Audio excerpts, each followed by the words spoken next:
Hello. I think we should be live. Sorry about that. I meant to be live a while ago. um.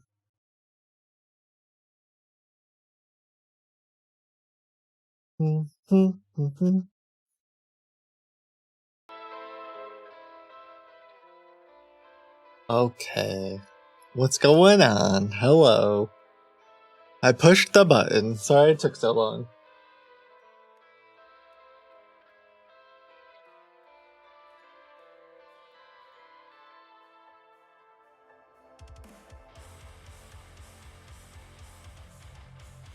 I gotta close out a bunch of things. I don't feel like I'm very loud today. Maybe it's because I'm wearing these. I think that's it. One moment. We may have something crazy going on today, which is we're trying to get a little bit more information. So if you're the person who submitted this and you happen to be in chat, I believe my team is trying to reach out to you.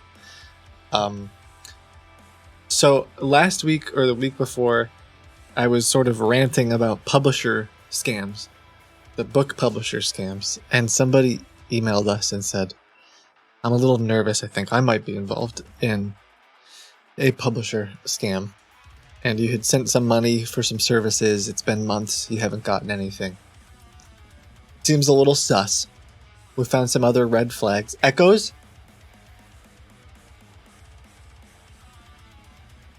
I don't hear any echoes. Please don't get political today. I'll try my best. I can't make any promises. Especially now that you brought it into my... If you wouldn't have said anything, I wouldn't have thought about it. But now that you said something, it's here. It's top of mind now.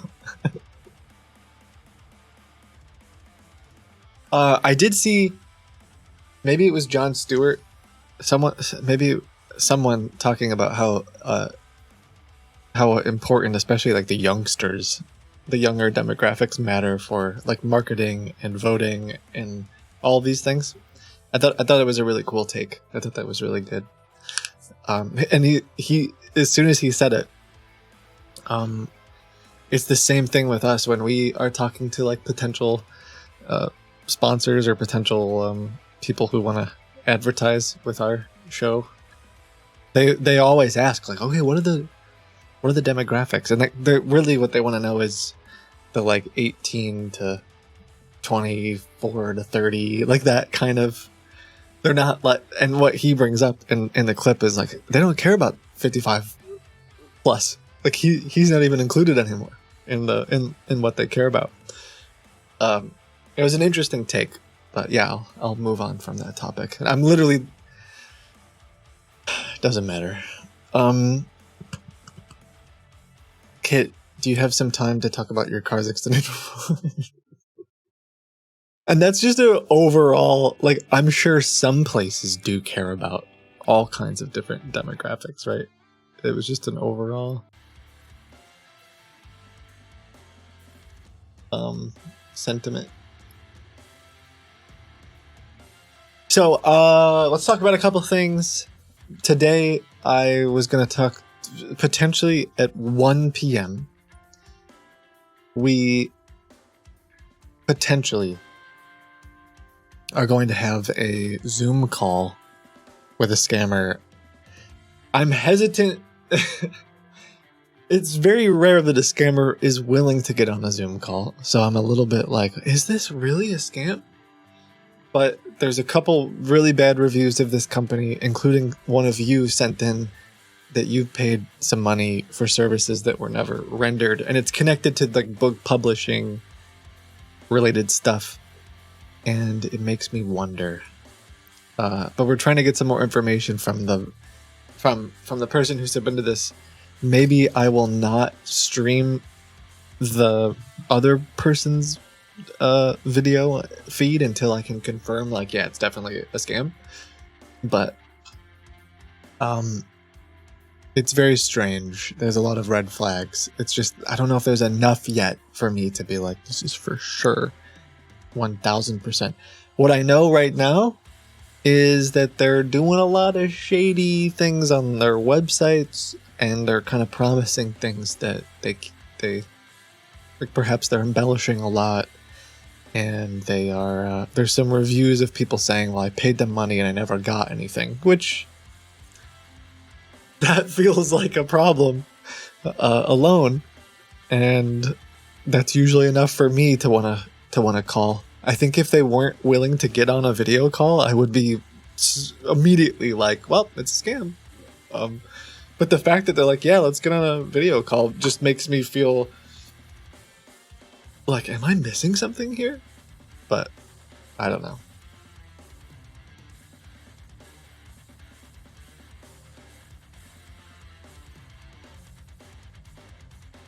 Yeah. Okay. I got my, it sort of works again. Let's see if I can share it. I feel like last time I tried to do this, I feel like I broke everything the last time I tried to do this, so I might as well break my stream now.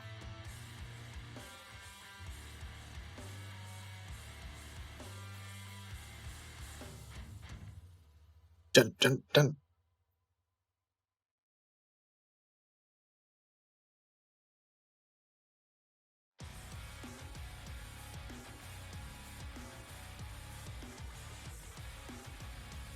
Maybe it's not gonna break.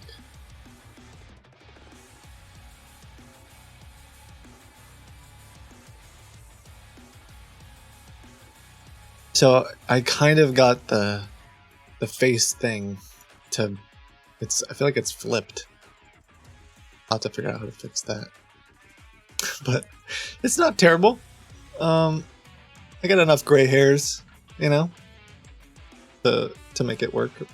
Because they think that I'm older. They think that I am Richard. Streams are meant to be broken. Yeah. So I think I need to. The green background, I can probably just be like, yeah, it's my favorite color. Green is my favorite color. It's very creative. Your throat looks too young. True.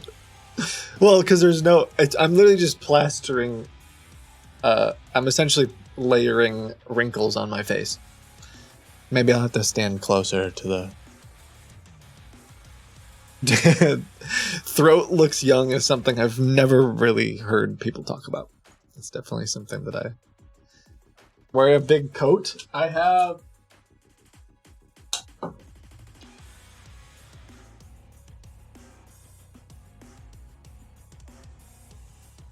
do have this. Maybe that's what I'll have to, maybe this will make me look a little bit more like I care about my meeting. Yeah, my name's Richard Andrews. Oof. So there is one issue with this video call, and that is I was talking to the team about, how I could perhaps, too much hair. It was their implants. Yo, thank you, Tokyo. Incredibly kind, as usual. Looking smart. Oh, thank you. Holy moly, thank you. Oh, the gray hairs. Nice. Thank you. I need glasses. I'll look even smarter. The issue is, if this is one idea we came up with to figure out, well, is this a legitimate publisher, or is this a scam, or like, is there something shady going on? One question we thought of is to say something like, so here's my book, here's my idea. I've been writing this for the past couple years. It's about a group of kids. Group of kids who are special. These kids from birth, they're just built differently, and they have noticed that when they like snap their fingers, little sparks come out. Or maybe one time they got mad and like something moved. And so the main character, Larry Potter, I can't even say this without... This is the problem. I was thinking of pitching Larry Potter going to Bogwarts as if it were my own book. But I don't know if I can do it straight face because it's going to be on a video call. Because if they're like, that is great, I love that book, it feels like just who in their right mind would ever try to publish that book? It would be obviously just a straight up stolen from... Anyway.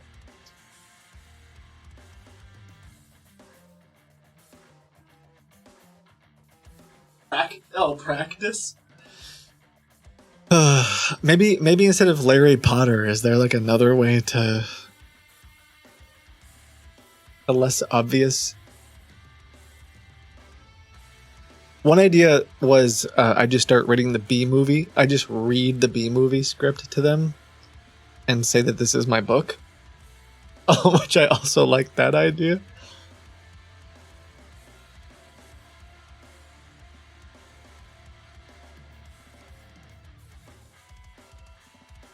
Hold on. I'm eating.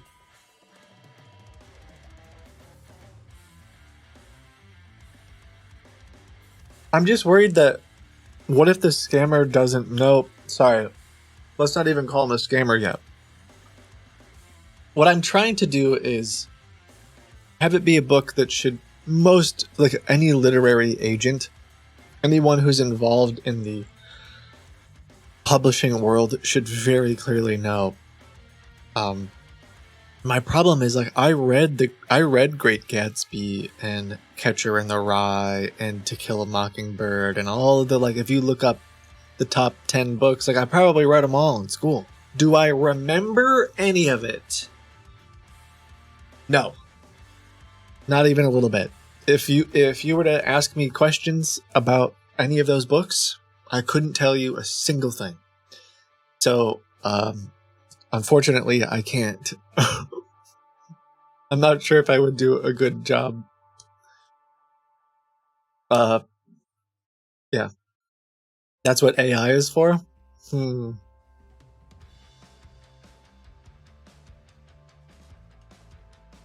Catcher in the Rye? I mean, I think I remember it was like a... Wasn't like a kid and he like smokes? I'm so stupid. Sorry. I remember that maybe it was a middle-aged kid who smokes. Is that true? Is that even in the book? That's gotta be the whole story arc, right? Oh gosh. A middle-aged kid? I don't know. I mean, like, growing up... Oh, I was gonna say Holden, but I didn't want to get that totally wrong. What about Alice in Wonderland? Okay, maybe I kind of know Alice in Wonderland.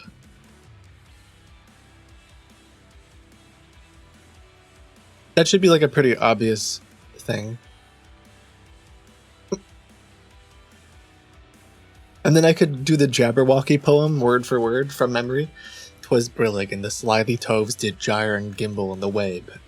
Yeah. Clifford the Big Red Dog? Oh, I know about Clifford! The thing is, again, this needs to be, like, straight up obvious.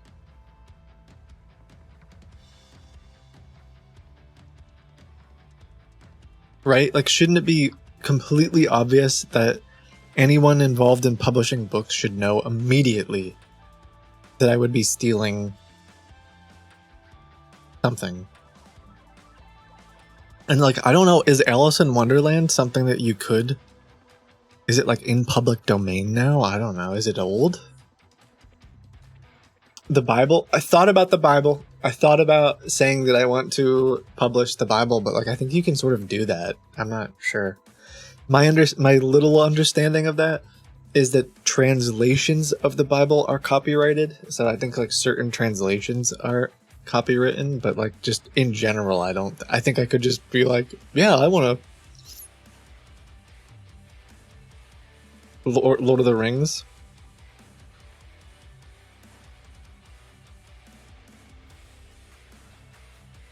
Yeah, maybe Lord of the Rings could work. I could say, so there's this story. How would I describe this? There's a story, right? There's this epic tale of adventure. And there's this class, there's elves, there's humans in this world. This is a fantasy.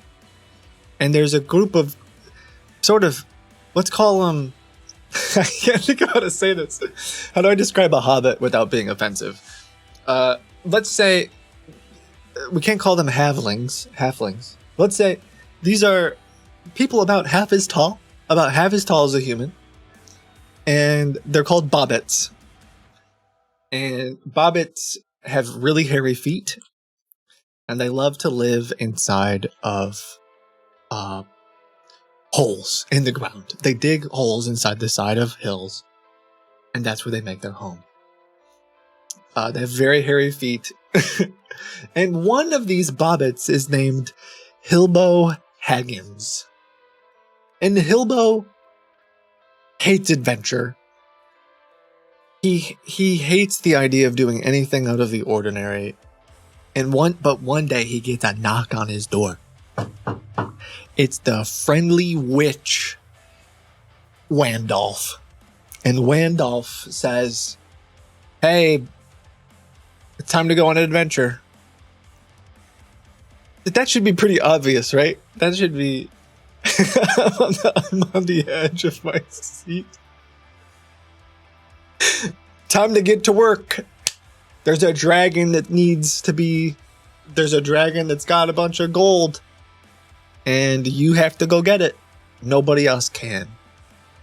And Hilbo is like, ain't no way I'm gonna go do that. But then he does do that. And they find this ring. And this is the most sorry, it's not a ring. It's like a necklace. They find this necklace. And it's the most powerful necklace of all the necklaces. Because you see, they made a bunch of necklaces. And this necklace makes you invisible, but not invisible to the evil, to Satan. It's not, Satan can see you. Let's not call him Satan though. Let's call him not Sauron, a moron. Let's call him, not moron. Let's call him, is this a Donald Trump story? But see, I feel like if I say all of this to... First of all, I had to do all this without laughing. And I don't know, maybe we try it. Maybe we just try it and see. Because if they say to me like, sir, you can't be serious. Sir, this is Lord of the Rings, I would say, no. This is different. This is my take on Lord of the Rings. And then they say, all right, fine, we'll help you publish it. To me, that's like, oh, what kind of... But does that prove it's a scam? I don't know. To me, that just proves you have a completely incompetent publisher. Like, you're just asking to get sued. More like bored of the Rings, am I right? I actually kind of liked Lord of the Rings.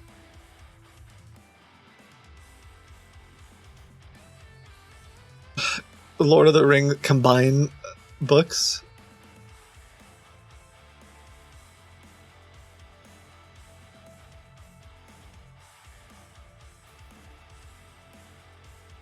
I don't know. Can we think about this out loud? Can we brainstorm this? What else would I do to prove that it's a scam? We're actually running into more and more of these scams that are like pretty difficult to just know for sure. and it's partially exciting and partially scary. So we have this one that was submitted to us this last week on Friday, and we started looking into it. It's crazy. They have they created like car towing websites, but all over the country. You can find them for like every major city in the country. This particular thing that I'm talking about. But when I call them, they're like, "All right, your car needs a tow? Yeah, I can do that. I'm local here in whatever city," which seems a little sketchy because they're all over the country apparently, local. But then they just ask for some of your personal information. They ask for your driver's license, which I thought was weird at first, but then we talked to someone who runs a towing company, and they're like, actually, it's not that weird because we don't want you to just be towing like your neighbor's car. So they could be collecting your driver's license, your credit card, your name, your address, how old you are. Like, I could collect all this personal information about you and then call a local tow truck company to actually come tow your car. And I feel like the only way for me to know for sure if it's a scam or not is to just straight up do it. So I think I'm going to do that this week, actually. Not on stream. But I'm meeting up with a bunch of friends. I'm meeting up with the team this weekend. And I think I'm just going to, when I'm out of town, I think I'm just going to be like, my car broke down. Please come save me. Because I want to know what happens. But I feel like this is the same thing with this literary company. It's hard.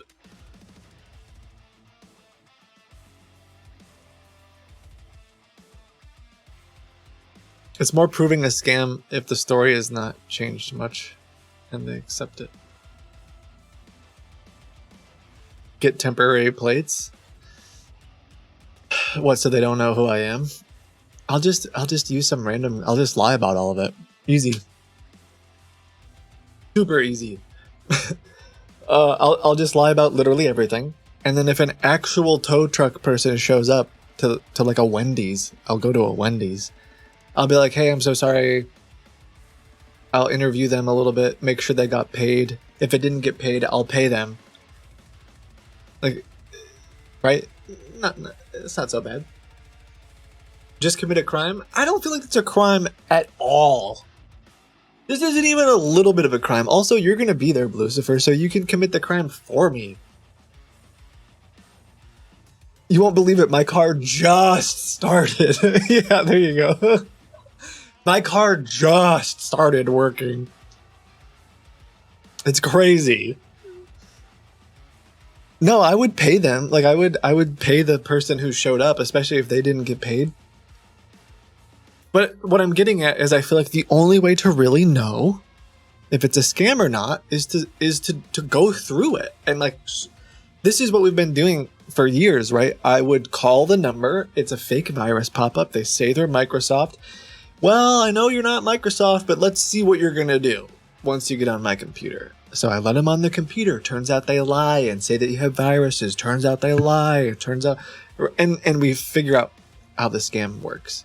Well, I don't know if some of this literary agent stuff is kind of new to me. I don't know exactly how it works. I feel like the only way to really know if it works is to just like go through it. But the literary agent one, the first one we investigated is really bad. And when I say bad, I mean, people are losing hundreds of thousands of dollars.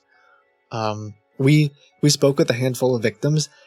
I think I'm not exaggerating to say that the handful of people that we spoke to, that we were able to get in touch with, it's been I think at least $500,000, at least $500,000 that they've lost collectively to this scam, because the idea is once you trust them and you think that because they publish your book on Amazon, like self-publishing for you, then they start coming back and saying like, oh, we got a movie deal for you.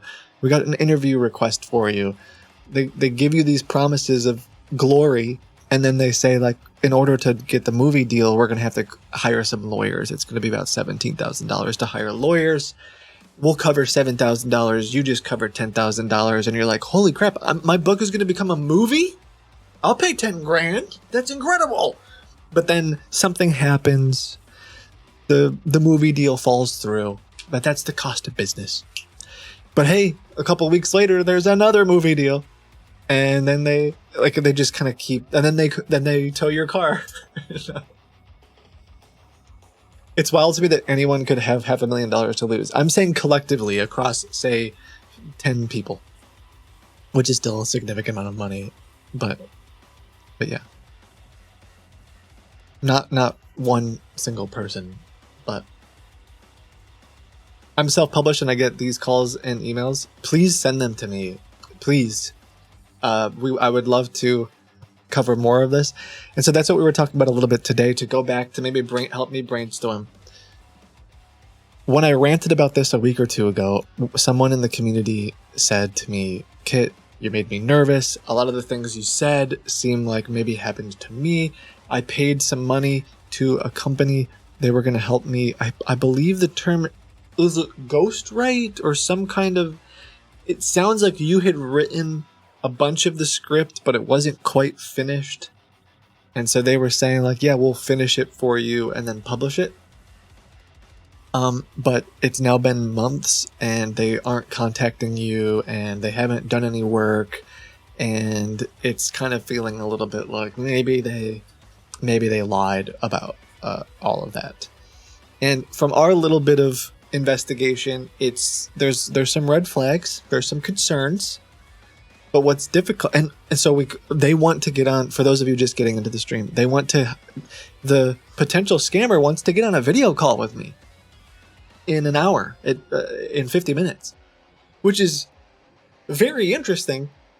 But I'm trying to figure out, like, what questions could I ask to know for sure that they are a scam? And that's tricky.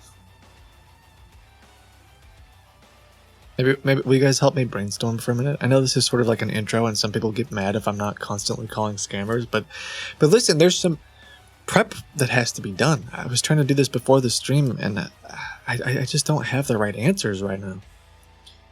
There's a good resource called Writer Beware. Ask for proof. Do I actually have to have a written book? Are you a scammer? Hello. Are you a scammer? You have to tell me if you are. It's the law. I kind of like this. I'm going to take another bite of food. Hold on.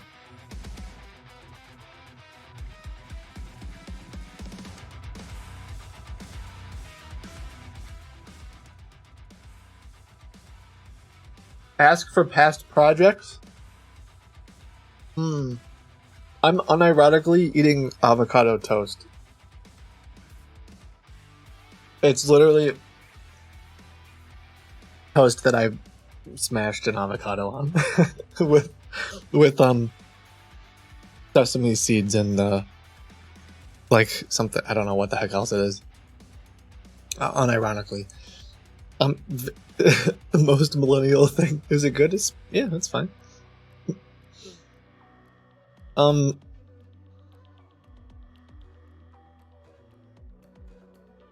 I do like everything bagel seasoning. Is that millennial? Am I wearing Birkenstocks? Nah. Okay.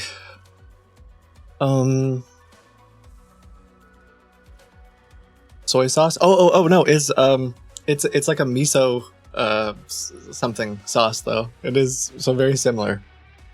Very similar. Okay. The Kit is just a character, he's actually Nevaeh. This is Dylan Knighton. Dissociative on Epidemic Sound.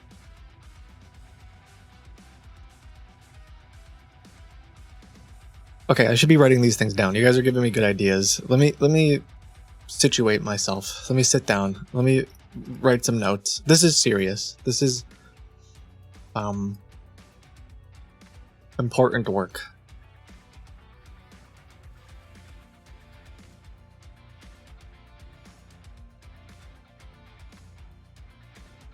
Let's have a brain blast.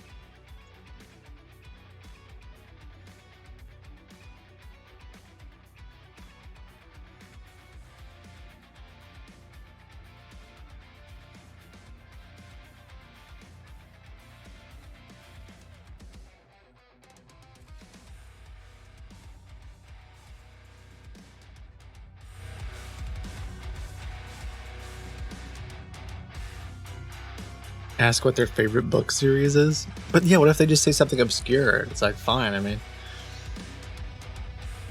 Sorry, I'm being really picky. Do I know the name of this song? It's disassociative. Disassociative. Is that how you say that word? Sorry, I only listened to by Dylan Knighton. And this is Dylan Knighton. Shroud Clown. I guess. Okay, I gotta sit down.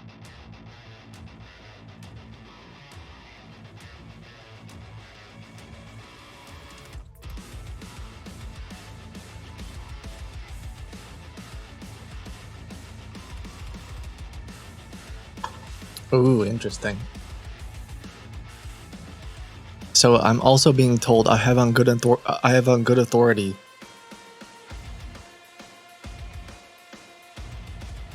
that they claim to be in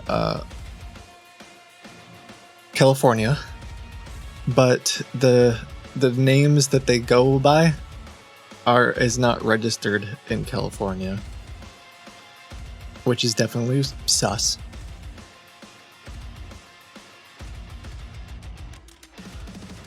Was that like a gun reloading sound? I've never really been a fan ever of gun reloading sounds in songs. I always just find it strange. What am I playing, Counter-Strike? Or what is that? What is that sound? I guess it doesn't have to be a gun reloading sound.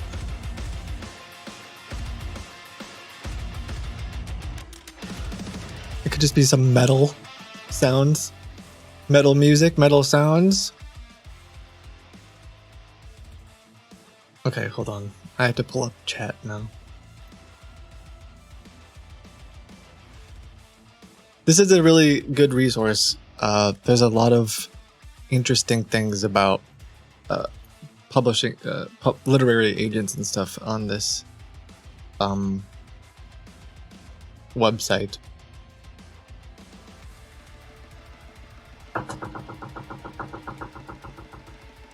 Have you ever heard of Chris Turner? You should check out his songs. They're amazing. Yes, I believe the last stream I had, it was a very short stream. I basically ate lunch and reacted to a couple random music videos, and one of them was Chris Turner. So, yes.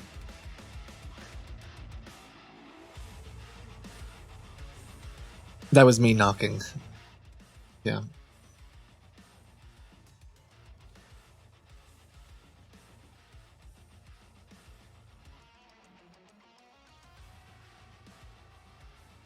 I'm still recovering from that? Wait, what does that mean?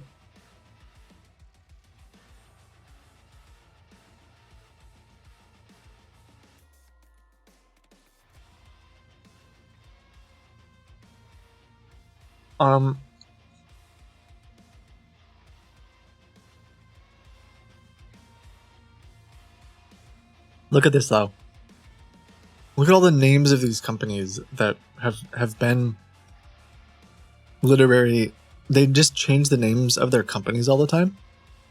And so this one researcher, I talked to her maybe a couple weeks ago. She was in the publishing world, and she's been like cataloging this for, I think she said about 10 years. I didn't even know this existed. But look at them all. It just goes forever. And so what they do is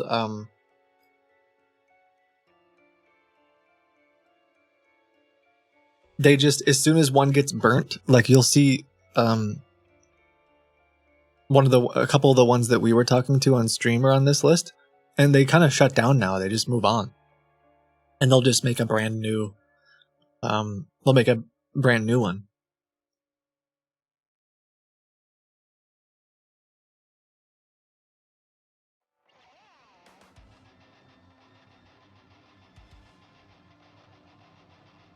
Yeah, ask them if their company's on the list. It's not.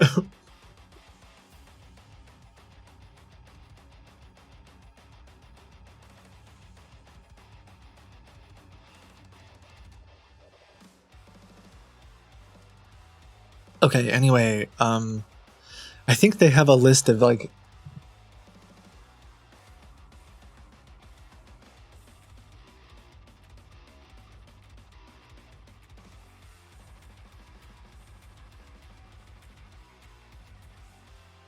I'm trying to remember if they might have a list of like what to look out for.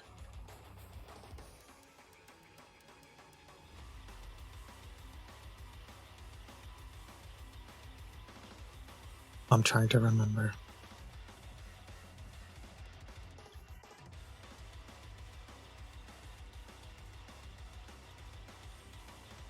Nope. Sorry. This goes forever. I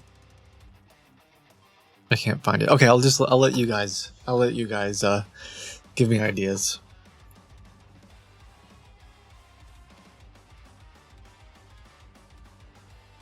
Ask who will do the voiceover for Audible. Ask for Stephen Fry. Didn't he do Hitchhiker's Guide? Am I mistaken? Because it was great. I could be wrong. I have to look it up. Yes? Okay. It was good. In fact, I'm going to be honest.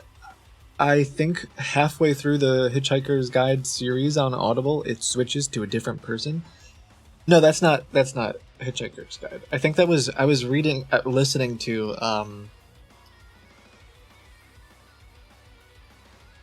now I can't think of what it's called. Red Rising. And the first few books were good, and then I think one of the books, like, it really slows down, but it's also different people doing the voices, and I was like, what is this? Why am I listening? Who are these people? What's going on? I think it's like the fourth book that I kind of got stuck on and didn't finish. Okay. So, how could we for sure know if they are a scam?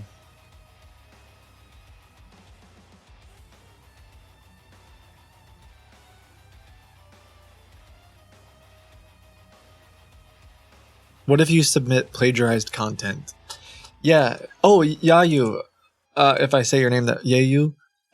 Thank you. I said this the other day on stream, but I don't know if you were here. Thank you for submitting. You've submitted a ton of scams recently, and I want you to know that we are going to be looking at those, and I super appreciate them. So thank you, because you've sent like, I don't know, like 30, like a ton. The very specific like scam that I was asking about. And they're very useful, so thank you.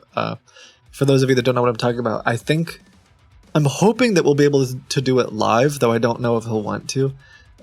Kurt Jaimungal, who hosts the Theories of Everything podcast, which I am a big fan of. Gotta be honest, and I would say this to Kurt if he was here or if he sees this clip, I haven't been listening to it as much as of late.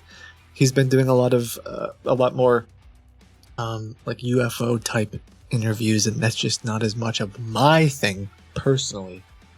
It is called the TOE Theories of Everything. But I've listened to just hours and hours and hours of his stuff, and I really like his stuff. Anyway, he and I were talking about potentially going after some of these more like academic type scams. So, and Yayu or Yayu submitted a bunch of them.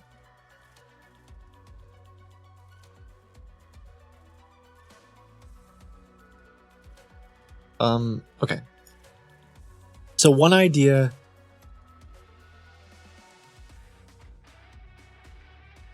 is basically submit copywritten text and or pitch an obvious story, which would be something like Larry Potter or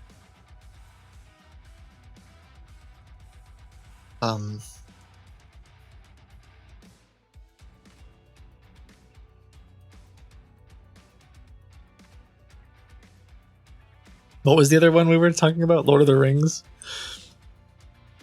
Lord of the Ring. I was calling it the Bobbits.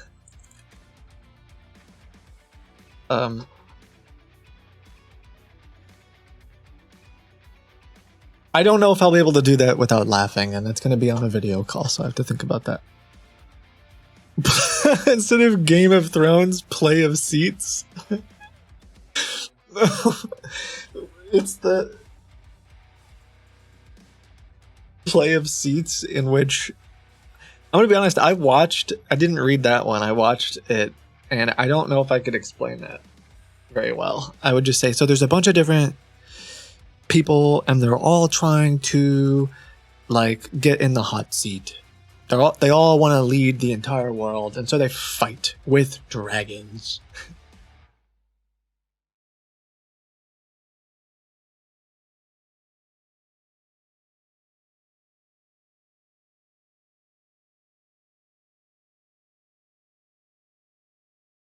Okay, apparently they sent some recent projects they've completed. I'm gonna hide it for a minute just because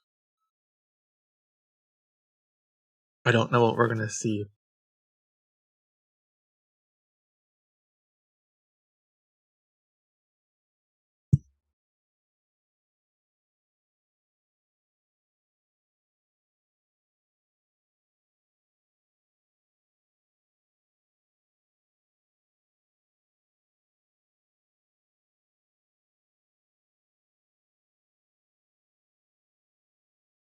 Is A.co an Amazon link shortener?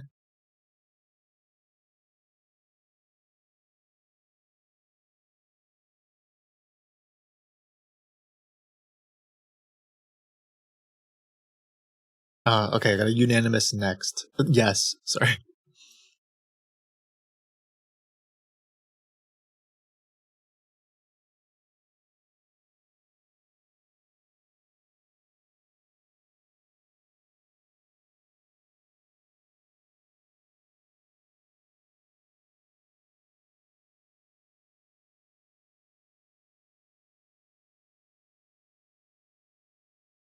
So it looks like they sent me some links to books on Amazon. And the question would be,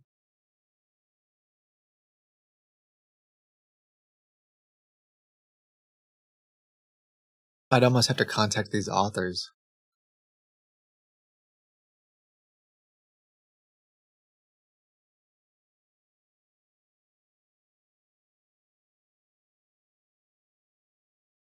The hard part about this, too, is that it's possible that these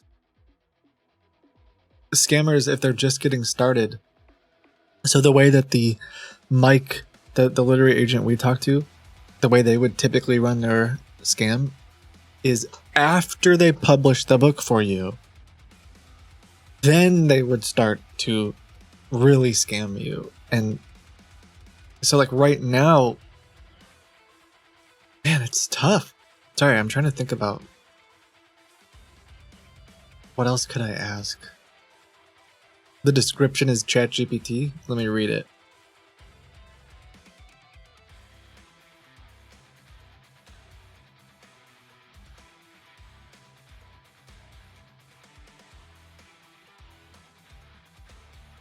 Yeah, they actually publish it. It's really not hard to do. We actually looked into this. You can just like go on Amazon self-publishing thing, and I think it's free. This isn't an ad.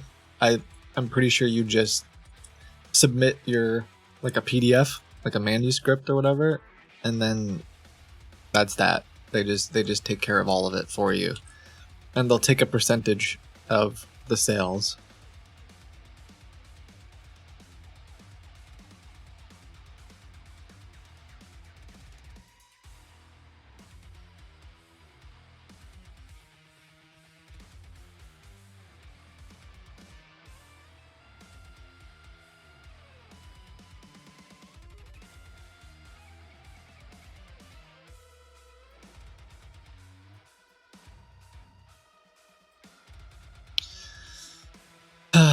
Yeah, I don't feel like this is enough to just definitively be like, well, it's a scam.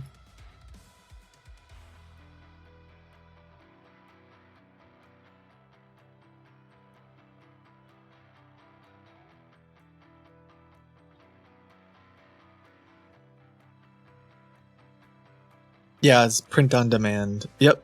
Yeah, so you can, like, anyone can just put it on Amazon. But if you don't know that, and actually, from what I understand, they have deals with Barnes and Noble and stuff. So if you don't know this, your self-published book from these potential scammers shows up on like Walmart and Barnes and Noble and all these like other places. And you're like, man, look at all the work they're doing.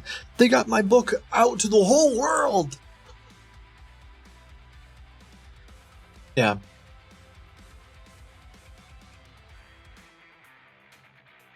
What if you pitch a story about how publishers are scamming people?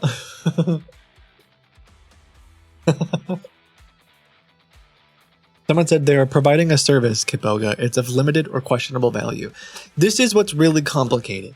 And I'm trying to work through this live, and maybe I need to move on from this. Is that, yes, what we just talked about is a service. Here's where it starts to get complicated, though. When you publish the book on Amazon, you have to create an account. You're echoing bad. I think that I think a bunch of people said that I'm not echoing. I think it might be you. Maybe you have me open up on 2 streams. But a couple other people said that earlier. Anyway. Sorry, Butters. I think it might be on your end. When you sign up for Amazon Publishing, you have to we almost self-published the Butterfly Midwife book, sort of as a joke, but we sorry. There were 2 reasons we didn't. One, I felt like all of you would buy it, and I was like, I don't want you to buy this book. And maybe I should just let you be adults and do whatever you want to do, though. And two was, in order to do it, I have to give them my bank account and tax ID information. Because if people buy it, then I have to pay. They're going to send me money, and then I have to pay taxes on that money, right? So where this gets complicated is these the people who do the publishing, write up a contract with the authors that say like, yeah, we're going to be your agents, we're going to publish it for you and all this stuff. Well, they're the ones that get the money from Amazon whenever the book gets purchased, not the author. And so now what could potentially happen is that the author, they publish your book, and then you start getting sales, and the scammers could potentially never actually. So some of the victims we talked to never saw a dime of any money, even when their friends, even when they bought the book and stuff. So yes, they provide a service, but it's like, it's really complicated.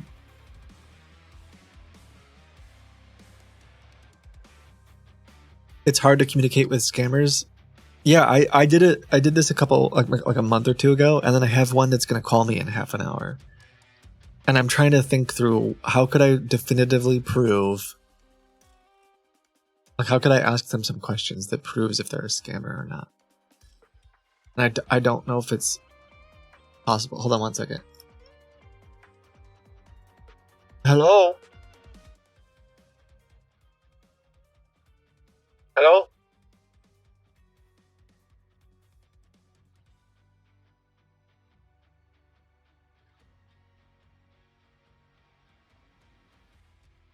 Huh. Someone called me, but...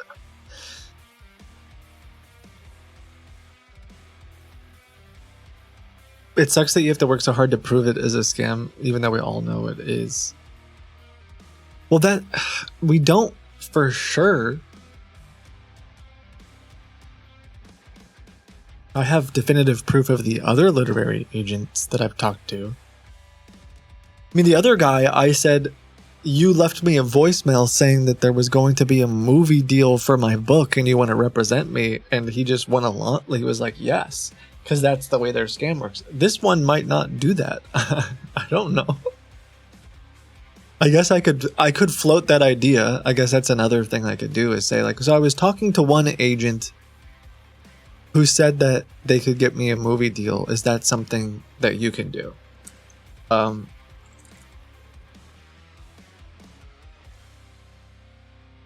if they're like, yes.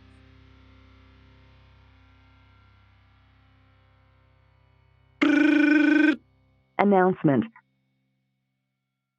Hello? Hello?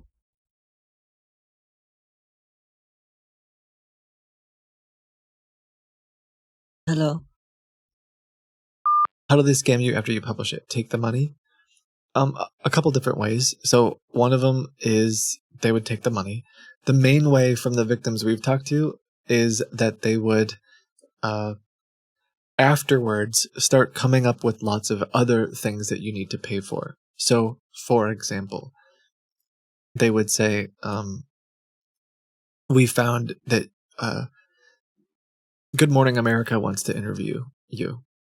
But in order to do that, we need to pay a lawyer to look over the contract, and we need to pay a publicist to organize the details, and we need to pay a strategist to go over all of the talking points with you. They're gonna, and so it ends up being like pay $5,000 for all of this stuff, and then the interview will fall through. Turns out last second they canceled the interview. Bummer, but at least you got some training, and at least you, and they'll just sort of keep coming up with, oh, we got a movie deal. Someone wants to make a Netflix show about your book, and they just keep doing that.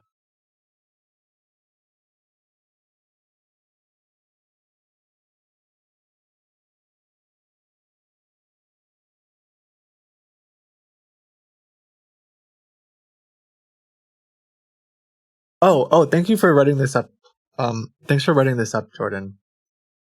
This is great. I haven't even told you guys this. So here's some of the red flags currently. Someone in the community, I don't know if I'm spelling any of this right, paid a significant amount of money. I won't say how much because I don't know if they want to say how much. Paid money for services and has not gotten anything in over 3 months, and they are no longer communicating with them. Like, that alone is like a massive, that's a problem, you know? That's a serious issue. So next, they say they're located. Let's actually reorder this. They claim to have, I think it's like 10 years of experience. The domain was registered 87 days ago. That's sus. There are, I think, we'll say 4 carbon copies. Do we say that in 2024? There are 4 clones of this exact website, complete with all the same like books and stuff, with different names, each having a different company name and location, which is something that I see scammers do all the time. That's like a very strange thing. Why does a the other is the reviews seem overwhelmingly fake. Is that how you spell overwhelming? Clones is offensive to cloned people. And let me give you an example of one of the. And when I say overwhelmingly fake, for example, the book will be like, whatever, God is good. Let's call it something else. A lot of them end up being religious books, but it's a whole other topic. So let's just say the scam is called Butterfly Midwife. Is that how you spelled it? And on the book cover, it will say, written by like Duggington. But then the review on the website is like a picture of like a random stock photo of a lady whose name is like Alice. And she says, working with the publisher, I spelled publisher wrong, with the publisher for my book was amazing. They're the best. And you're like, well, okay, Alice, Jefferson, you're not Doug Duggington. And that same Alice Jefferson is on all of the like, say 4 different clones, but each one of her reviews is for a different book that's also the wrong, like, cover. It's just very strange, right? So at a minimum, we can say, all right, you are lying about your experience, kind of like the website guys we called the other day.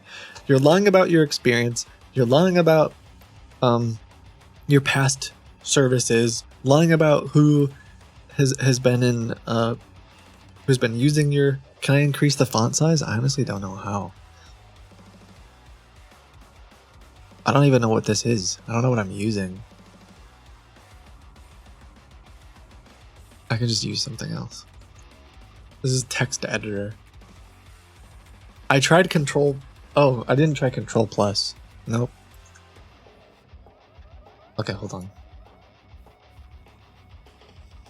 I tried control scrolling. Maybe I can find a different thing. Try Alt F4.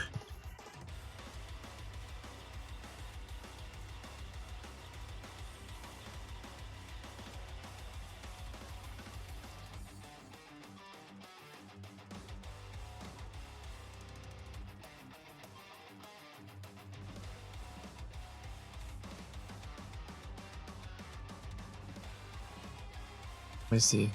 There we go.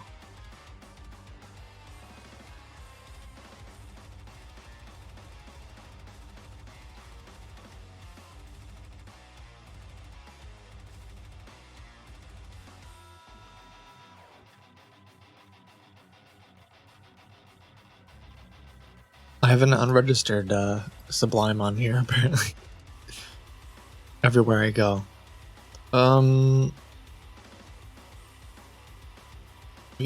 Is this better?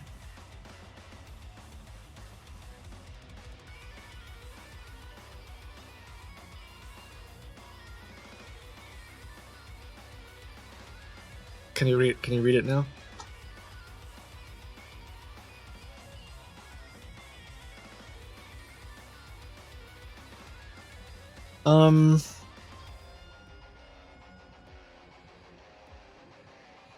But yeah, I don't know if like for sure this is enough to just definitively say. I don't know. I want to work through this. This reminds me so much of that website place. Because you say, all right, claiming to have 10 years of experience, but the domain is brand new. You could say, well, we created a company called Seraph Secure. And I would argue that we have a bunch of years of experience because I'm involved in it and I've been calling scammers right? So we could say that we have years of experience, and but we only registered that domain like a year or two ago. And at one point, it was a brand new domain. Like at one point, it was only a couple months old. And so you could be like, well, you could argue that away and be like, well, maybe they never had a website before, or maybe they had to register a new website. You have to disclose if Seraph Secure sponsors you. It's the law. I mean, I am a stakeholder. I am the CEO of it. So let that. I don't know if it's a hashtag ad. I'm not really sure. Okay. So it's like each of these things alone isn't enough. Even this one, even someone in our community paying some money and not getting anything in 3 months, you could be like, well, this is really tough to defend, but you could be like, well, what if they, I mean, if you're trying to have someone edit a book that's 10,000 billion pages, maybe it takes a while. Them not responding to you is like sus. Maybe it's just bad business practices. Maybe it's just like a really sucky company that you should never use. But like, what if next week they actually do give you? So that one, it's hard. Announcement. This is stressing me out. There's no way I could believe this isn't a scam. It's making me stressed. Yeah, I'm not. Hold on one second. Yeah. Hello? Hello? This is a transaction alert call from Visa and support. There has been 2 transactions done on your card for $299 on Amazon and $3,950 on Western Union. If you have made these transactions and accept the charges, simply hang up. If you have not made these transactions and you wish to report fraud, please press 1 immediately. Thank you for contacting Visa Card Fraud Monitoring Department. This is Just Brown here. How can I help you? Yeah, hey Jeff, I just got a call here about a fraudulent charge. And I don't know what's going on. I believe, sir, you just receive an automated message or just a verification call from our team. Let me just pull up your account first. May I have your name, please? Yeah, my name's Richard. Richard, your full name, sir. Richard Andrews. Richard Andrews. Yes. It's Andros. Is that like? No, It's like that? Andrews. Andrews. Okay. Okay, Andrews. Okay, my bad. Let me just pull up your account, okay, Mr. Richard? Just please be on the line. Okay, thank you.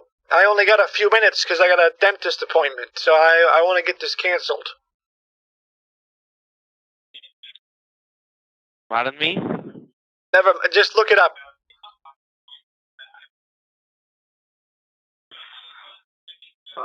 Okay, am I talking Mr. Richard G. Andrews? No, it's Richard F. F is in Fitzgerald. You have a dentist appointment right now. No, but in a little bit. In a little bit. So what I'm going to do here is, Mr. Richard, I'm going to make appointment after your dentist appointment. Could you please tell me what's your convenient time when you're just free from the dentist? No, I want to get this taken care of right now. The dentist is in like an hour or two anyway, so I just want to get this taken care of. It's like an hour because of this this investigation takes time because he's gonna tell me to go to the store and buy a gift card. There is almost 4,200 has been debited from your account. Oh my God! Which will take more than 1 hour, I guess. Yeah, that is why I'm saying. I'm just nervous because I when I get back from the dentist, I'm gonna be a little bit drowsy, you know. They're doing a lot of work on my teeth. I got to get this done right now. I got to get this done right now. Do you have a dentist appointment after 1 hour? Right? Am I correct? I want to cancel this charge now. Do you hear me? It shouldn't be this complicated.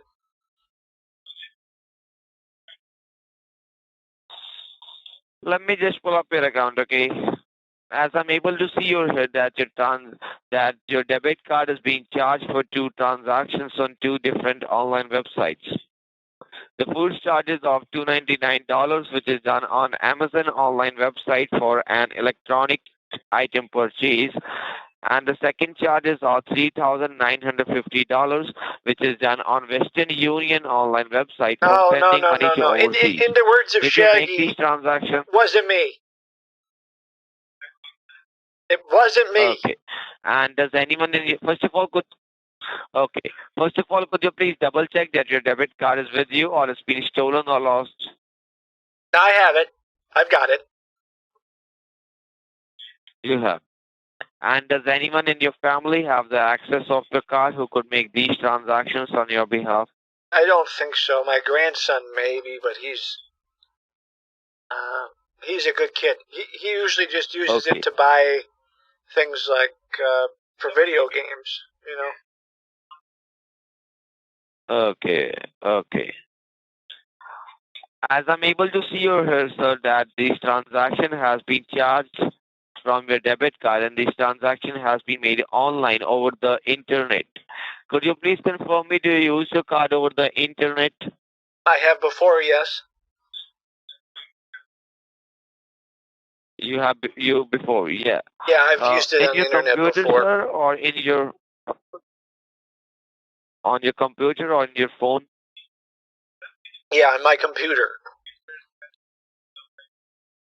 Okay, because as I'm able to see here that this transaction has been made online over the internet, so there must be a possibility that someone made an online hacking attempt into your computer. Oh my God. Did you click any wrong link by any chance, sir? I don't know. I'm not good at computer stuff. Maybe. Okay. Because I'm just asking this question to you because most of the times the clients click on the wrong links and the malwares get installed into their computer, and that is how they got hacked. It wasn't me. I'm telling you, it wasn't me. I wouldn't have done something like that. Not on purpose, anyway. Yes. So, yeah, that is the reason you received a verification call from our team, sir, because we never received these kind of transactions from your account. So what I'm going to do here is, Mr. Richard, I'm simply going to block your current card for all online transactions for next 48 hours, but you still would be able to use this card physically at stores or at gas station anywhere you want. Will that be okay? Say that again? You're going to cancel it? What? Yeah, I'm going to block your current card for all online transactions for next 48 hours, but you still would be able to use this card physically at stores or at gas station anywhere you want. Will that be okay? I think so. Yeah. And also, I'm raising a request to issuing you a new card, which will be receiving at your doorstep within the next 2 to 3 business days. Okay. Can I still go to the dentist? Okay. Will I be able to use my card at the dentist? Yes, sir. Yes, sir. Yes, sir. You can use your card physically anywhere you want, okay? Okay. And also, we have to analyze, sir, how your card details has been compromised. Do you have any idea about that? No, I don't know. You don't know. Let me just help you with that, sir, if you don't have any idea about that. Could you please confirm me when did you use your card for the last time in person? In person? Probably, approximately, maybe, I want to say, probably last week sometime. Last week? Yeah. At a grocery store or at any gas station? Give or take, approximately, it was at It was at a hardware store. Okay, I'm just asking this question to you because most of the times the card details has been compromised from the grocery stores or from the gas station. And did you suspect anyone in the cashier or the owner of that hardware store while making the payment? Did I suspect? Well, they were giving me the look. They did not like me. Sir, sir, I'm just asking this question to you because, as you know, technology grown way too modern. It will only take 10 to 5 seconds to make a clone of your card. Wow, that's incredible. Incredible. I didn't know you could do And that. do you know when you, yeah, and do you know, yeah, and do you know what's the last available balance in your checking account Yes. when you just make a last payment? Yeah, I mean, I looked like last week. It was probably in the checking account. I want to say about 17,000, approx. And what about now? I'd have to log into the bank. I don't know. So we just block your credit card for all online transactions, so you are not allowed to use your bank card on online. Oh. Which means that you are not allowed to use your card online or banking online. I thought okay? he was going to want to connect to my computer You are because he just said, "Do restricted for you that use your card on the for computer or next your 48 phone?" hours. But now what is he going to do? Okay, so don't use my card. But what about the dentist? I gotta use my card for the dentist. Yes, sir. You can use your card physically anywhere you want. Okay. Just not online. Yeah. Okay. And also when you just buy your groceries, do you drive on your own or you book a cab for that? Yes, I drive. He's like trying to get a good sense of like, okay, so you have a computer, you have a bunch of money, you can drive. He's trying to figure out like, are you a good target? So what I'm going to do here is I'm just going to cancel these transactions. Okay, just please be on the line. Okay. Okay. I wonder if he's going to say something like, I couldn't cancel it. There was a problem. I successfully cancel your first transaction, which is on Amazon online website for an electronic item purchase, and the money will get back refunded into your account within a day or two. Okay. Let's go. Okay, that's very pog. And as I'm able, and I'm unable to cancel the second transaction, which is of $3,950, which is done on Western Union online website for sending money to overseas. Oh, jeez. Why can't we? Should I call Western Union? Trying again and again to cancel the second. No, sir. As what I'm going to do here is, sir, as it's an international transaction, so I'm just going to transfer this call to one of my supervisor, my senior supervisor, so that they can help you to cancel this transaction. Okay. Okay. Okay. Just please be on the line.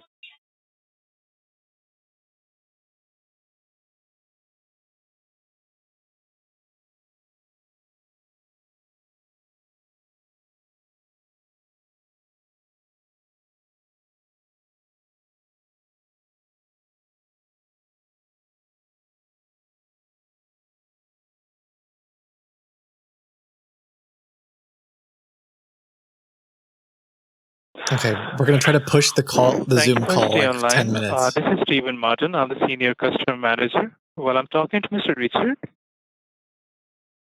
What? Well, I'm talking to Mr. Richard. Yeah, this is Richard. Hi, Steve.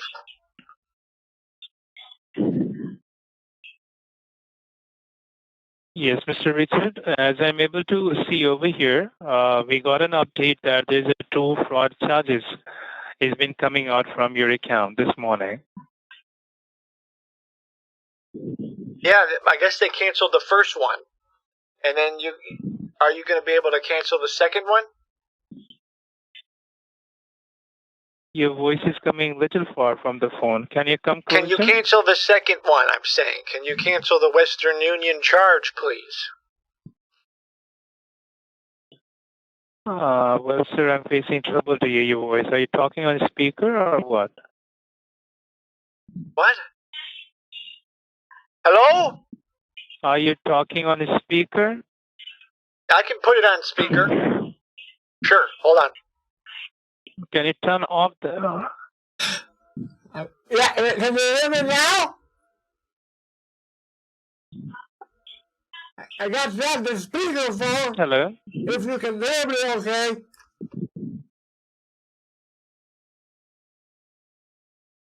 No, can you turn off the speaker? Yeah, is it easier on the speakerphone or without the speakerphone? Without the speakerphone. Okay, can you cancel the second transfer, please? The one to Western Union, please? Yes, and that is the reason your call is transferred over here, sir. Definitely, I'm going to help you regarding that. But over here, as I'm able to see that there is a trouble with the line, I can't hear you in a proper manner. So Okay. I'm taking trouble to help you out. Alright. Can you turn off the speaker? Your voice is gargling over the phone. I'm sorry. Listen, can you help me or not?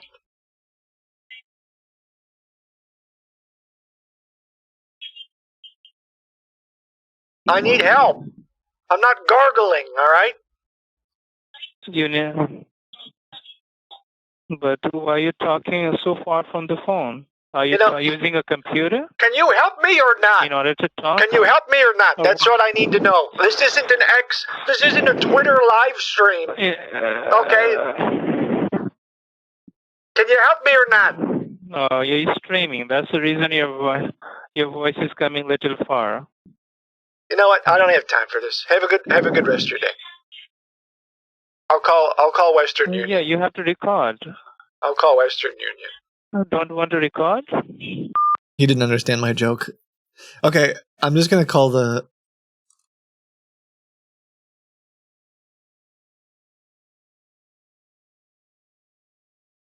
I'm just gonna...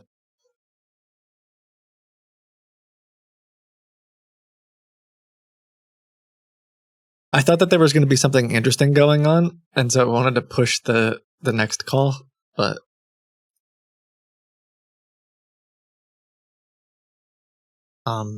I don't know what was wrong with that dude. I feel like he was just a little suspicious and was like, so... You don't really sound like you're on the phone.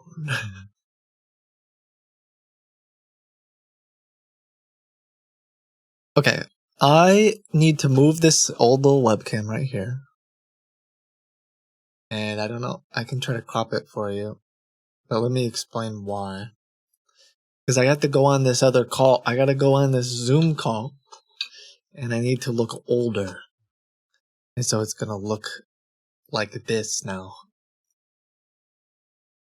Fair? And I gotta figure out how to... I gotta figure out how to...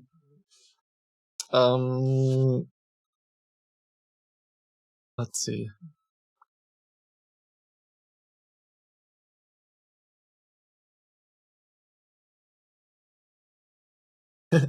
I haven't done it in a while, but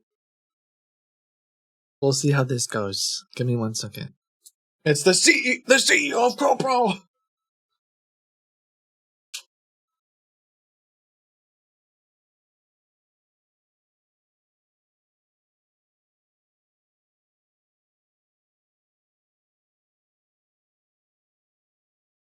I gotta look professional. The wig? Put the wig on? Ooh. I think the wig might...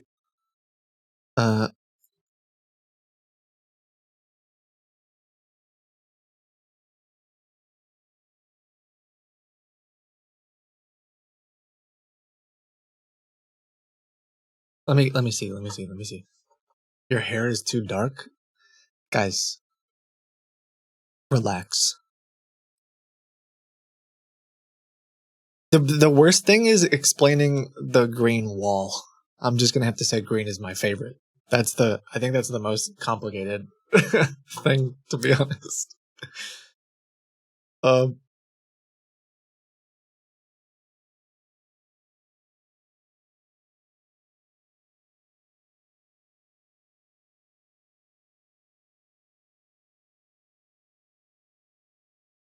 chroma key.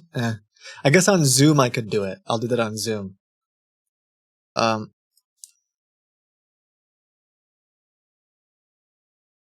Okay, give me 1 second.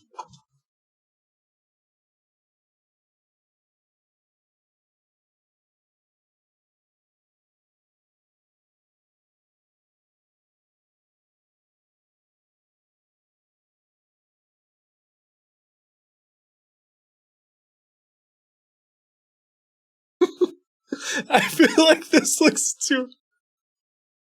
I don't think this is the way to do it. This doesn't look real. Oh my gosh. Hello.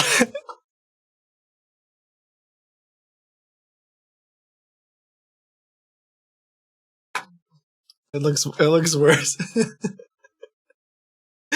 Okay. Yeah, my teeth do look overwhelmingly white. I'm not really sure why, to be honest. Because I've got dentures. Let's say. I don't know if something.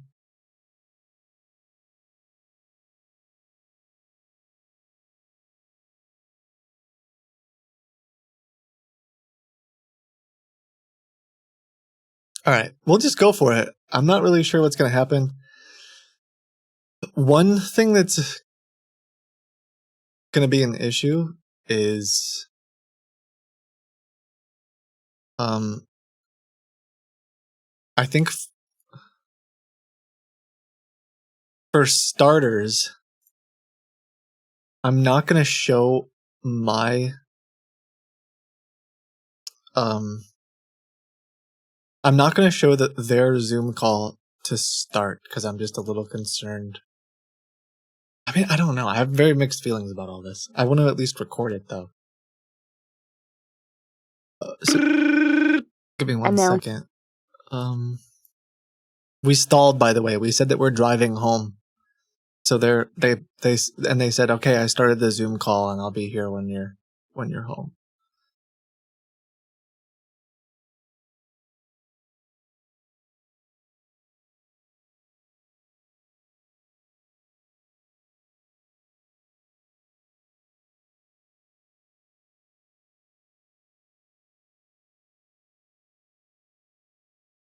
One second.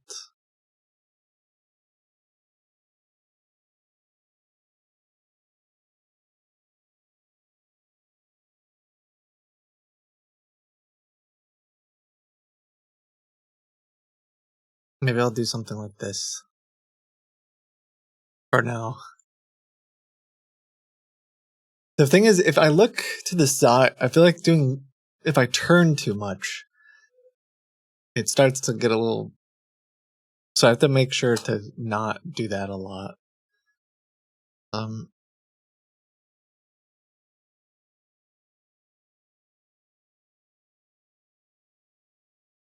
Can I lower the quality? I don't know. Make the lighting worse. Oh, I remember what I used to do, and I have to do this anyway. I have to open up another OBS window. And then that one, I alter the feed. It's been a while. I can't show you that feed, though, I don't think, because it'll, like, mess with everything. But,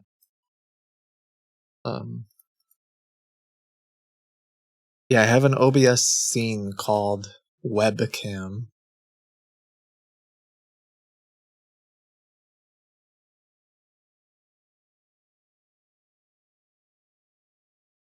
Let's see if it works.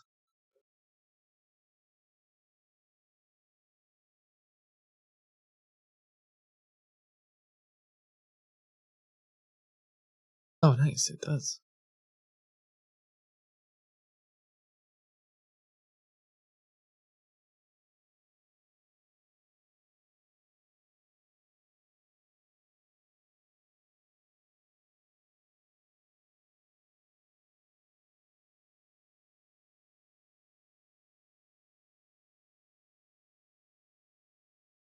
Okay, and now it's like 10 FPS too.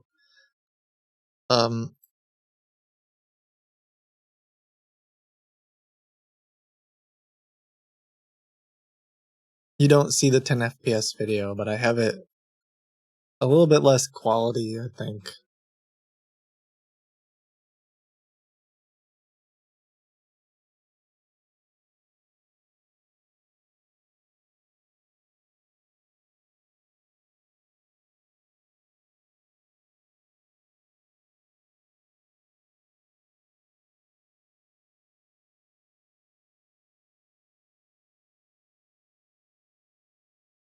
Say my hair has dyed. Look, I got some gray on the side. It's fine. If they really are like, wow, your hair looks amazing, I can just say, thanks. Like, I don't know.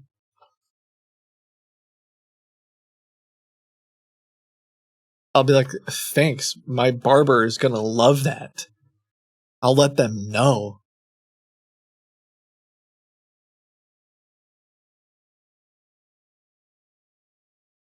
Typical meeting, you're late. True, but we already stalled.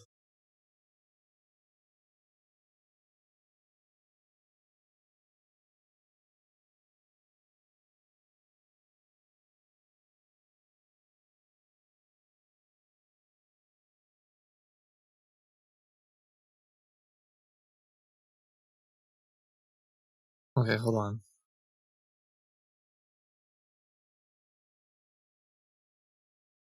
Start virtual camera. Now I need to open up one more OBS so I can record the Zoom call. This is wild, man. And what were the goals? What were the things that I needed to do?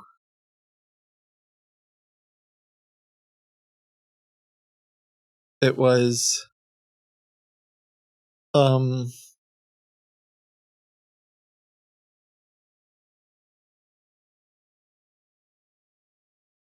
one second. Profile.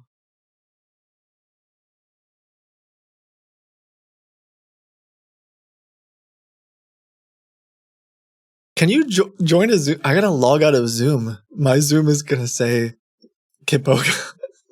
I just realized. Let me. Please fix your jacket. Okay, is this better? Is this better? Yeah, it's literally a picture of Kitboga. Okay, let me sign out. Signed out. Great. Pop the collar. No, you guys are.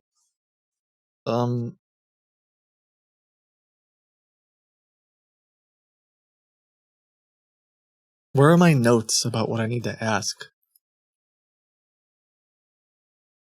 I'm just gonna start off all cool. I'm gonna ask. We'll see where this goes. I'm gonna ask about like their history. I'm gonna ask. Oh, I found the notes. And then we'll go. The hard part is gonna be I have to talk like this, and I hope it's not too noticeable that I'm going like this the whole time, because I have teeth very clearly. So to be like, thanks for taking the call. Hopefully it's no big deal. Otherwise, I'd have to do this, and I'm not sure if this is a great. Maybe I'll do this, and the webcam microphone isn't very good. We'll do it that way.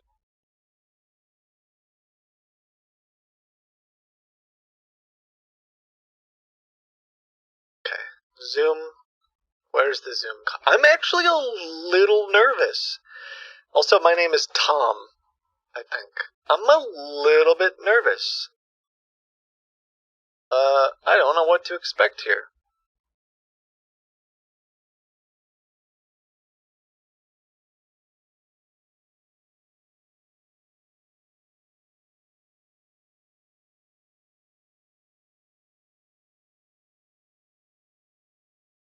I'm just going to record my whole... I think for now I'm just going to record my whole screen. Because I don't know what else to do.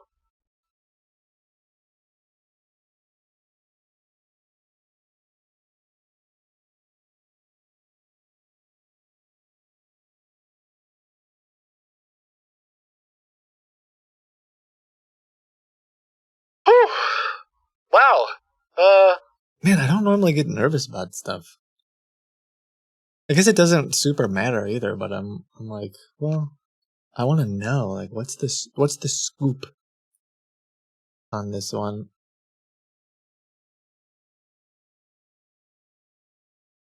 Join the Zoom. Okay.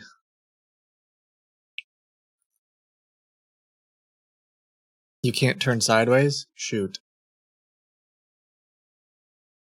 Let me move some stuff.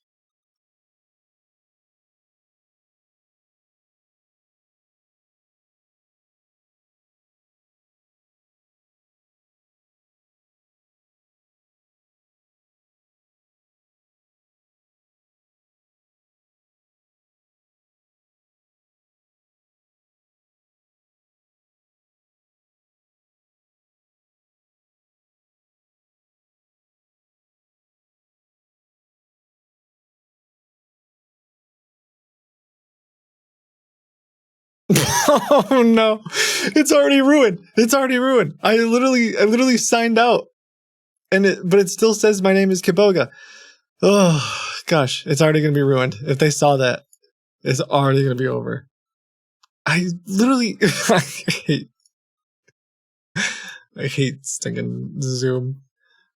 How do you choose your name? Or maybe they don't see that I'm waiting.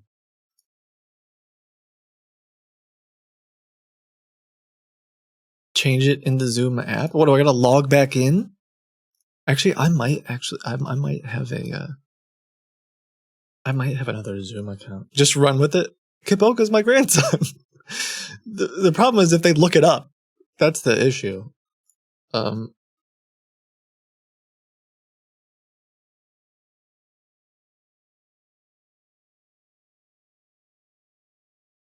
Actually might have a Richard Andrews Zoom. Let me see.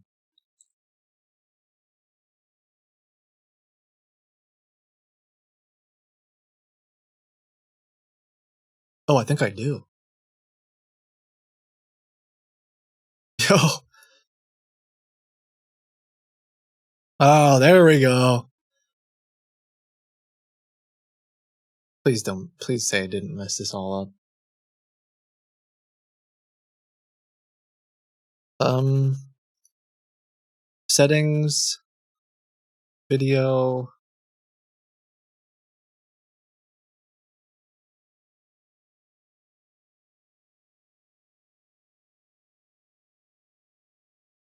Oh, cool. And I have like a stupid background.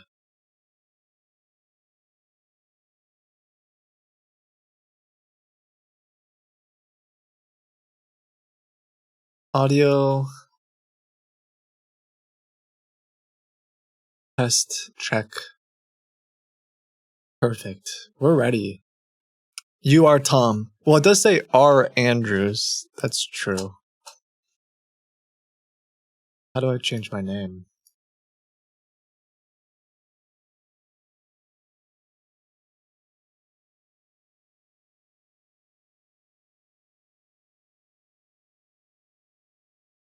Edit. First name? Tom.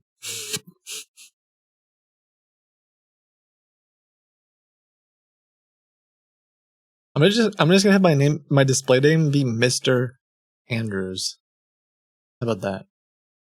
Hopefully that'll work. Whew. Okay. How do I join this Zoom call now?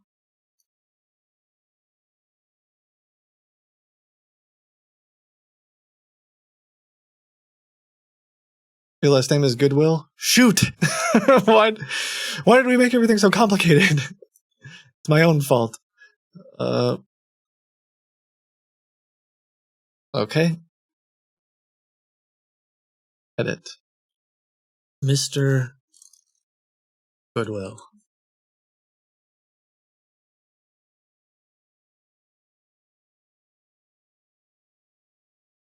Good. Good.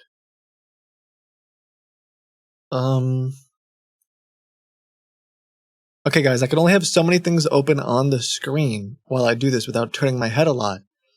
So I'm going to look to you in chat for potential questions and ideas. And I'm trusting you. Don't make me laugh.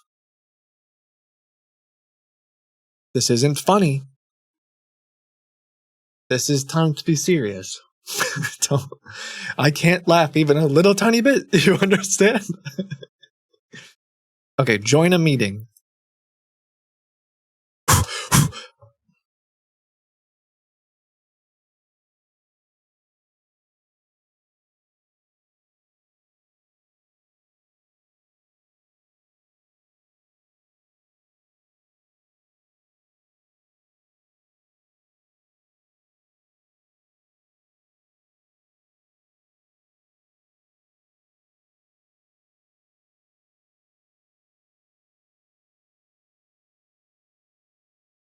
Okay.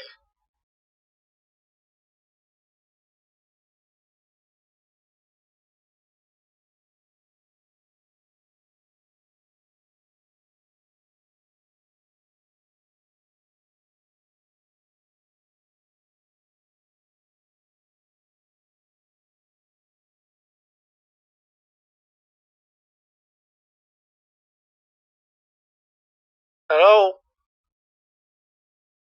Hello, hi. Hey, Uh, Tom, can you hear me? yes, I can. Hold on a second. Let me see if I can get this to work. Nice to meet you. Nice to meet you too. Can I you see mean, me? yes, I'm just trying to get mine on as well. Uh-huh. I'm not, All right. I do this every once in a while. I can tell.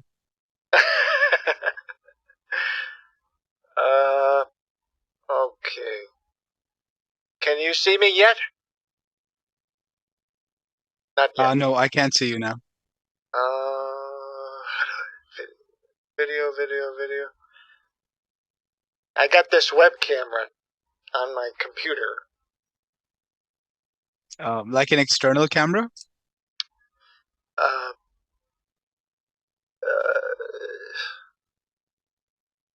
Holy smokes, it's cutting my eyeballs out. Holy smokes. How do you turn that off? That's terrifying. I think It's taking I think you have to go to settings. Holy. You look like Zeus. You look like Zeus. Okay, hold on. Let me figure out how to do that. Well, why don't we get started here? I'm gonna get my background off if I can find. I wanted to have that tropical background, but tell me a little bit about yourself, Matt, and how long you've been doing this for. And I'm gonna see if I can turn off my background. Oh, absolutely, not a problem. So Tom, to begin with, I have been with this company for over 7 to 8 years now. Okay. And with the publication, I've worked with numerous authors, and some of the authors are actually famous now. Wow. And I've also worked with some of the clients that were just starting out, so college students, minors as well. That would be Okay. 16-year-olds, 15-year-olds. Obviously, with the parental guidance, we were able to finish off their projects for the books as well. Right. So when you came on the chat that day, I got a hint that you might have been had an experience with a company that left a bad taste in your mouth, and I just wanted to connect today to answer any questions that you might have and to assure you that still there are good people that you can work with, like me. Yeah. I'm right here. Yeah, I get nervous because I think I might have got scammed before with a different publisher, so I just get nervous about stuff. You said you work with. Did I hear you say that you work with a lot of famous people and about mining, the mining industry, or miners? What did you say? Oh, no. So when I mentioned minors, so I said that I work with authors that have become famous now, and I've also worked with authors that were college students, and some of them were even minors. So when I say minors, so obviously less than 18 years of age. So meaning 16 years old, 15-year-old to people, help and them with get their book published. exactly, yes, But you, of course, worked with their parents, and things like that. yes, Okay. exactly, sir. Just making sure. Let me see if I can get my. Is this working now? Okay, my Yeah, eyes are. that's Now I'm in. that's That's the bridge right there. Okay, so couple famous authors you're saying, and how long? I mean, how long have you been working with those authors? So technically, I would say that these authors that are with me, some of them are with me from past 4 years. Some of them are working with me from 1 year as well. So I have people that are. I mean, these are my projects that I personally take over. So we have Yeah. different people here available. So I myself have a team of individuals. So it's like we have different units. So Okay. in a unit, we have a senior publishing and marketing consultant. Then you have the associates. Then you have Yeah. production people as well that are working as you can say liaisons for working with me and the client itself. So you will have your own dedicated project manager. That's how we work. So what my job is to consult with you, Yeah. assess your needs, and then let you know a package which is more suited towards your need.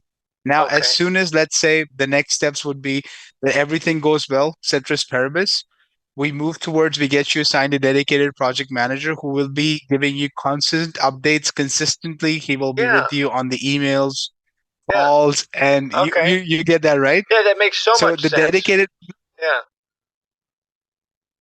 so the dedicated person will actually be working with you, and whenever you feel like that there is something that is not up to the mark, or you feel like that you need changes, you can just shoot him a text, email, or call, and then Yeah. they will get this done. So we have everyone working in house with us as well. Now, what I told you on the chat is that sometimes we have people that are working from home as well. So we work on a hybrid model. So Okay. we are also working from the office, and sometimes you're also working from homes as well. That's how it works here. Oh, interesting.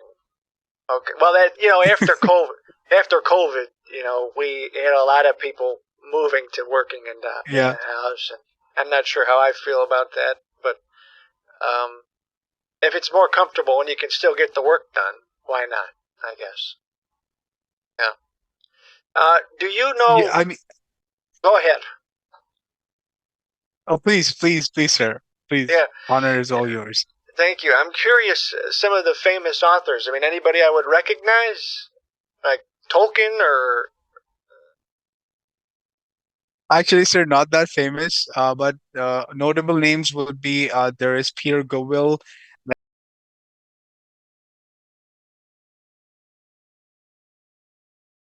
sales. So what we Okay. did for them is that we have a threshold, Tom. Every year we Yeah. are on a threshold to produce about somewhere between 4,000 to 5,000 bestsellers. Now, these Okay. bestsellers are so much guaranteed. So we have a strategy in place. If you know about the KDP Select program. No, I don't know what that is. So basically, what we do, Tom, is that we make your ebook free for 5 days. And Okay. within those 5 days, the goal is to make sure that there are numerous downloads. So over 8,000 downloads, 10,000 downloads. Now, when That's a people lot. are getting these, absolutely. So when people are actually getting the ebooks, they are, Yeah. it's not just that you're giving it for free, you're actually making some royalties on that as well. The percentages are less because it's something for free, but in return, you're also getting something that's more valuable. So you're getting your book royalties from the sales, from the Yeah. downloads as well. And we're Yeah. basically working with emotions here. So what we need to understand, Tom, people do not buy products, they buy emotions. So it's like when I Oh, get yeah, something for like that movie they just did with the different emotions. That Disney movie, they got yeah, fear and exactly. joy. You got yes, Yeah. Inside Out. Inside Yes, Out, that's a yeah. good movie. That's a big one. That's a hit. Might be onto something there. Exactly. Okay. Exactly. So we work this way. So when people are getting this book for free, most Yeah. likely they'll be ending up reading the book, and most probably they'll also place the order for your paperback edition as well True. because they need something. So they need something in their libraries as well. So if you like something, you Yeah. ought to get Yeah. it, right?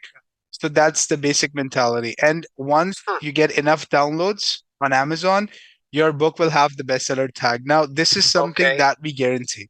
I mean, it's so guaranteed that if we're not able to get you that, we will refund you the whole amount, no questions asked, and that will also be mentioned within the contract. Wow. So this is what I'm talking to you, that we have a Wow. threshold of producing that many bestsellers for the whole year.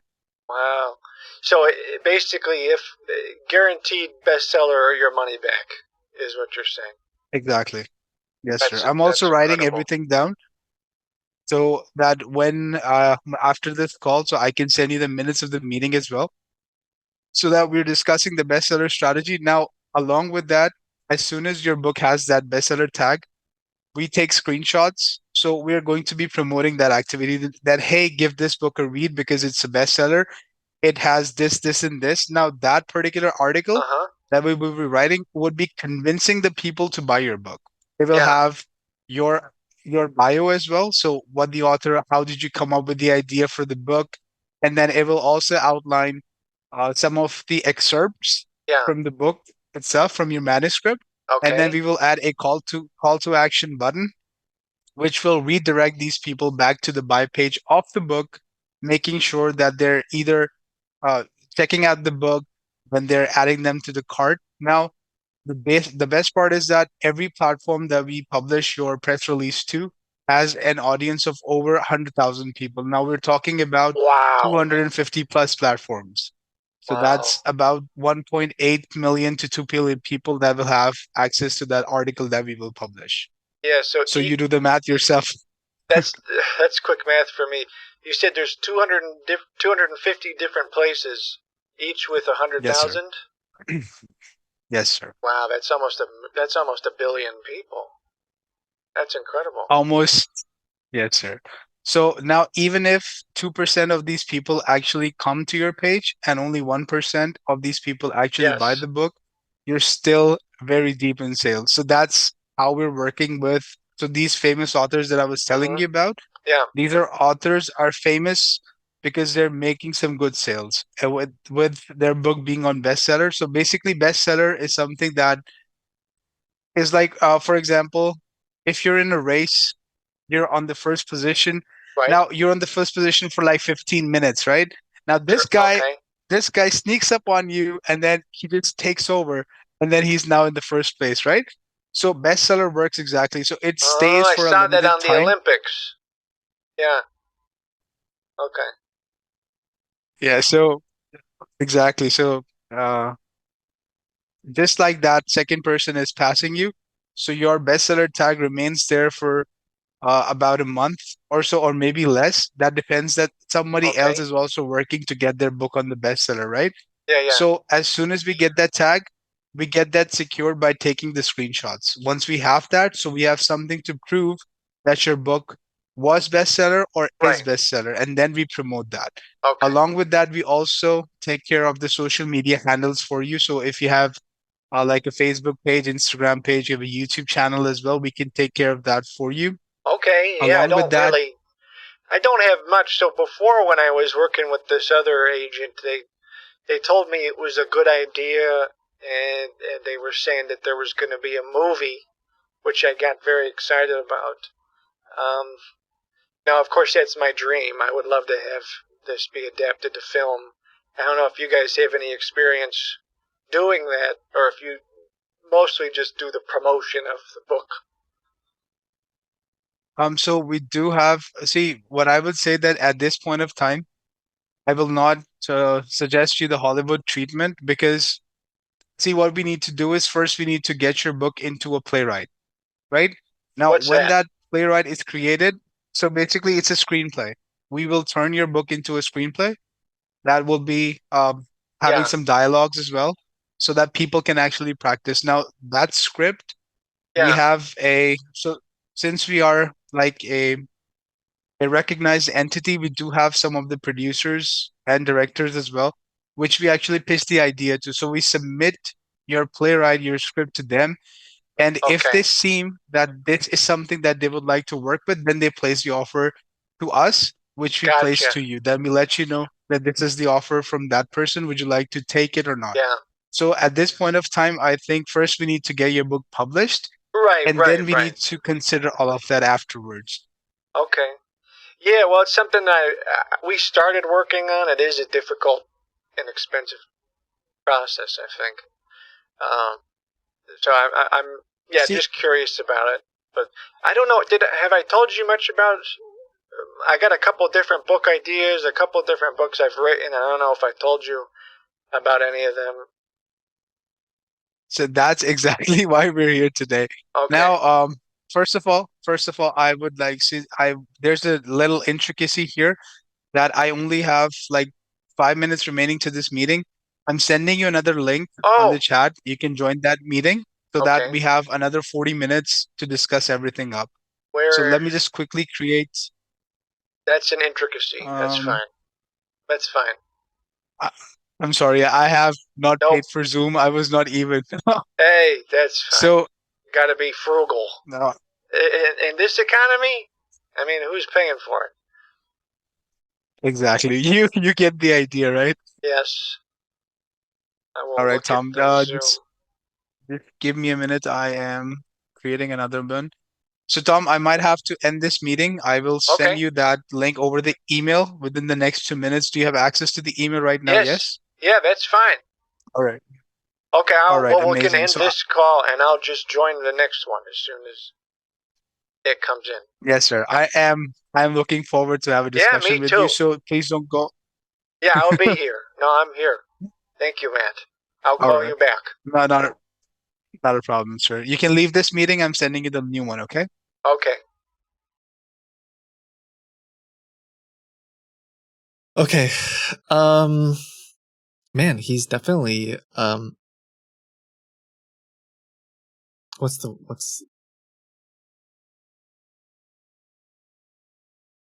word? He's excited and he's good and very professional. He's got a collared shirt on. He's got a little like I wear, like the polo. That's my best shirt. Yeah, charismatic, well spoken. But some of the stuff, like someone saying not a scam, not a scam. Part of it's tricky. Like he's saying, we guarantee that you will be a bestseller or your money back. Well, the only way to actually test that is, well, I guess I gotta let him publish my book and see if he'll give me my money back. Right? Like, he doesn't even. So that's why what I was gonna move into next is I'm recording this. I don't know if I should display his on the off chance. This seems like there's so many red flags.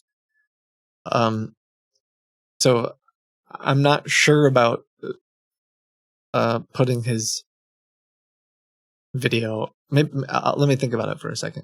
But the next thing I was going to do is start talking about a book. I'll talk about my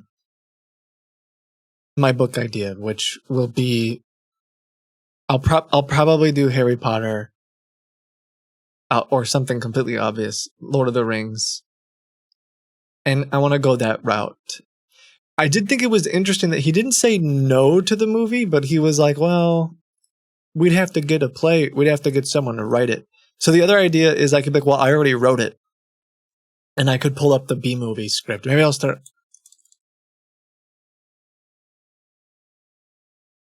The issue with this, I'm thinking, is the B-movie script. What do I tell him? I wrote 2 different books?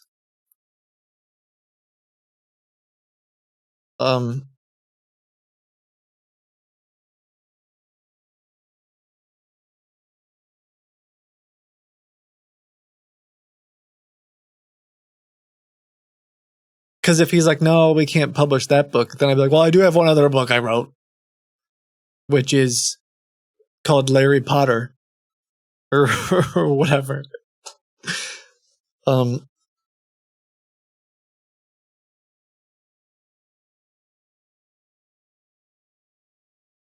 because I'm thinking if I do something really obvious, like let me set the stage for you. I'm just going to tell you a little bit about my book. So there is a school of witchcraft and wizardry. Don't go with the B movie. He'll think you're trolling. Well, that's sort of if he doesn't think I'm trolling and I talk about Larry Potter and the alchemist's bauble or whatever, and he's like, sounds great. To me, this feels like, okay, well, that's one way to prove this guy's sketchy and a scam. But he may be that may be way too obvious. Because if I read the Butterfly Midwife script, like the book about the butterfly, human babies turning into butterflies, I mean, it's absolutely absurd, but he could be like, sure, whatever, that's a good book. That doesn't prove that it's a scam. I feel like him saying that it's fine to publish what's clearly another person's book, to me, seems really just like extra suspicious. You know what I mean? Make Hogwarts hella trans friendly. So here's the big difference. I'm the author and I'm not a complete. Yeah. But see, he might be paying attention to that stuff. He might be like, So what I'm gonna do is I'm gonna take Harry Potter and not be. Yeah. It's way too obvious. He would see through it straight away. You need to choose books that aren't well known. But the thing is, it needs to be well known. Because if he goes along with it and is like, yes, we'll publish, then, like, to me, that's the entire point of doing it that way, is it needs to be obvious.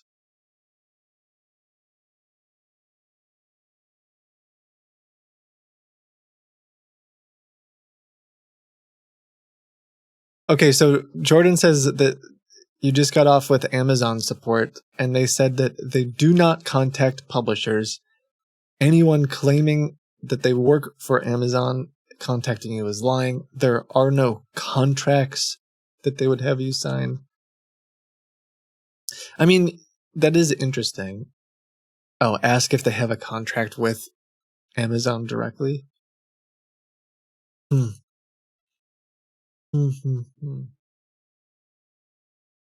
Make it a little less obvious. Catcher in the Rye. The thing is, guys, I said this at the beginning of the stream. I don't remember Catcher in the Rye. The only thing I remember about Catcher in the Rye is that there was, I think, a young adult who smoked. That's the only thing I remember. That's it.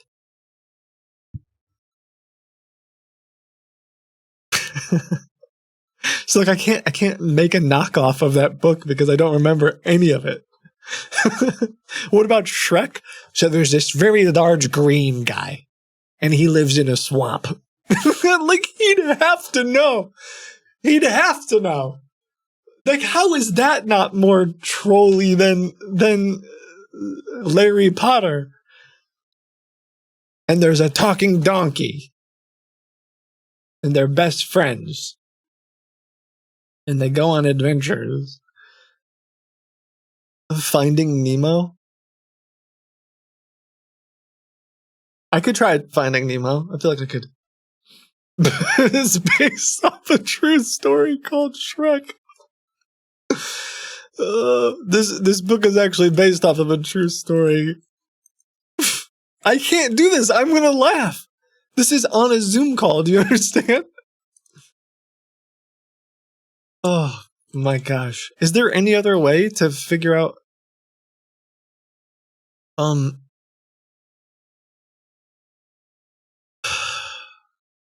Okay, let me see if he sent an email.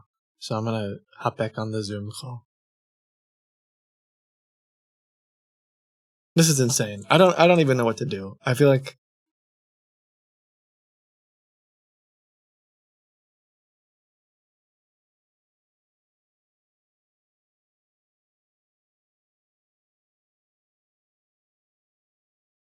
what else could I even ask that would be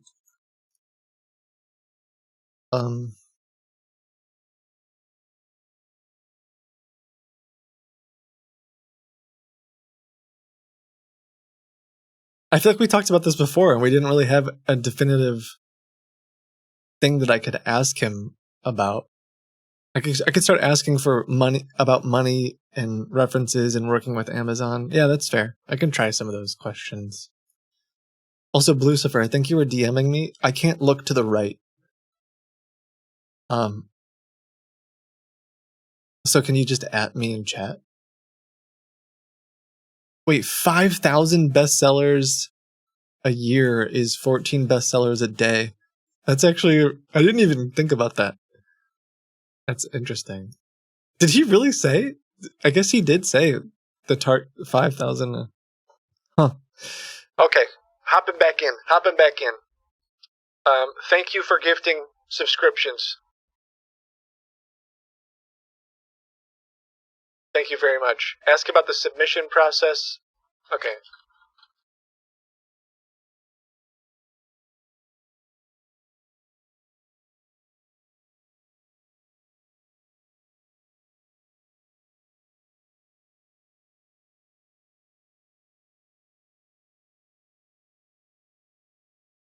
Is erotic fan fiction? Oh no. But yeah, thank you so much for gifting a bazillion subscriptions. 50 subscriptions? Thank you so much for that. That's beyond generous. Wow. Straight up ask him what he can offer that you couldn't do yourself through Kindle Direct Publishing. Sure. Okay, I'm gonna hop on this Zoom call now. Check.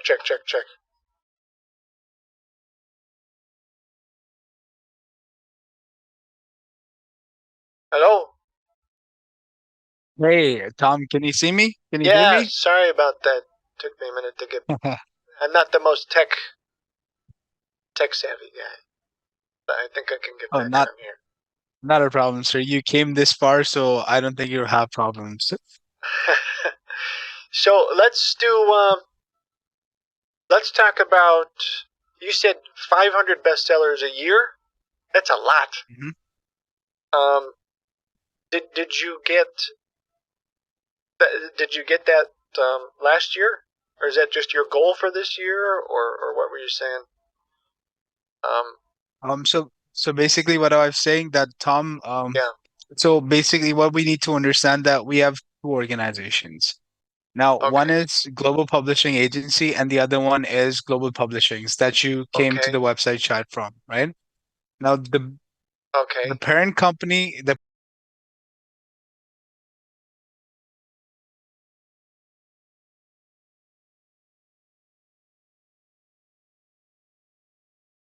now we see the potential in the books, and Okay. then we have allotted budgets that we can allot into the client projects as well. So it's not just that your money is at stake here. We also invest into some of the projects that that we consider that have potential to be the Okay. bestseller, and then we work towards a mutual strategy to. It's like basically that the stakes are high on both sides.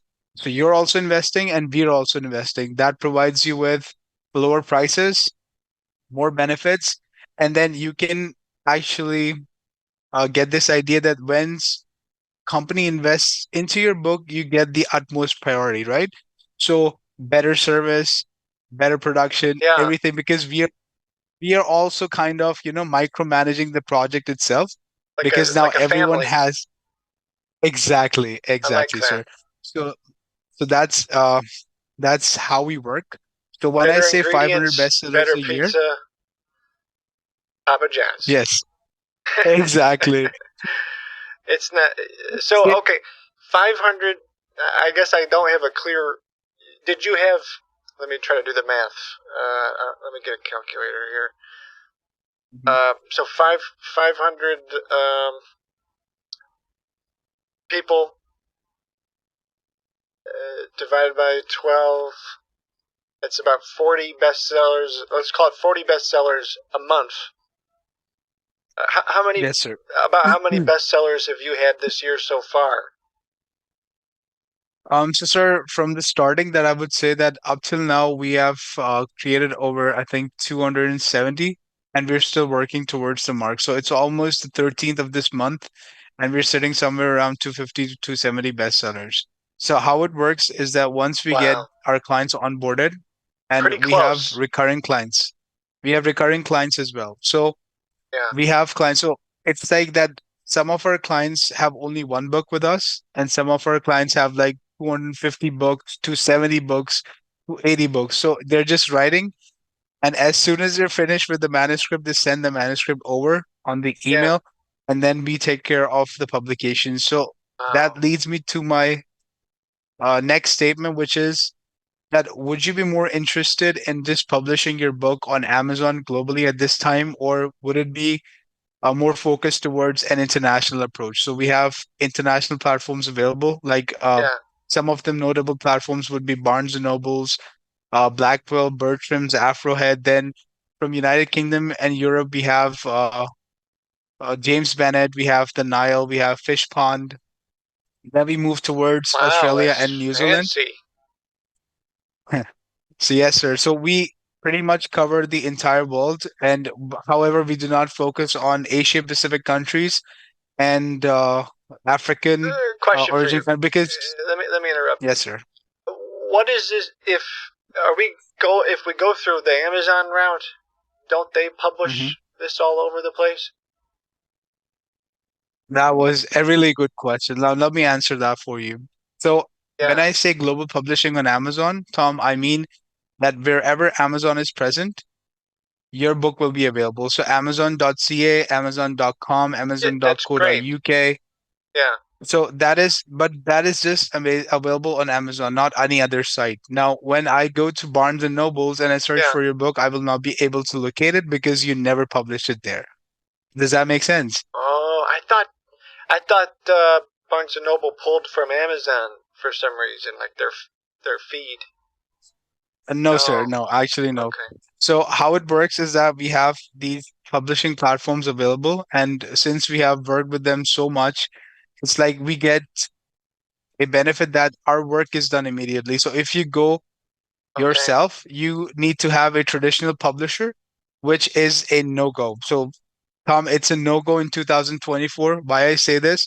Because they keep a big chunk of your royalties, which is only giving you about 15% or Oh my 20% in gosh. return for book sales. And then they also get to keep rights to your book as well. So at the This end of the you're saying day, a traditional publisher would do this. yes, sir. It's a no-go. Exactly, sir. What kind of percentage do you take? Sir, we do not take any percentages. So 60%. So all the publishing platforms that we have available, like Amazon, like Blackwell, Bertram's, Afrohead, Fishpond, all of these platforms have a unified structure for your sale royalties, which Okay. is 70%. 70% is the percentage that you get for the ebook sales, and 60% is actually the amount after the adjustment of printing and shipping. So this is a print on demand setup, which means that you do not have to carry a big inventory of your printed books and Yeah. then sell it yourself. Yeah. Yeah. Whenever a client, you understand the print on demand model, Yeah. right? Yeah. I understand. So you don't. If I work with you guys to publish, you're Mhm. not going to take any percentage at all. How do you No, make? sir. How do you make any money? I mean, how do you stay in business? So, exactly, sir. So how we work is that we charge an upfront fee for our services, and we have no hidden charges, and we have no recurring fees. And we do not have any stakehold in your royalties whatsoever, and every right to your book remains vested with you. So we do not take any shares in royalties, and neither do Okay. we take any share in your copyrights for the book. Plus, Okay. we also do the international standard book number registration, which is also the barcode. So you see Yeah. the barcode at the end of the book and the number. We also get that registered for your book so that your intellectual property is not at a risk of being stolen by someone else. So that's also one of the best parts of Okay. working with us. Plus, we're also giving the marketing flavor within the same publication package. So we're doing search engine optimization. We're making sure that we're revising your book description, the author profiles that we will create. Let's say if you decide to go with the international publication, everywhere on these platforms, you will be able to find your author profile, your book profile as well, with descriptions. Now, in the same descriptions, we add keywords. Now, we try to rank those keywords on the first pages of Google. So basically, when someone searches for, let's say, a book that is similar to your genre, your book has higher chances of popping up in the search results. Plus, if you do the extensive publication, since your book is already on 30 plus platforms, when someone searches for your name, you will be popping up on the first 2 pages of Google. So at the end of the day, popping off with the searches. exactly, sir. Are So any of Google your is authors, on the first page of Google for something like fantasy book or something big like that? Sir, fantasy. I don't remember it at the top of my head, but what I can do is after this call, I can curate some of the lists that I can send to you for the authors that are ranking on the first pages. I'll also send you some of the bestsellers for the Yeah, I would screenshots love to that we see have that. taken. Thank you. No, Tom, And see, with you've come to the right place. yeah, I really I'm sorry. appreciate you doing this. With the Amazon, do you guys work directly with them? Do you have a contract with Amazon? Like you guys are in bed together, or how does that work? No, sir. So how it works that since you know that Amazon does not have any HR, any admin, or any other department that actually facilitates you, right? So we're not in relationship with Amazon, but we are in a relationship with Amazon. Now let me explain that. When It's I say that we do complicated. not have any exactly, so we do not have any direct relations with them. But since we have published so many books and they know that there's a company out there by the name of Global Publishings and Global Publishing Agency, Yeah. so it's kind of that relationship that we're not having any relationship with them directly, but they know of us as a independent self-publisher, if that And makes sense what's to the you. typical book publishing package gonna run? Like, let's say you said that you could send me a contract. Mhm. What would the typical cost be? So sir, starting from let's say if you just so first of all, I need to generate a custom package. I would like to know the number of pages your manuscript have. Okay. And would you be needing the editing because we provide both editing and proofreading? So if there is editing involved within the same package, then the package price might go up a little bit. If it's just proofreading, it's going to be basic proofreading. So how many number of pages do you currently have in your book, About sir? 680. All right, sir. So 680 pages. And would you be needing basic editing or basic proofreading, sir? I mean, I've already kind of been through this, so maybe not. I guess you guys should at least proofread and give it a review, right? Double check, right? But I write so well, I don't really need an edit. I'm kind of my own editor. Let's be honest. I've been doing this for a while. I don't doubt that, sir. I don't Thank doubt you. that for a minute. It's just that it's just an extra layer of protection for you. Yeah. So you know what? Let's do this. See, I will do everything in my power to make sure that you're getting the best possible deal. So proofreading and editing is something that I'm adding as a complimentary service to your Great. package. Thank you. So even Thank no you. problem, sir. That's incredible. So even if you choose proofreading, even if you choose editing, it will not affect the package itself. Okay. About the book cover, sir, do you have it already designed, or would you be needing us to design a book cover for you? Good question. I mean, I'm open to your suggestions. Maybe I can send what I have. All right. So I'm putting in book cover design. All right, sure. Yeah. And I kind of have two different books that I'm thinking about publishing. So we'll have to do. The first one is the main one is what I'll have to tell you a bit about. The other one's a children's book. This one only has maybe like 20 pages. It's a lot smaller. It's for children. And it's Are there any illustrations, sir? Already got illustrations in the children's book? the illustrations. I had a great illustrator locally do the illustrations. It's incredible. Mhm. But yeah, that one I'll have to send that to you because I think you'll want to see it.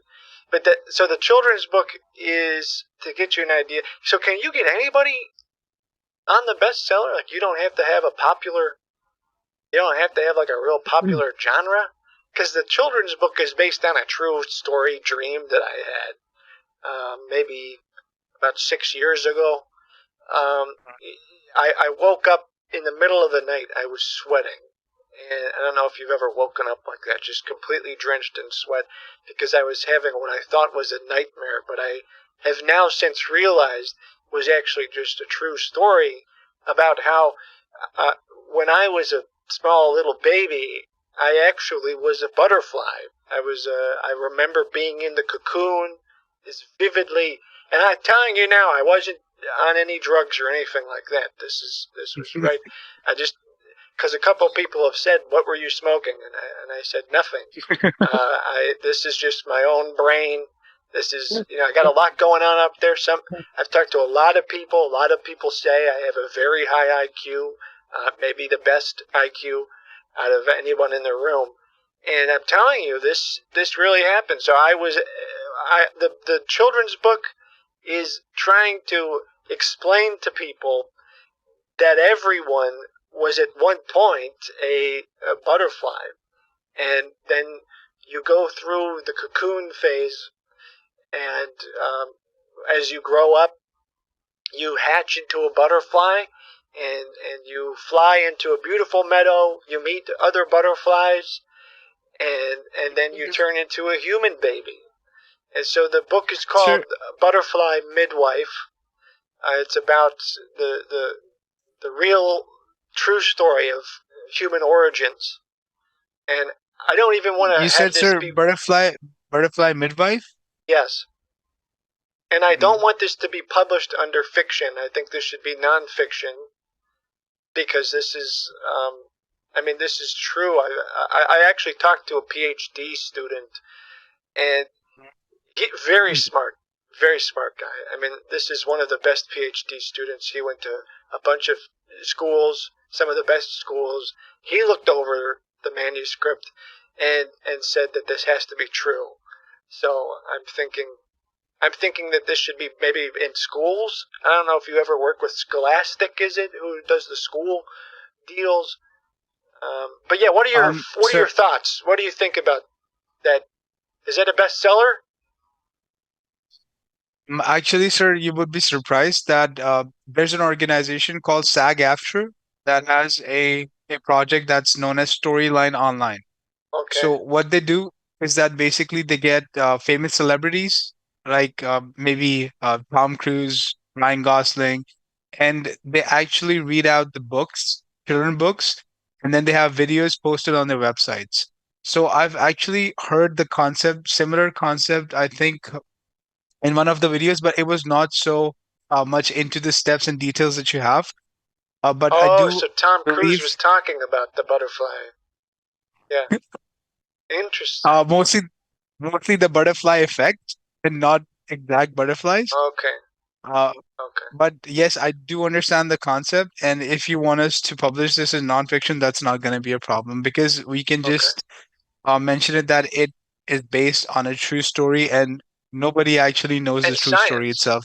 And science. Yeah. Exactly. Exactly. Exactly. So, And can you? sir, we I don't can. know the title.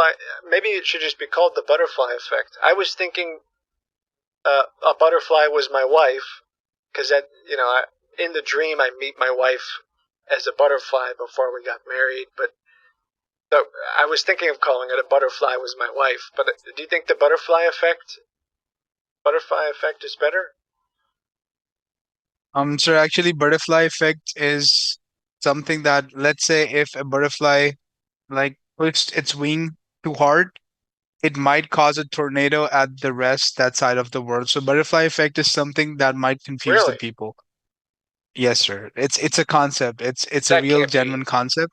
That can't be true. It's like you can search it up, and so it's just like let's say that Tom, you were traveling somewhere, you had a Yeah. bag. Let's say you have laptop in your bag, and the zip you forgot to zip up the bag, right? So it's Yeah. open. Yeah. So you said that I'll do it later. However, in like 5 minutes, you tripped over, the laptop came out, it fell, and it broken, right? So just because of that zip that you did That not zip happened to up, me.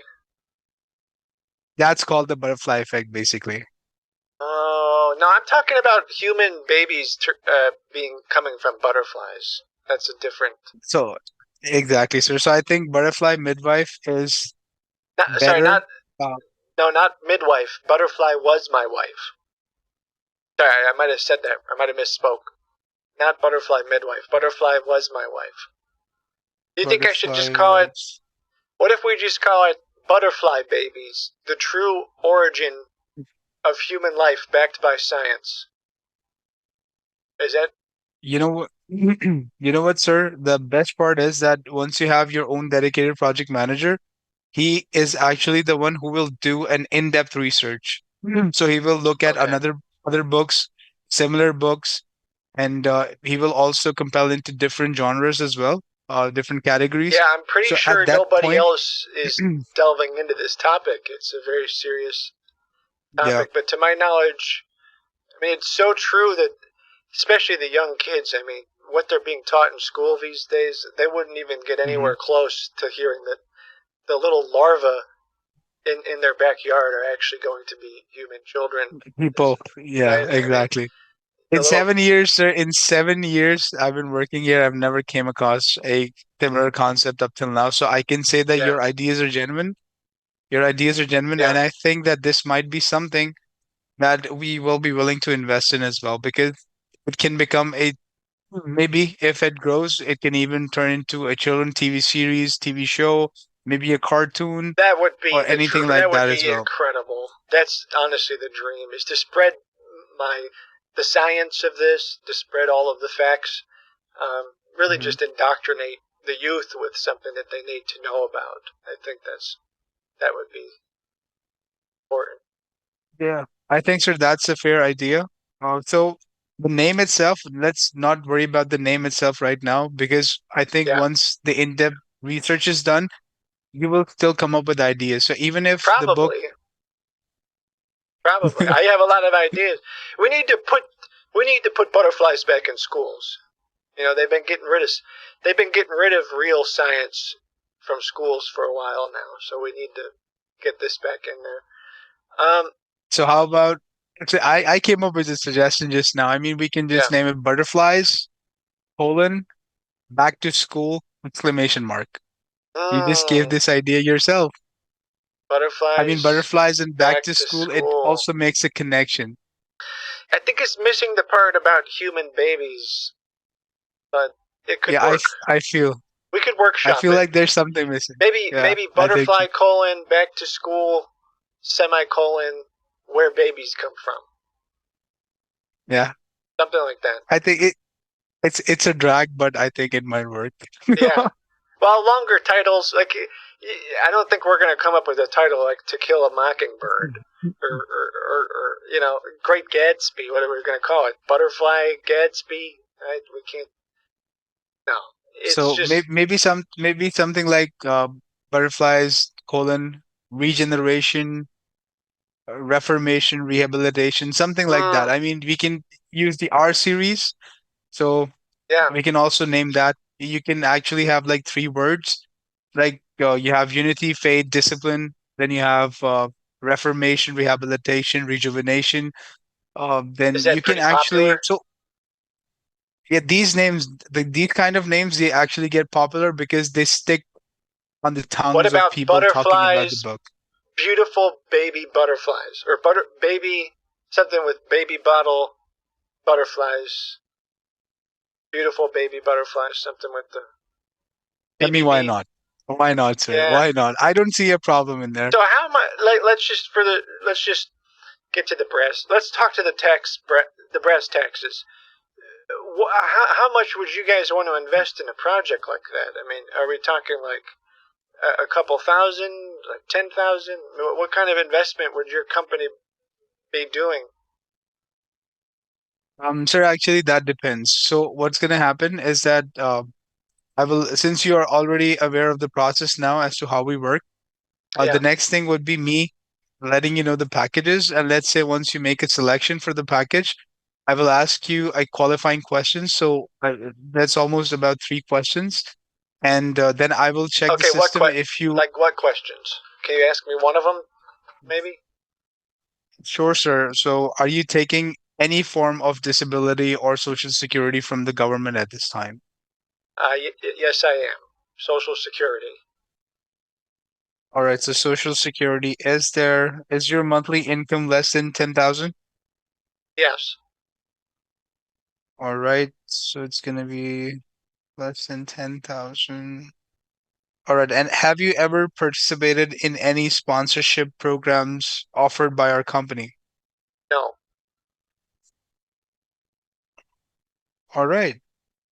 So I think with these answers, you've already qualified for the sponsorship. I might have to check the system because what is basic? So Okay. when we give the system your information, and then the system actually checks for any sponsor that is available. So when you ask That's for a incredible. specific amount, let's say if I give you a package for publication, just to give you a rough idea, Yeah. for 2 books with the everything, the proofreading, editing, typesetting, formatting, publication, and let's say not just on Amazon, on 30 plus international platforms for both of your books. Yeah. I would say, let's say if I give you a package for maybe 6,000 or 7,000, and if Okay. I have a sponsor available, that sponsor might cover up to 2,000. Maybe he can cover up to 5,000 as well. That depends on which sponsor is available. If you understand what I'm trying to tell you. Okay. So you'll have a package, like a quote, and then there's Yes, sir. a sponsor might come along and say, "I really like the idea of this," and they're Yes, going to sir. cut. So would they take a percentage then of the sales? No, sir. It's Why would basically they? allotted budgets. Why would they want to sponsor it then? I guess I don't understand. Exactly, sir. Allow me to explain. Because you're not just working with the publication of the book, we're Yeah. also working with the marketing. So the same package that I will offer you will also have the marketing strategies as well. So once I mentioned that we have a threshold of producing these bestsellers, that's when these people come into play. So they have allotted budgets at the start of 2024 which are available within our systems. So when we see that someone is deserving and someone is actually Yeah. have manuscripts that have potential, they actually invest into the book, and then it's kind of like a discount for you, but it's not actually a discount because this Maybe time we're investing. just to interrupt for a second. So you're saying, um, I want to make sure I get it right. So let's say we paid Mhm, 7,000, 6,000. mhm, Sponsor covers half of it, let's say. mhm. And I mean, what's in it for them? Is it if a movie deal comes through, then they're going to take a percentage? I mean, there's got to be they got to make their money back, right? How are they making their money back? How does anybody make their money back? I don't See, understand. Why would like I love why pay $3,000 if you're never going to get it back? how your brain works. See, Thank you. because sir, we will start a package that will have the bestseller strategy within it as well. So bestsellers is basically the threshold. So how is the company is working with a government entity as well in the Yeah, United States that I'm not allowed to name because fair. of obviously It's the for obvious FBI, reasons. probably the FBI. So okay, I don't know, sir. I'm not at the liberty to say, Tom. yeah, Because I've actually signed a gag, so I can't really say much about here. yeah, But to my understanding, is that once we produce a threshold of that much books, they're basically getting some kind of rewards or community. It's like when you do community service, you get community hours, right? And yeah. that's actually being posted. So it's somewhat like that. So it's basically CSR, that's corporate social responsibility, So that they're someone's telling. doing community service. You said, is it I'm like trying to give you an uh, analogy. is it Analogy, like sir. is it like a giveaway? I guess like a government grant. Sir, not the government grant, no. It's Oh, basically our own okay. money. It's basically a private firm. It's their own money, but in return, they're getting subsidies from government. There, I tell you that. So Okay, when so the government, when they donate $3,000 to me, the government gives them $3,000 back. yes, sir. So Oh, not okay. exactly 3,000. In some cases, they even get more than that. So it's Wow. basically Man, I want to be it's in that basically business. Wow. Okay, that's pretty good. Hey, I don't understand how that makes sense, but if it'll benefit me, then I want to take advantage of it. sir. It's like an Trust infinite me, money glitch, but it works. sir. Even in those 7 years, I have not understood this concept myself because Yeah. it's You, like you a probably never a will. I mean, hierarchy. that's a hard one to understand, but that's okay. That's all right. Yes, sir. The only thing that I like to say here is that, sir, I like to be transparent with my Yes. clients. So whatever it is, however it is, even if I have to let you know the bitter truth that I think, Tom, this is not possible. I think, Tom, it's not going to work. I It's am going not? to do that. Just an Oh. example. Just an example, sir. Oh. Oh. I mean, Oh, I okay. like to be direct. I like to be direct with my clients, letting them know everything Yeah. so that they will not, they said so that you're not able to say that, hey Matt, you did not tell me this. Okay. Hey Matt, you did not inform me on this. Right. So I don't want this to happen at the later stages. So I want to be as clear with you in the starting Yeah. so that you have no questions later whatsoever. Yeah. Even if you have questions, the project manager will definitely be there for you whenever you want to ask anything away. So let's get your package. For the second book, I have the information as well. For the first book, you told me it's 680 pages. Yeah, I'm Proofreading, thinking about editing. potentially we could split it into two books. I don't know. So this one's an interesting Mhm. story. This one is more of a fantasy. The idea here is it's like an adventure. It's an adventure tale. A tale as old as time, really. It's got dragons. It's got elves. It's got all the main, all the real characters. It's got orcs. Mhm. It's got like nightmarish fiends. Basically, I'm trying to pack in all the tropes of every fantasy idea: magic, wizardry, witchcraft, um, snakes, goblins, all of it right into one book. So the idea here, and this just came to me one day. I was actually fishing with some buddies of mine.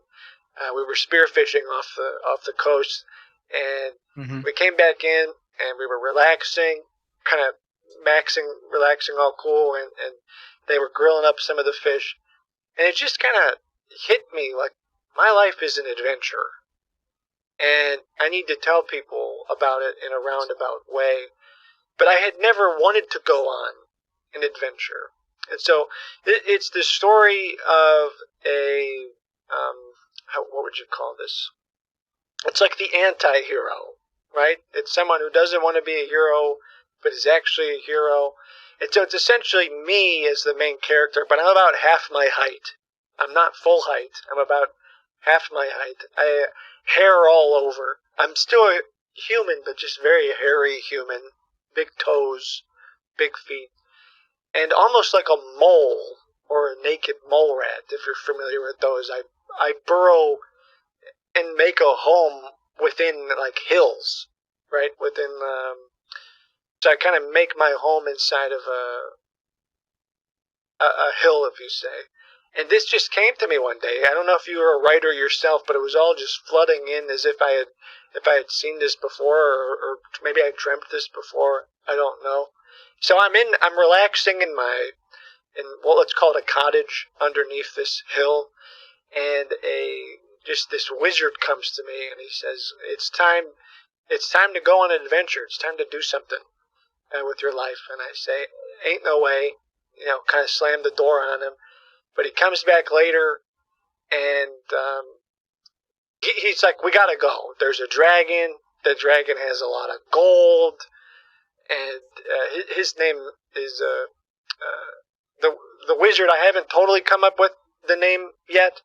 I'm thinking probably Goodolf, and Goodolf the Grand, and he says, "Let's go." Like Gandalf, No, Gandalf the Grand, Goodolf, Goodolf the Grand, Goodolf. and he has a long beard, and we start going on this adventure, and he says there's a huge dragon named Fog. It's this kind of black, real dark dragon, represents kind of just everything that we fear, and it's guarding a significant amount of treasure that's been stolen from people all these years. And so I go on a series of adventures, right? I run into some ogres, goblins, and at the end I find this this piece of jewelry, like a let's call it like a little trinket. And this trinket is a very powerful trinket. It happens to be crafted from the beginning of time, and it's the most powerful of all the magical trinkets. And it's widely sought after. Like, everyone is trying to find this trinket because it gives you ultimate power. So I'm thinking of calling it King of the Trinkets, and it's going to be this. It's all in this one book, and it's like this power play where everybody is trying to capture this one trinket. You know, at one point we're flying on the backs of crows, trying to get across the entire Earth. It's a story of it's honestly really sad. In the end, ultimately, we have to destroy the trinket because that's what's best for humanity. And in a lot of ways, it's a parallel to my life. But what do you think? What do you think of that one? Is that a bestseller? Both of the concepts that you've told me, I mean, they're they're really genuine because see that when people are mostly Yeah, talking about their books, it's like ideas that are being recycled every time. So when I say recycled, yeah. What by do you mean? recycled I mean that it's like almost similar. On the fine lines, it's somewhat silver lining is that they might be different because obviously the characters are different, the setting is different, the theme is different, the story play So is true. different, the climax would be different, but you find commonalities in the ideas, right? But this is something that's completely thrown me off. I mean, trinkets, then this and that, and then dragons. So you're also making references, and then these references can also be made to your real life as well. That Yeah, you're also putting in symbolism in there, that you're trying to create symbols that are representing something. So you can actually have a key within the same book that maybe, there's a dragon right there. This represents this in the starting. So that when people are yeah. reading the book, the actual Symbolism. 600-page novel, they have an idea that there's a key that when this symbol comes up in the Yeah, book, this is what he means. What this is what the author means. So I mean, I'm more yeah. than excited to work on this I with mean, I you. think it could be a really big. I think it could be a really big one because if you think of other popular things, what's that? What's that one dragon movie they did? Braveheart. Yeah, maybe Braveheart is what I'm thinking of. But this is Braveheart, but better, right? I mean, you think of any fantasy book, Bug's Life, anything like that. This is way Yeah. better than Bug's Life. This is way better than Shrek. Way better than Harry Potter. I mean, who? I don't know if there's been a book that I know of that's going to get together a wizard, maybe a half human, a dwarf, an elf, like a human. Like some of the best warriors from around the world are all going to come together for a common cause. You know, they're going to have an axe, they're going to have a bow, they're going to have powers, and they're going to have this trinket that they have to bring against all odds. They're going to have to destroy the trinket to just make everything right again. That's, man, talk about a fellowship. That's like the story of life right there. You know? Very true. I mean, this this is something that I would like to work with. Both of the concepts. The first book sounds really intriguing because the storyline would be thickening as Yeah, we go along. yeah. Because I I'm feel I excited. feel the tension. I can see how excited you are, and now I'm getting excited because Yeah, I because I talked to the other place. You know, this was after they botched my first book.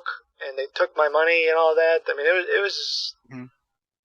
$20,000-$30,000 deep, man, because we had to keep doing all these screenwritings. Whoa. And it was, Whoa. I know, it was a lot. And I started telling them about this book, and they were saying for sure this would be in theaters everywhere. And I was getting excited, but then when they hadn't finished my first one, I thought, I mean, they towed my car at one point, and I'm thinking, like, this is so much money that I've given them, and they never delivered. So, yeah, So they dealt in bad faith, and yeah, when someone deals in bad faith, they're legally, so yeah, there can be legal repercussions as well. So I mean, why not go ahead? yeah. Why not I'm go ahead and trying take to. your money back? I am trying to sue, but it's difficult. It's difficult. Where are you guys located? Where's your headquarters? Sir, we're in California. California. Okay, great. Yes, sir. I mean, I So saw I them. mean, It says there's not a lot of meeting time. I've been talking your ear off. I appreciate it. Why don't we do this? You like the book ideas. I believe in the book ideas. Why don't you give me a quote? Kind of send me over the legal documents and let me review those, because I'm excited to get these ideas out. I mean, no one's had these ideas, and the world needs these ideas. Would you agree, Matt? absolutely. We're less than 1 minute into the meeting time. Can I have Yeah. your number real quick so that I can give you a call Yeah. later? Okay. You want to call me later? Yes, sir. Yes. The meeting's gonna be over like any second. Oh, sure. It's 352.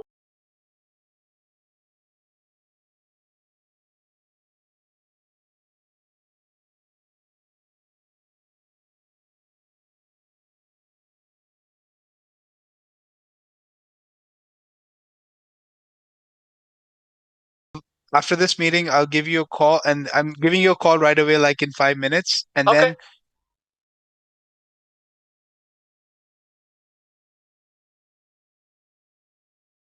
Oh.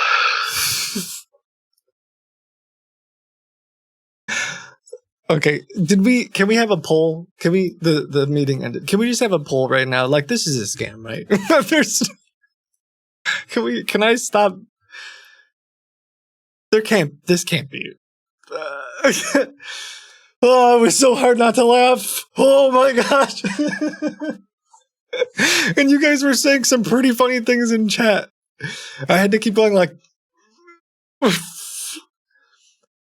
I mean, like he even said it. He even was like, "Oh, like Gandalf." No, but I think when I held it together and was like, "I don't know what the heck you're talking about." I mean, he even started saying these are recycled ideas, but they're original. But then it was like, since I kept acting like it was original, he's like, "I mean, yeah, I guess it's just an original." It's just, he's selling you a service you don't necessarily need. It's not up to him to decide the content of your book, I guess. But him saying like, we'll publish a carbon copy of The Lord of the Rings, and we want to put our name on that, and we want to invest in it, to me is like this. Come on, bro.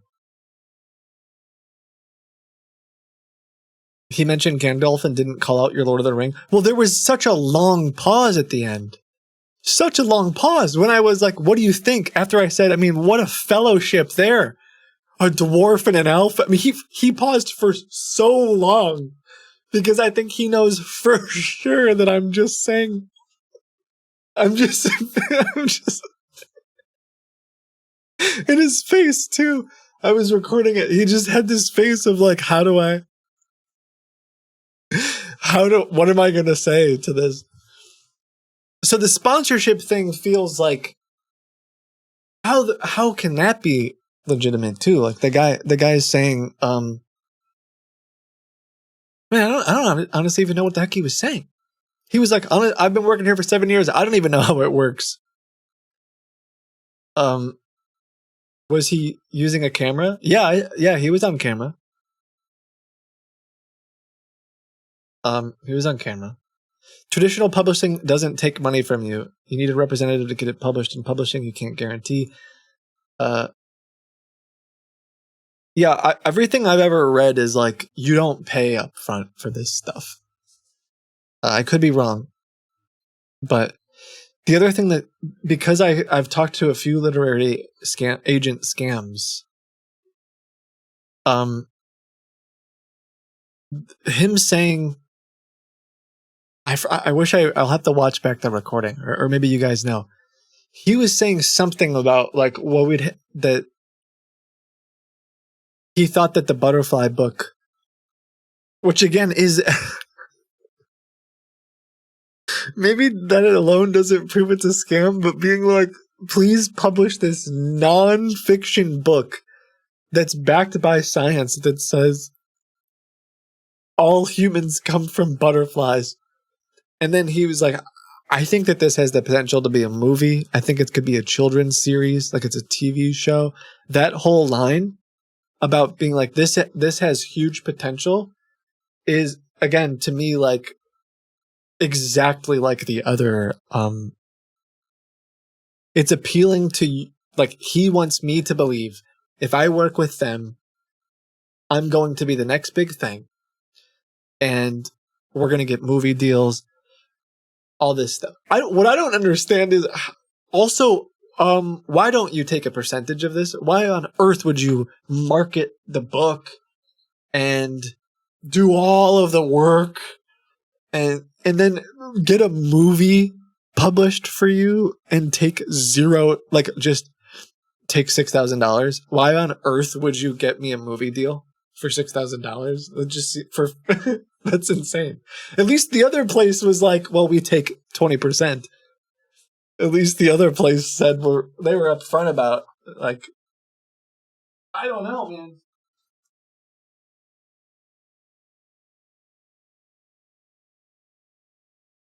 I'll have to look at some of the references. I also want to look at the contract, but yeah, I don't know. Did we do a poll? Can we do a poll?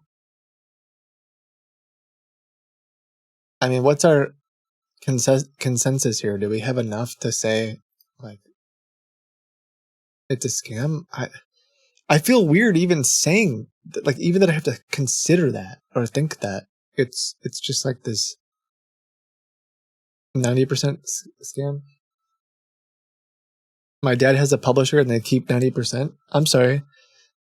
That seems also like a problem.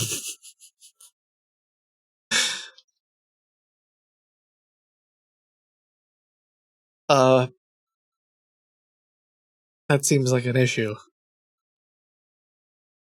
My point is he's not giving anything tangible, he's just yapping.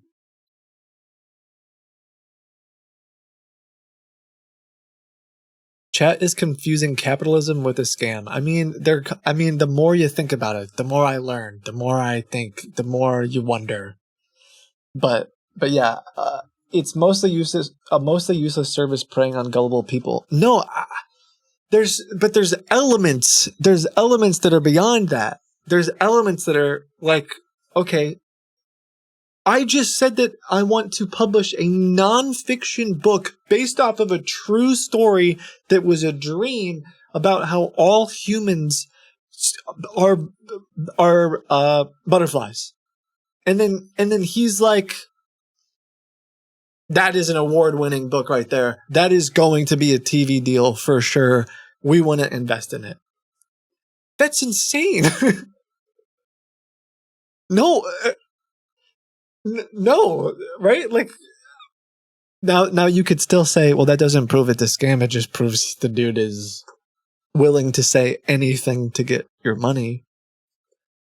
And if from his perspective, it's like, okay, well, I pay $6,000 to get it published. If I don't get a movie deal, that's not in the contract. So I guess.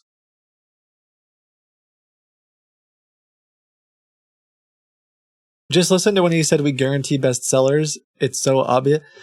He does say we guarantee your bestseller or your money back. But I don't know. Butterflies back to school. He was like, what do you think of this? Butterflies back to school.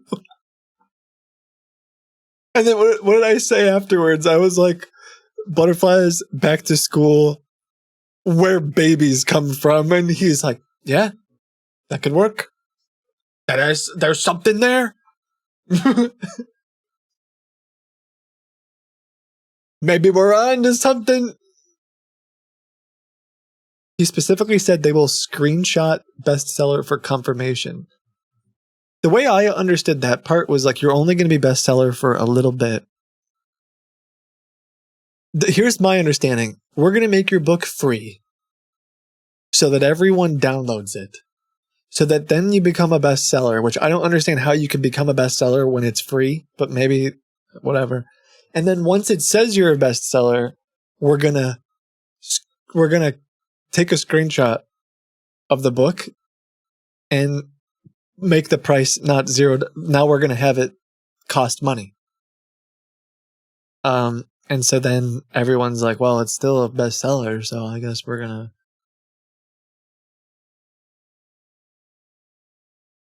Instead of bestseller, I think top downloads. Yeah.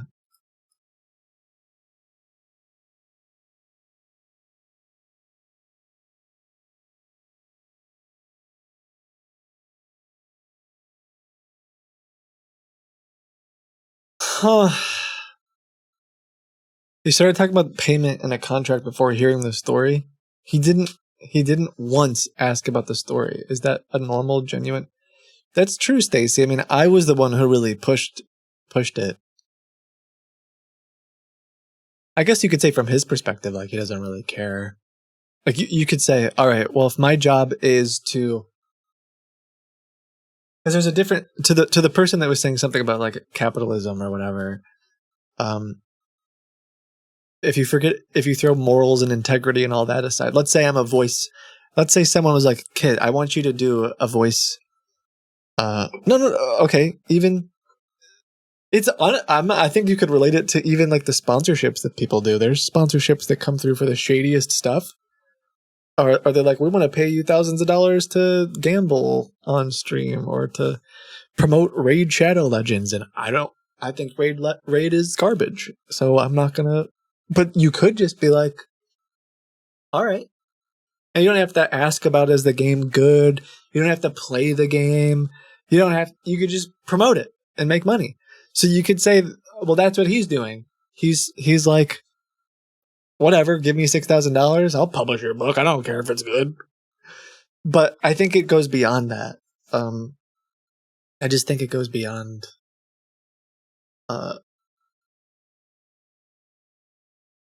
Yeah. I also is it weird that he said, well, the cost depends on if you need editing, if you need proofreading. And then when Lucifer in chat was like, I don't know what you said, but something like, you were basically like, nah, I'm goated or whatever I don't know. Whatever it is that you said, where I was like, I don't need that. I'm cracked. Yeah. So I was like, no, I'm too good of a writer to need any of that. And he was like, well, we'll just throw it in there for free then. Like, what? To actually edit and proofread 680 pages? That's a significant book, right? Like, that takes some time to actually go through that. And for him to be like, nah, you're such a good writer. I mean, whatever. You could still say whatever. It's just a sales tactic. So this is what makes me so frustrated about this type of scam, though. This is hard. Like, I still think that we could pick on every little point, every single point that we come up with. We could have if we were in the court of law, if we were having a court case right now, I feel like we could just, you could find a way to make an excuse for every single one of them. And when you bring them all together, it starts to be like, wow, this is really bad. But then even still, it's like, well, because you get a book published on Amazon Direct Publishing or whatever, Kindle Direct Publishing, even that psychologically or whatever seems like, well, you did get something, so it's not like, it's not really a scam. And then if it was criminal court, they would probably not be guilty because of reasonable doubt. So interesting point. That said, I would, if I was a betting man, which I'm not, I would say that what happens next is what's worse. So for the other literary agent scammer that I was talking to, we talked to a handful of victims. These people's books were published. You could buy the books.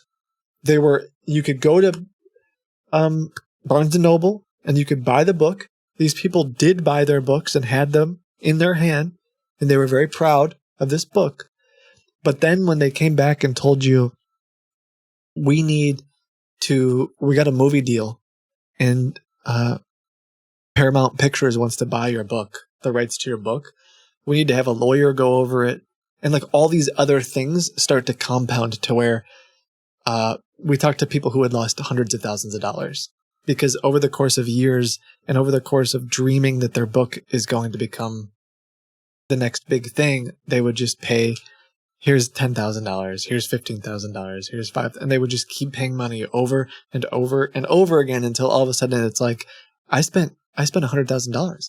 We talked to a woman, actually shout out, they may or may not be watching the stream right now, absolute legend, a particular law enforcement officer who may or may not be here was able to watches the stream and was able to physically go to one of their houses and has been meeting with the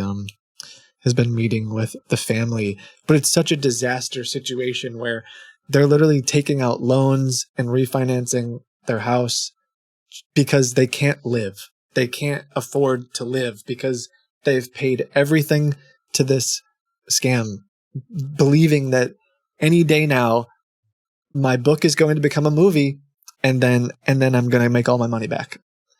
So the hardest part about the situation as I see it here is like that exact same, that dude, this company could be doing that. I just don't know. Like I can't prove that until later. All I know right now is the website's 90 days old. They say that they've been doing this for 10 years. They say they're in California, but yet there is no company under this name registered in California. The reviews all seem fake. There's a lot of sketchy promises he's giving. There's like a ton of red flags, but I don't know for sure like how far the scam goes. And that to me, I got to stop ranting about this, but to me, that's what makes this even more scary than like the Microsoft scams. Because the Microsoft scams to me just seem so, to me, from someone who's dealt with it a bunch, it's so obvious. It's once you realize, okay, I got to be careful. I'm gonna have to take back everything I'm saying. If you understand how the scam works and you understand computers, you know that it's pretty obvious. Because when someone connects to your computer and types in a tree on the command prompt and says, look, those are hackers, now pay me $10,000 to remove them, you're like, oh, that's not how we find hackers. They're lying. They told me to go buy Sephora gift cards. Okay, this is a scam.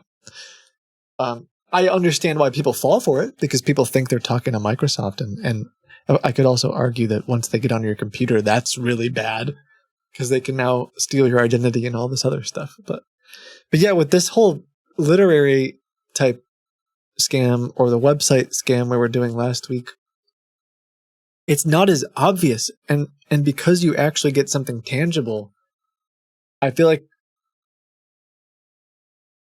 I don't know. I feel like it's so much harder for people to understand that they're caught up in a scam. And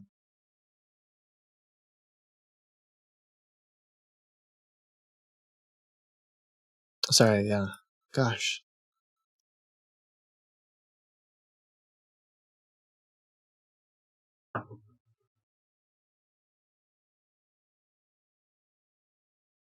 If they're operating as a Californian company that doesn't exist, well, that's why I want him to send me the contract, because what if the contract has something else? But yeah.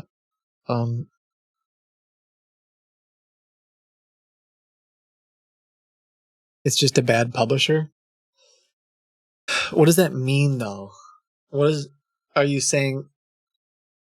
Hit, this isn't a scam because I'm really interested in defining this because I like to play devil's advocate or I like to do this. But like, what would we say? I think the fallacy or the danger here is to say, well, you know what this is like, Kit? This is like going to a car repair place and they tell you there's $1,000 worth of damage on your car, but really it was probably like 600. And then when they fix it, they didn't do a very good job. They kind of they used old rusty parts.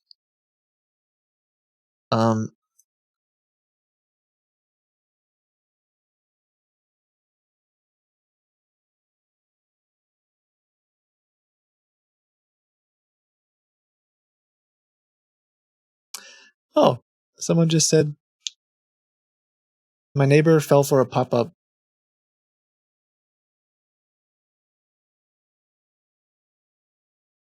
Oh, very cool.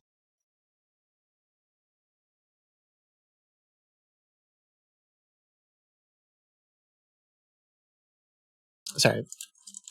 I don't want to, it's going to sound shameless, but their neighbor fell or had the virus pop up, called them, and they were able to help them remove everything with Serif Secure. So that's awesome. Good news. Anyway, what you described was a crime. So I don't know, like the but yeah, that's super cool.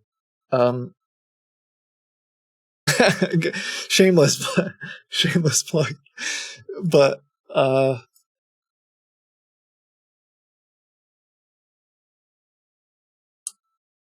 was I gonna say? What was I talking about? Oh, the car analogy. Do we say that, like, I have a hard time saying that it's a scam in the same way that it's a scam with the Microsoft virus pop-ups. If we were to compare, maybe I should. Is being dumb illegal? Oh my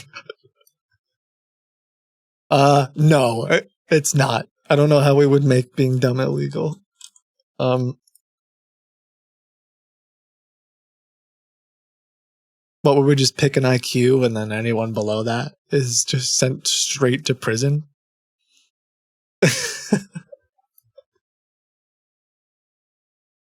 All right. Let me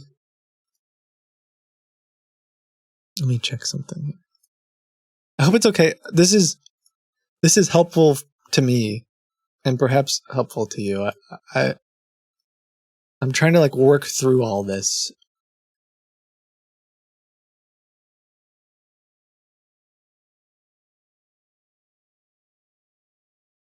I don't want to use Microsoft Paint. I was gonna use Paint. I don't want to use that.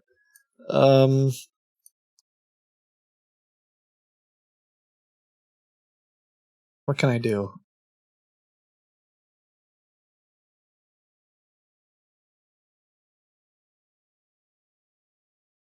How about this?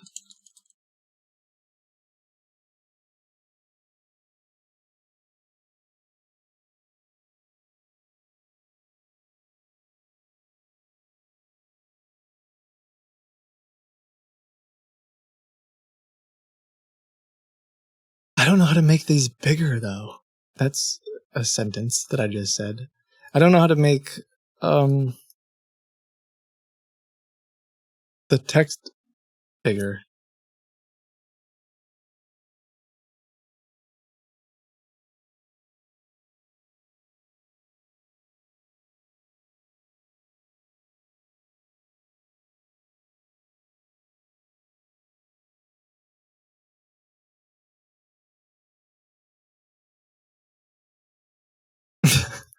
I have a file called B movie. I have a B movie project on PyCharm.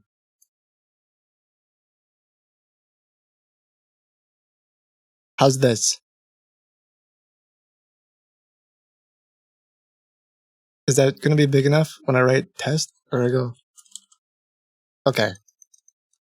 This isn't going to work. This isn't going to work very well at all. So we have our, the fact that, okay, hold on. My friend says the fact that everyone's arguing on whether it's a scam or not means that this is a really good scam. It's not hard to fall for something like this, even if you're aware. Ooh, that is an interesting point. Yeah, because it's like, it's just not. Shut up, voiceover. So let's compare and contrast. Let's make a Venn diagram. I don't know what this is called. So one will be we'll call it the bad car repair, and then we'll have another one that's called the whatever. We can pick literary. Is that how you spell literary? Does literary have 2 T's? I have no idea how to spell. Let's call it.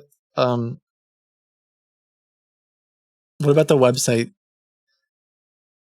Literary agent.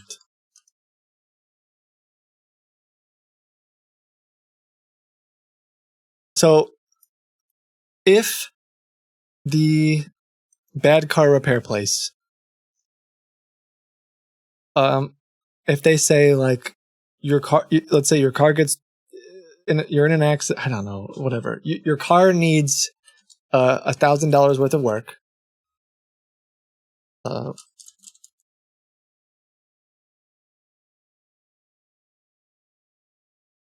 But we find out that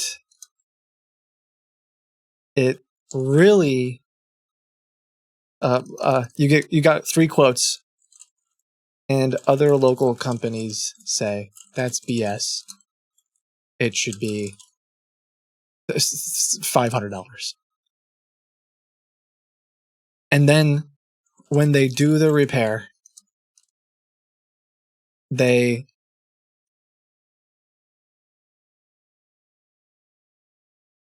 when they do the repair, it's kind of a bad job. They don't buff out the scratches. I don't know. So part of me says, okay, literary agent, your book costs $1,000 to publish. You got 3 quotes, and other places say don't pay it up front. This is bad. This is not the best way to do it. And then when they do publish, it's kind of a bad job. So far, I feel like we could take both of these scenarios and say, like, they're probably similar. And I don't know if I would call either one of these a scam necessarily. I think they suck. I think that's a bummer. I think they're overcharging for their products. I think I'm not saying it's right. I'm not saying that. Hold on one second.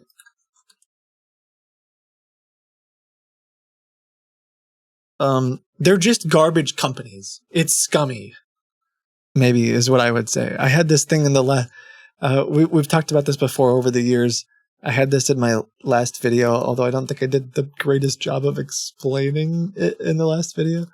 Something like this, where we're like, okay, right now, I feel like both of these would just be in the scummy business category. JRS, I'll pick on you because you're a good friend. You do not have to pay anyone to publish your book. Correct. But if you don't know how to publish the book, would you pay me $100 to go publish your book? That could be a completely legitimate thing, right? You could say, well, I don't know how to publish it. I don't know how Kindle Direct Publishing works, so I'll pay someone money. All this is me trying to build up the fact, all right, I feel like most of this so far isn't bad. But then when we start to add more things, I wish I did a lot of people saying lies.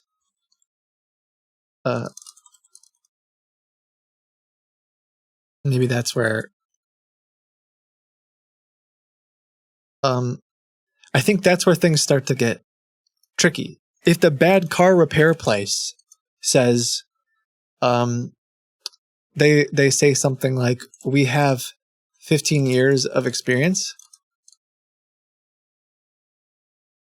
but they're brand new, now we have a problem. I feel like now we start to get into the fraud category of the reason that you're trusting this car repair shop, the reason that you're giving them the business is because they lied to you and said, I've been doing this for 15 years. You can trust me. And right, like, does it now start to me, this is where it starts to tip the scale a little bit. Or if they were to say, I'm trying to think of like some other examples. So that's what I think this place, we had 10 years of experience. They made their website 90 days ago. But they say they have 500 best sellers a year, which is like 40 a month or whatever I forgot what the math was already. Like saying that they have 40. Yeah, the contract will tell you a lot. Oh yeah, saying that they will oh sorry.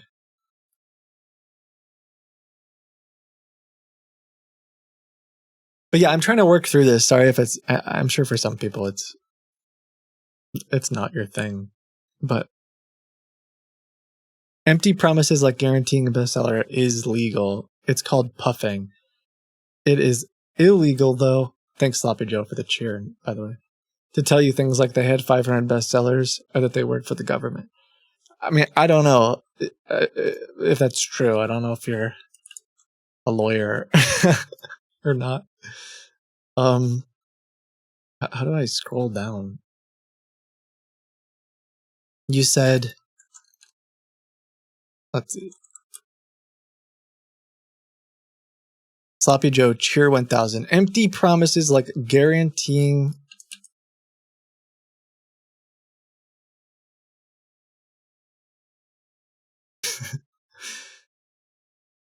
Bestsellers is illegal. It's called puffing. It is, or sorry, it's legal. I'm not sure about that one. I mean, because I think you could argue like they said, or your money back. I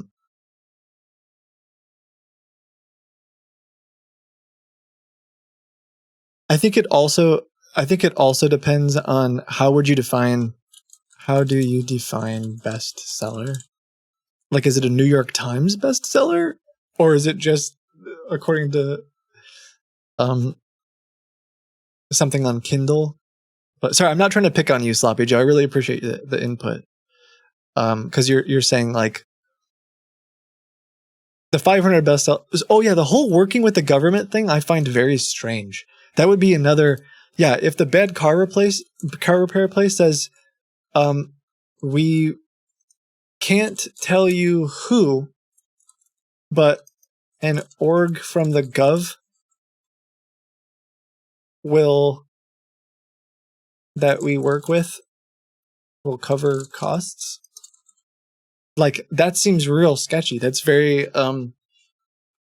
Yeah, trust us. We work with the government. We're a reputable source. Like now things are starting to look more like maybe this is not just a bad car repair place, but it's actually just straight up a scam.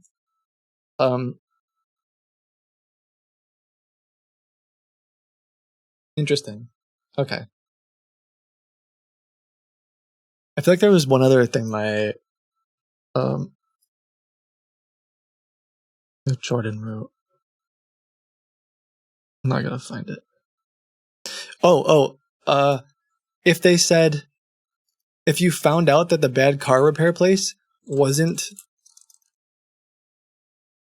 licensed or registered in the state, that would be, why is that highlighted? Oh, that's strange. That starts to become a problem, right? It's crazy how Kit's scam litmus test is comparing it to a car repair shop. I'm trying to relate it to something else, because there are some people in chat saying like, no, this is legit, this is just capitalism, this is just sales. And I think, yeah, deception and intent probably matters. Lying about all this stuff matters. I think there's a really big difference between going to a whatever, you could pick another example, going to an ice cream shop and they're like, we have homemade ice cream and it's really expensive. It's like $15 for that'd be a lot for a bowl, for a cup. And a bunch of people could be like, I don't know, I mean, it's good ice cream. It's up to you if you want to pay $15. But then you realize it's just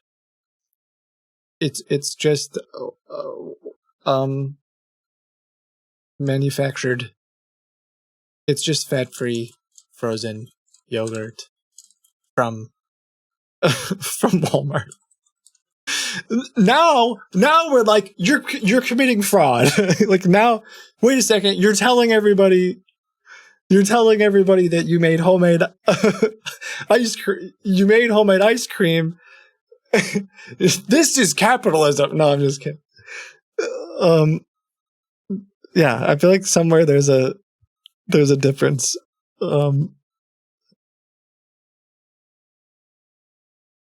It's not being a real company that makes it a scam or fraud. It's if a company is bad. Oh, if a company is bad, at least there's measures you could take. A fake company is a scam because there's nothing you can do. Huh. I don't know if that's a good analogy either, Kit, because in that case, someone is selling you a product you want.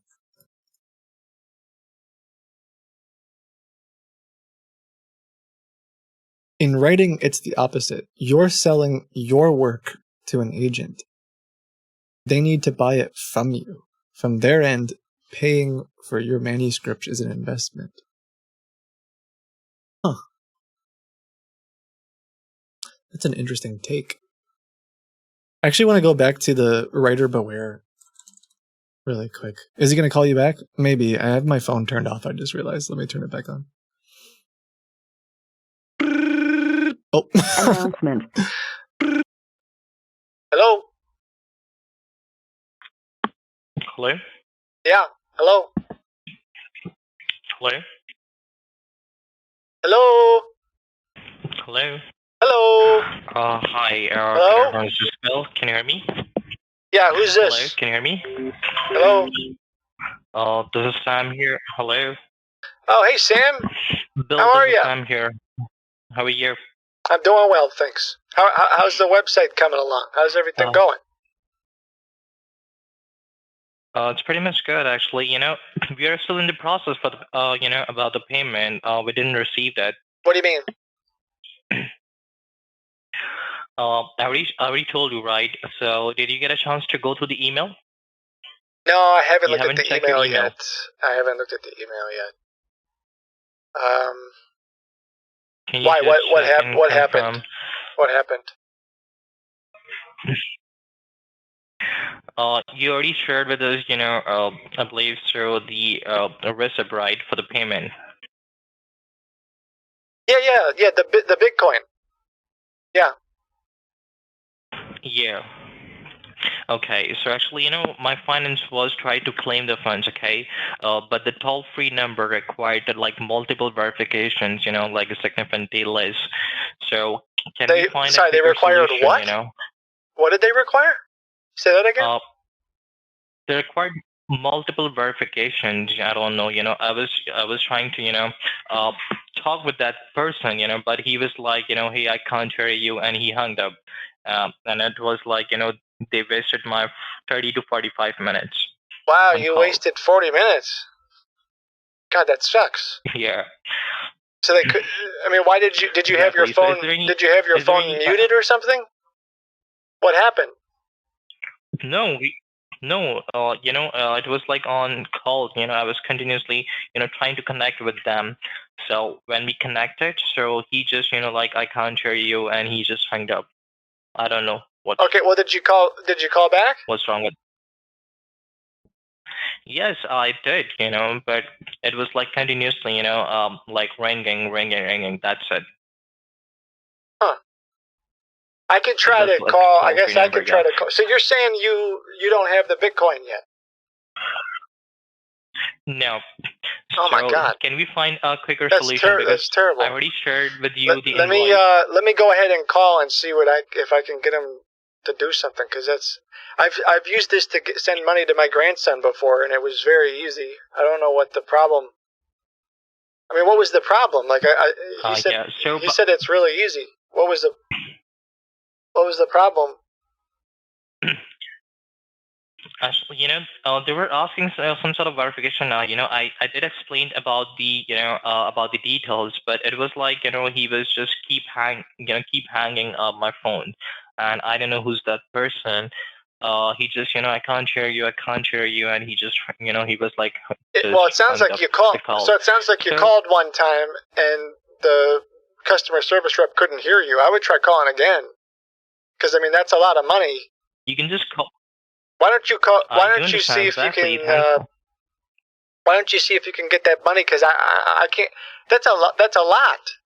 I mean, I already put that money in the machine and converted it to Bitcoin. Exactly. Is it possible if you can claim the funds? Okay, you can just transfer it to our, ACH account on a bank account, or if you want, I can provide you the PayPal link as well. Or you can pay via debit or credit card. Is that possible? No, because I already spent the money. I don't have that much money sitting around. So you just have to call them, and you can just ask for the funds, because we didn't receive it yet, and because you already sent receipt, right? And I already tried, but unfortunately they were like, asking a lot of questions. Can you just call them and confirm me if you, if you can claim the funds, so then we can move forward with it? I mean, I'll try. Okay.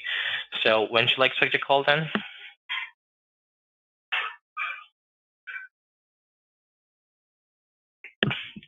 Yep.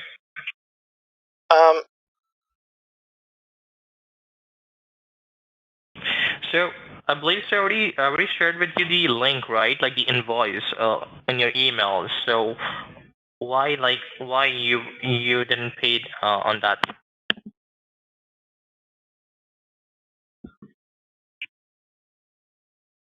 Okay, I'm gonna give him a call. Okay. For sure, Will. You can just call him, okay, and give me a heads up, so then we can move forward at it. All right. Okay. All right. I'll call him. I just got. Yo, you got me so good. Someone just sent me this in Discord. Someone sent me this on Discord, and they were like, "Yo, Kit, look." And at the top left, it says "Butterfly, my wife," and I was like, "No way." And then I was thinking, did they already publish it or what? But apparently you just photoshopped it or edited it or whatever. Well done. You got me. Good. Well played. Well played. Okay. Okay. It's an investment for the publisher if they have a stake in the book. I really thought that the writer beware had a post somewhere that I found. Now I don't remember where it is. That was like, don't pay, like a literary agent is never going to charge you money or whatever. I can't find it.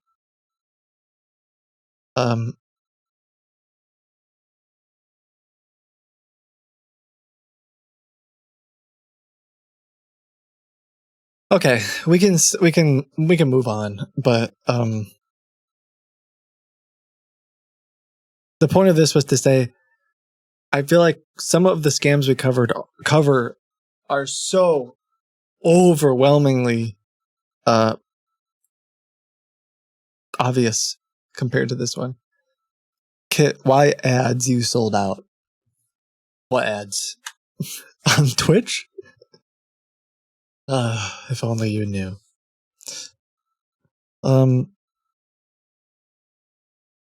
Okay. Don't. Oh. Here are my suggestions.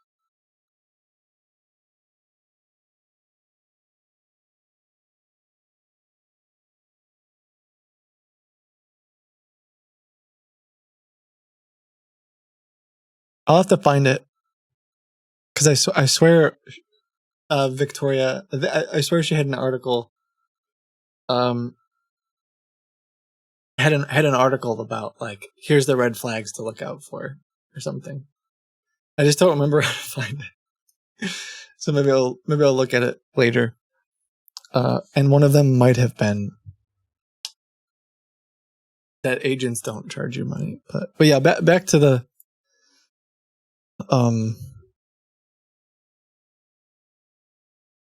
point, which is, I think this is enough to say there's something really shady going on. But I want to see the contract. I think that'll tell us some good stuff. I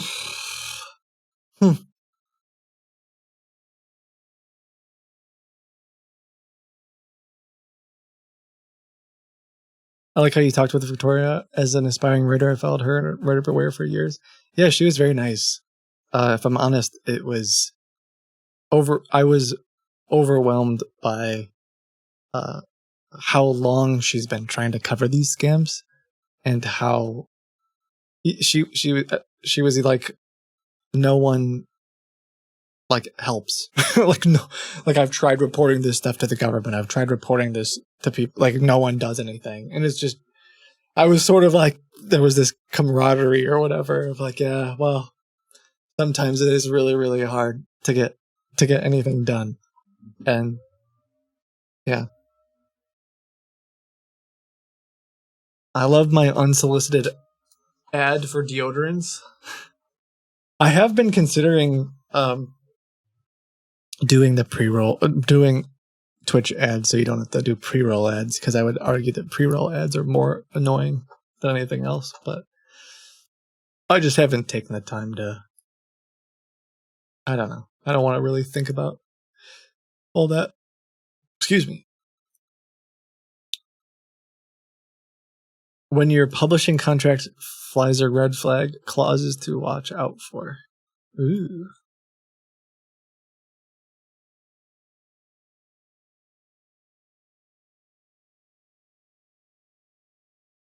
Pre-roll ads are better? Okay. You got it.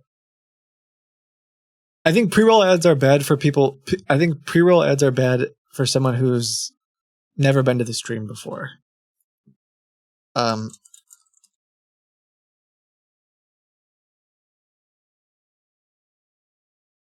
Like, sometimes I very rarely watch Twitch, but like other than just streaming.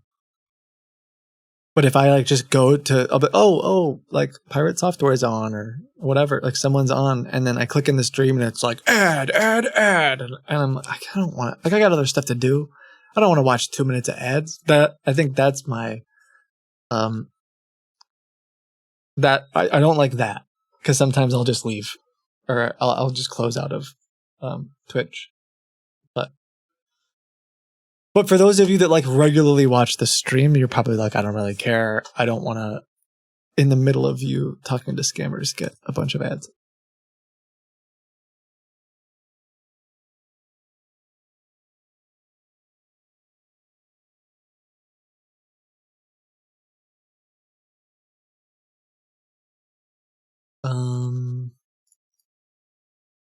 Book dude sent an email. Oh, okay, let's see.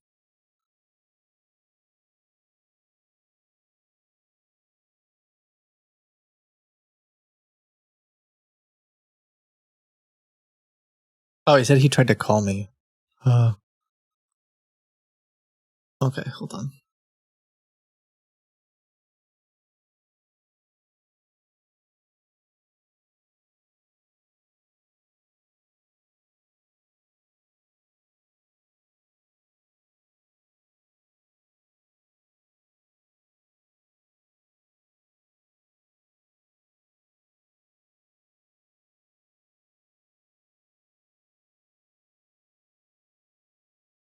Thanks, Donkey Barn.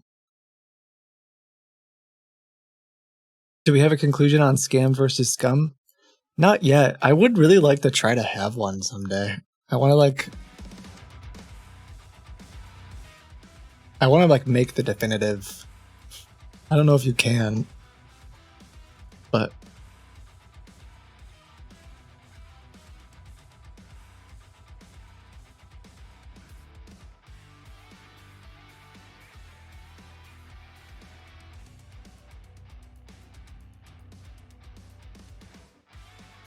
scam, scum, spam. Yeah. On the little thing we made, it was sales scum and scam, because some things are just like dumb sales things. But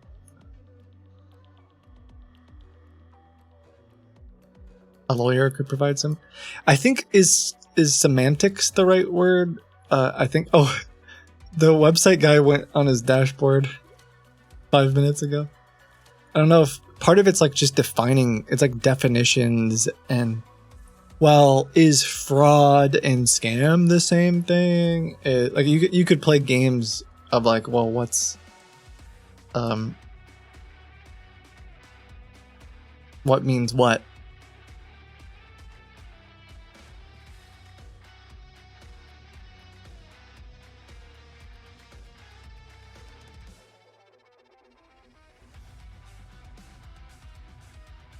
And I think why I get caught up with it a little bit is I don't want to just call a company that is like, I'm not going to call JG Wentworth and say, I think that you have predatory.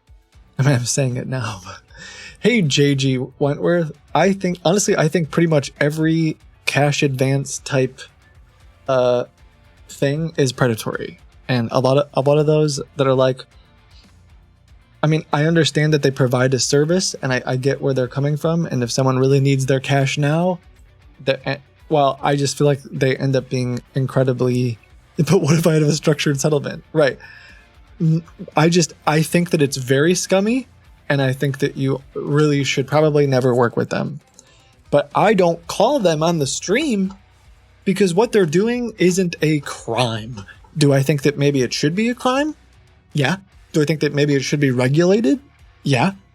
But maybe that's my definition. Is like, okay, well, where is the crime? Is it a crime to lie about how long you've been in business? I don't know. I don't know if that's a crime. Is it a lie to... I think that's partially what I was trying to find with that list. Is like, at what point it is regulated? Well, hopefully... You know what I just saw that I thought was fairly poggers? Is that what the kids say? Let me look this up and see if it's true, because I just saw it on Reddit. It was something like biting subscription Let me see. Biden admin wants to make canceling subscriptions easier. Whatever I saw, I literally read like the headline and the first paragraph this morning, which is something like you should be able to press a button to cancel a subscription. And there was one other thing, and I was like, that sounds great to me. That feels like a pretty a W take if they could actually force it to happen. What was the other? There was one other thing. The Federal Trade Commission and Federal Communications Commission will ask companies to make it easy to cancel subscriptions and memberships. As easy as it is to cancel as it is to sign up. Through the Consumer Financial Protection Bureau, a new rule will require companies to let customers cut through automated service doom loops by pressing a single button. Yeah, I mean, it might be a step in the right direction. There are some really sketchy practices for that. But that's another thing. Like, do I call the company that makes it really, really hard for you to unsubscribe? No, because currently it's not technically illegal. It's just scummy. But okay. I gotta call this guy.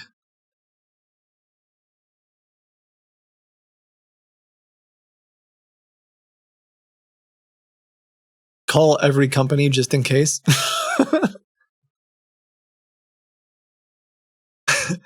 All right, starting with McDonald's. Hey, McDonald's. Are you a scam? Your food isn't very good. Actually, I have never understood. I've never been a McDonald's guy. Just never been my thing. Ever. But I guess some people like it.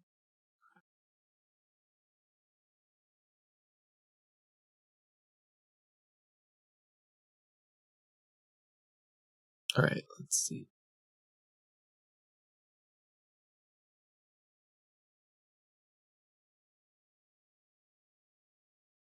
I got 2 burgers and a fry for $4. I think you're lying. I think you are scamming. Or is this an ad? This feels like a plant.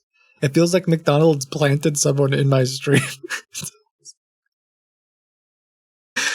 I don't know if it tastes good, but I did get a significant amount of food for a very low price. Hold on.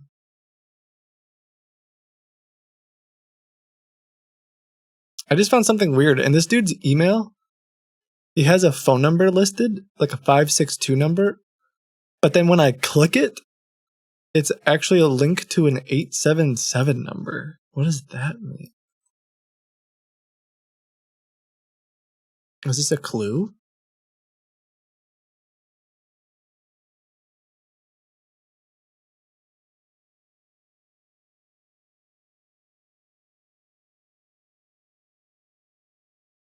It wasn't 877 cash now.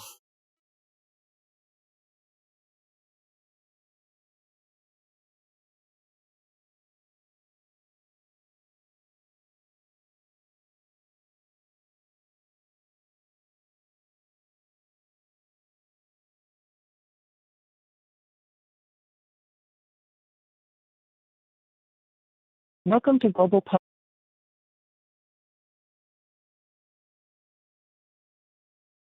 For your desired extension, please dial it now or press 0 for the operator. Thank you for calling. Yeah, hi, I would like to Hello. speak with Matt, please. The senior publishing... Matt Benson? Yes, yeah, the senior publishing consultant.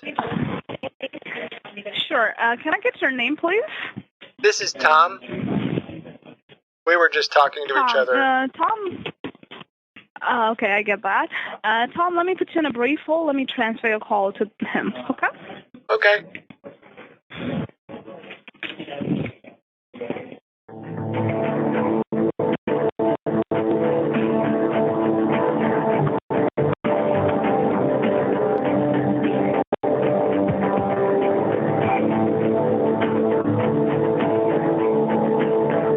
Is this the same hold music from the Twitter live stream last night?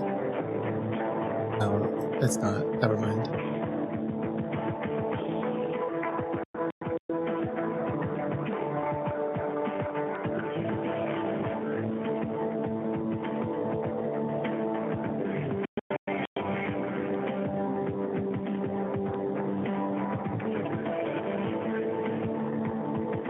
I'll start the timer when they get on the call, I guess.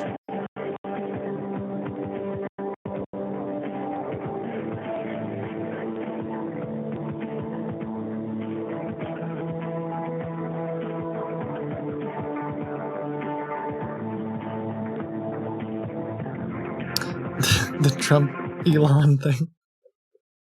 Hey, Tom, are you with me?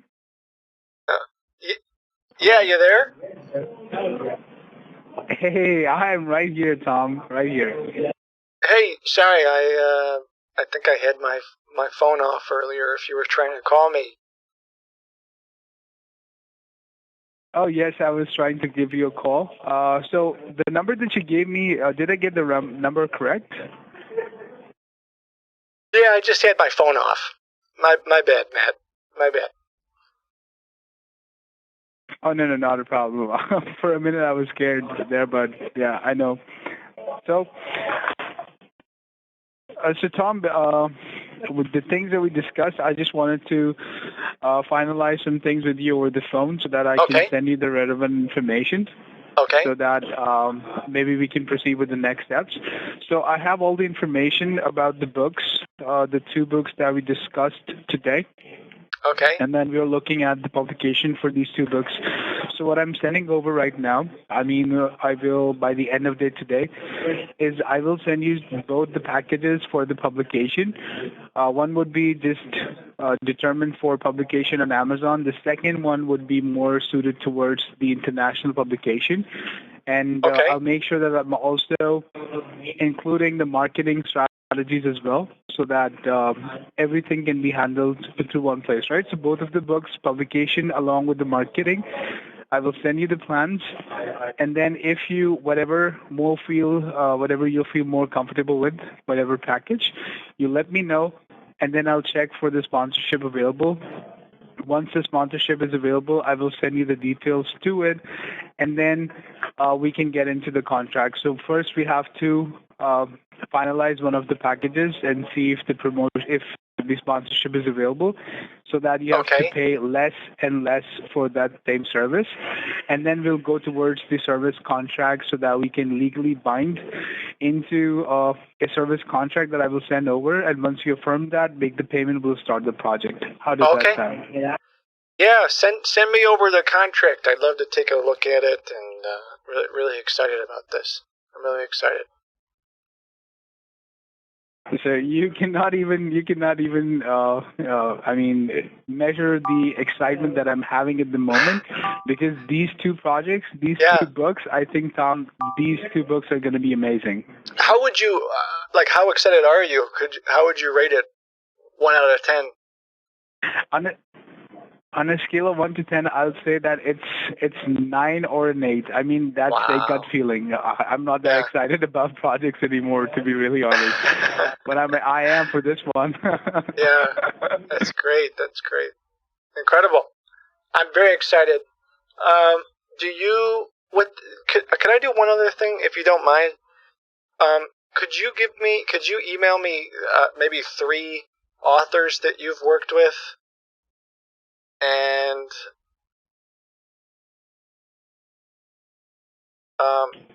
oh, you know what? Not a problem. I will send you the contact details, because these are the clients that we have. So these are clients just like you that have taken the sponsorship, and then their books were actually a success with us. So we've already taken their permission to share their contacts with our new clients, so that they can ask for the feedback about the company itself. So I think talking to those real-life people, these authors themselves, would actually provide you a better understanding as to how effective our services are. So I'll make sure that when I'm sending you the packages on the email, I will include the details to 2 or 3 of the the clients that I already have, I will include their contact numbers as well. And I will let them know by call and by email that, Tom, you will be reaching out to them so that they know that they'll be expecting your call. So it's not going to be that you're just calling out of nowhere. That would be great. That would be great. I really appreciate it. I'm looking forward to the email, and we'll get started. Absolutely, absolutely. Wonderful. So just before I go, I will send you that email. So you're receiving my emails, you're replying to them. Awesome. I have your phone number. What's your availability looks like? I mean, when can we, let's say I send you everything up, when can we circle back to this? Maybe, when are you going to send me the contract? Can we just go through the contract together? Like, email it to me now. We'll get it all taken care of right now. Absolutely. I mean, I can do right now. So, but I need to understand as well. I mean, let me give you a rough estimate.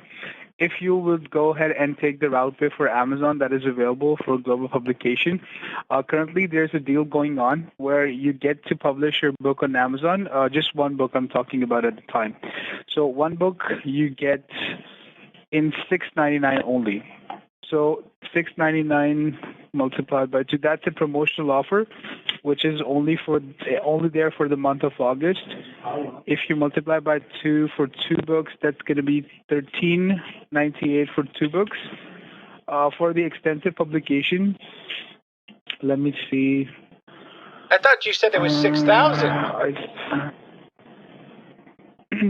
Oh, no, that includes the marketing as well, sir. Oh, jeez. What kind of marketing are we talking about? I mean, because maybe we don't need to do the marketing.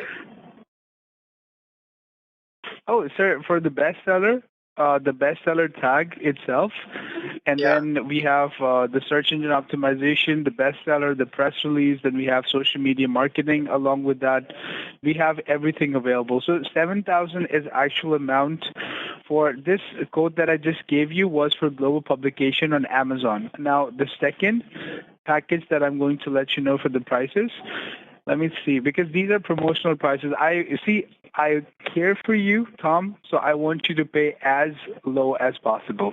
Oh, thank you. That's why I'm finding out. What a good. That's great. No, Have you ever heard of guerrilla marketing before? Yes, sir. I don't know how that guerrilla marketing. Yes. I don't know how that works, but I'm really interested in having a guerrilla. Would a guerrilla be like reading the book at a zoo, or how does that work? No. So allow me to explain. Basically, guerrilla marketing is kind of an advertising strategy. Yeah. So in this, we use unconventional tactics to attract the customers. Now, traditional marketing would something be like maybe television commercials or maybe email marketing campaigns, direct mails. However, with guerrilla marketing, what we're looking at is maybe promotion on billboards, book fairs. Along with the book fairs, you're also getting podcast interviews. So marketing is something that, yes, that you do know, you do have the need, because it's always better to invest in marketing before the publication of the book, because you're creating hype in, you can say, the people around you, so that they're absolutely waiting for the book to get published, and as soon as it's published, they're going to buy. So they're going to go crazy with the sales for the book. So that's what benefits hold for getting pre-marketing done. That's hype. Wow. Exactly. So it's all about hype in 2024. Wow. What else? What other kind of marketing things do you do? So, sir, to list, I would say that billboard promotions, book fairs, podcast interviews. Then we can also get your articles featured on LA Weekly. We can also get influencer marketing done, which will include influencers on Instagram, on Facebook. They will be promoting your content. We can make a video trailer for your book, and that's going to be a video trailer about for like 60 seconds or 120 seconds. And this video trailer will be run on billboard. So we have a billboard located at the New York Times Square. between the 36th and the 37th Street. I think that's. You got a billboard? That sounds about right. Yes. Yes. I'm gonna be on a billboard. Yes, sir. Oh my gosh, that's incredible. I'll actually include the video of one of my clients when we were running her commercial on one of the billboards located at the New York Times Square. So she actually flew there. She was present physically there, and she recorded a video and sent it back to us. So I'm going to send you that video as well. Yeah, so that please I want do. you to I want to see all that. I want you to feel as much as comfortable, Tom, before we get into bed together for the marketing and the publication of your book, because I want you to feel 100% sure that Matt is going to take care of everything for you. Yeah, Matt. What a guy. This is incredible, Matt. Thank you so much.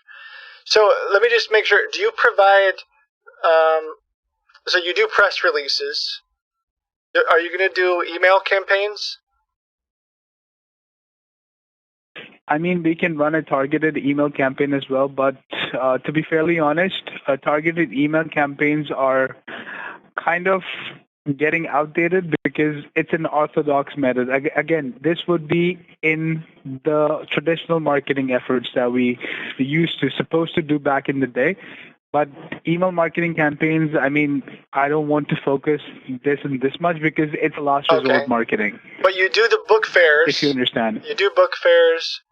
Can you do radio and TV interviews? Sir, radio and TV interviews, I can do podcast interviews. So it's somewhat similar. So we have evolved into podcasts. Do you think they'll pay me to be on the show, though? I mean, once you get famous enough, yes. Yes, I would love to make money. I think we should get a celebrity endorsement, honestly. I think we should get somebody like, what about Oprah or Obama? Everybody loves Obama. What if we get him to endorse the book? Is that something you think we could do? Ryan Reynolds? Absolutely. Okay. Ryan Reynolds? You're thinking about Ryan Reynolds? I don't know. I mean, I'm just thinking maybe we should include that in the marketing. And if we can definitely look into it, but what I would suggest is that making strides that high at this time would be an extra cost to you, and I really want you to see the marketing strategies that we have in place because I'm suggesting only the marketing strategies at this time, Tom, that has worked for numerous of our clients. I mean, if you wanted to endorse a celebrity, if you want to be present on the news interviews, let's say on the morning talk show, you want to do the Jerry Springer show, or maybe you want to be present on Saturday Night Live, or maybe so we can actually make that possible, but I'm talking about thousands and thousands of dollars here. So I would not suggest if that you could get me on Saturday Night Live, then it's obviously worth it. I mean, that would be huge. Absolutely. See, you are with us. I mean, once you get onboarded, you would love to see how we work, and then this is something that we can definitely peruse over time. But can I be on Weekend Update? Can I be on Weekend Update? Because I like Weekend Update. So we can definitely get that possible as well. I think that's the only funny part of SNL. I think they kind of lost their charm over the years. But that's just my opinion. I actually like Saturday Night more when Dave Peterson was there, and all of these, because I like comedians, and I think that comedy and humor is something that is the essence of life. Without it, it's just all too bland, right? Yeah, that could be my next book.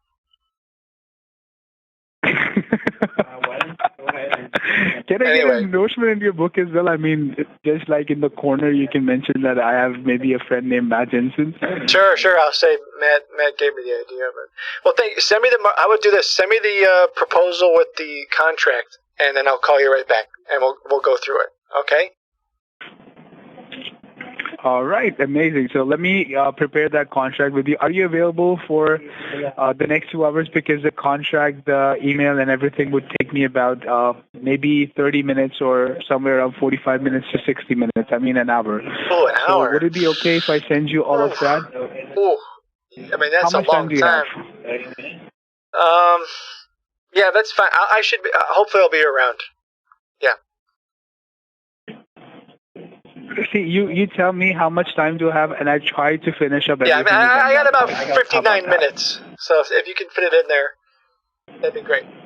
And do you 59 have or 39? 59, like just under an hour. All right. And Also, you is were there saying any something, chance that sorry, we could you get got on cut a off. call with the marketing team? I'd love to talk to them at some point too. Once we get going. Absolutely. The marketing team, I would have Ms. Bella present, who is the head of marketing. So, absolutely. See, what the next Actually, call should that I we just will talk have, to Bella I'll make now? sure Why don't that- I talk to Bella now while you are doing the contract? You want to speak to Bella? Okay, let me check if she's available, all right? Just give me a minute. Okay. Interestingly, I think that I All right. talked to another publishing place, and there was someone named Bella. Why? I feel like my voice changed. I don't know what I did.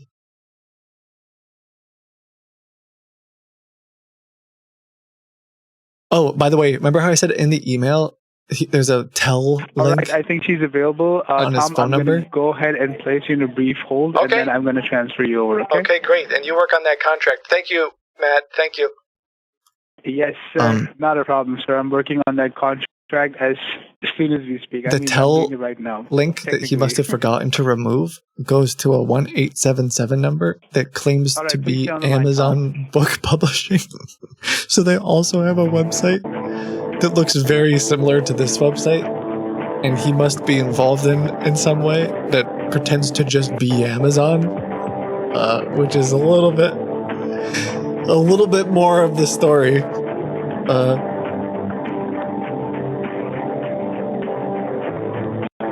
So I think they have a bunch of different ways of feeding people to this call center, basically.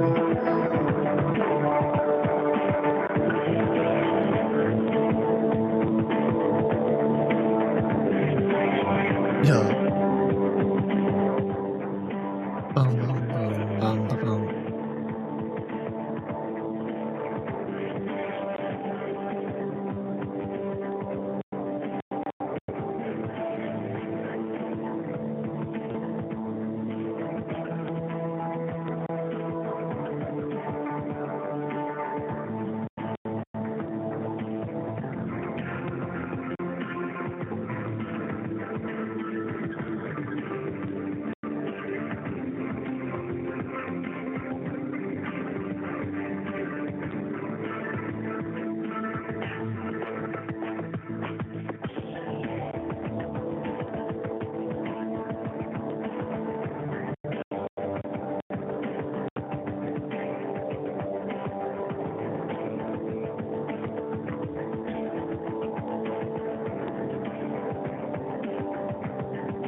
Why is this taking so long?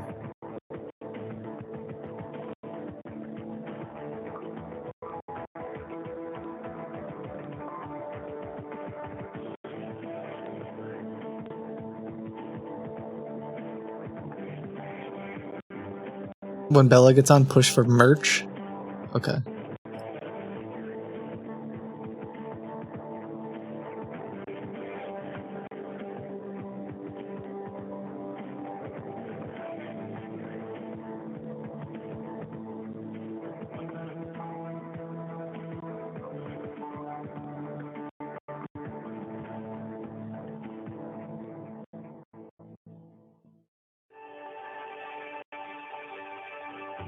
Oh, I know this one.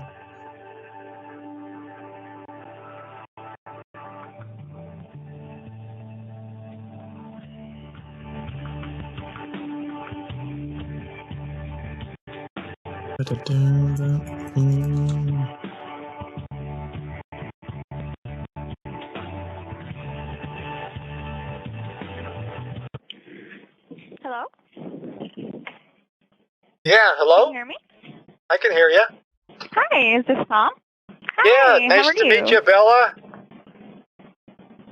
Nice to meet you, Tom. How are you today? I'm doing well. I'm doing excellent. You guys you got a That's great great team. to know. Matt he's something special, isn't he? Hmm? Oh, that's great to know. That's amazing. Wow. I'm very happy to know that you're satisfied with our team. And the reason why Matt just pulled me out of a meeting to speak to you is like something very interesting about the book and wanted me to make sure that you get the right sort of guidance for marketing. Yeah. I believe so far from what he has briefed me about your book, we're looking at 2 books, and he has given you an estimate for the publishing only as of yet, and you're looking to know about marketing. Are we on the same page? Yeah. Yeah, I would like to know more about the marketing strategies you guys do, and I don't know. He said that you guys were potentially gonna be able to make this like a best-selling book. Get me on a billboard in New York Times. Is that? Or sorry, not New York Times. In Times Square. Is that right? Yeah. That's something for obviously he did evaluate the project and saw that you qualify for the sponsorship as well. So only your sponsored projects are given a guarantee that you will become a guaranteed Amazon bestseller tag. And if you don't, the entire amount is also refundable. On top of that, yes, we do get a screen booked specifically for the marketing of your book in New York Times. You can fly off at that date and time, book a vacation, go with friends and family. That's totally up to you to check it out as well. I can guide you from the get-go of how marketing works, how we can help you out, what finances are involved, and as a whole, what sponsorship we can offer you on this package. Is that good? Yeah. I'd like to hear about that because I mean I'm mostly concerned about. We were talking about maybe getting Ryan Reynolds or Oprah involved, or maybe being on SNL. Like, is it possible for me to be on SNL? Okay, so the sky's the limit, but I'm not going to be promising you anything that is far in the future. I'm going to be very honest with you. Getting shout-outs from the celebrities, that is something we've done in the past. Our company herself has been given, endorsements by huge influencers with a huge following. But that's not of... I forgot her name. I can have the link sent over to you if I still have that available. Yeah, that's fine. But there were quite some. And any big authors you've worked with, big boxers, Peter Wood, very big names from the industry and niche of their specialization as well. So when it comes to airing you on SNL and things like that, as a result of our marketing, these are things that are possible. For example, for starters, right? If I ask you 5 reasons why anybody would buy, just go for the children's book for suppose, what would you say? 5 reasons why they would want to read my book? Yeah, why would they want to buy it? What was that? Yes, 5 reasons why anybody would want to buy your book. Okay, sorry, I heard an alarm. I heard an alarm going off in the background. Oh, the alarm? Oh, no, that's not the alarm. That's just a trigger. Every time somebody comes on our website, one of our employees has had a very strong trigger so that they're That's the made same alert. warning as the website, website sales guys. That's crazy. Okay, that's fine. 5 reasons. I've actually thought a lot about these 5 reasons. Let me get my notes because I actually wrote these down the other day. I spent a couple hours thinking about them.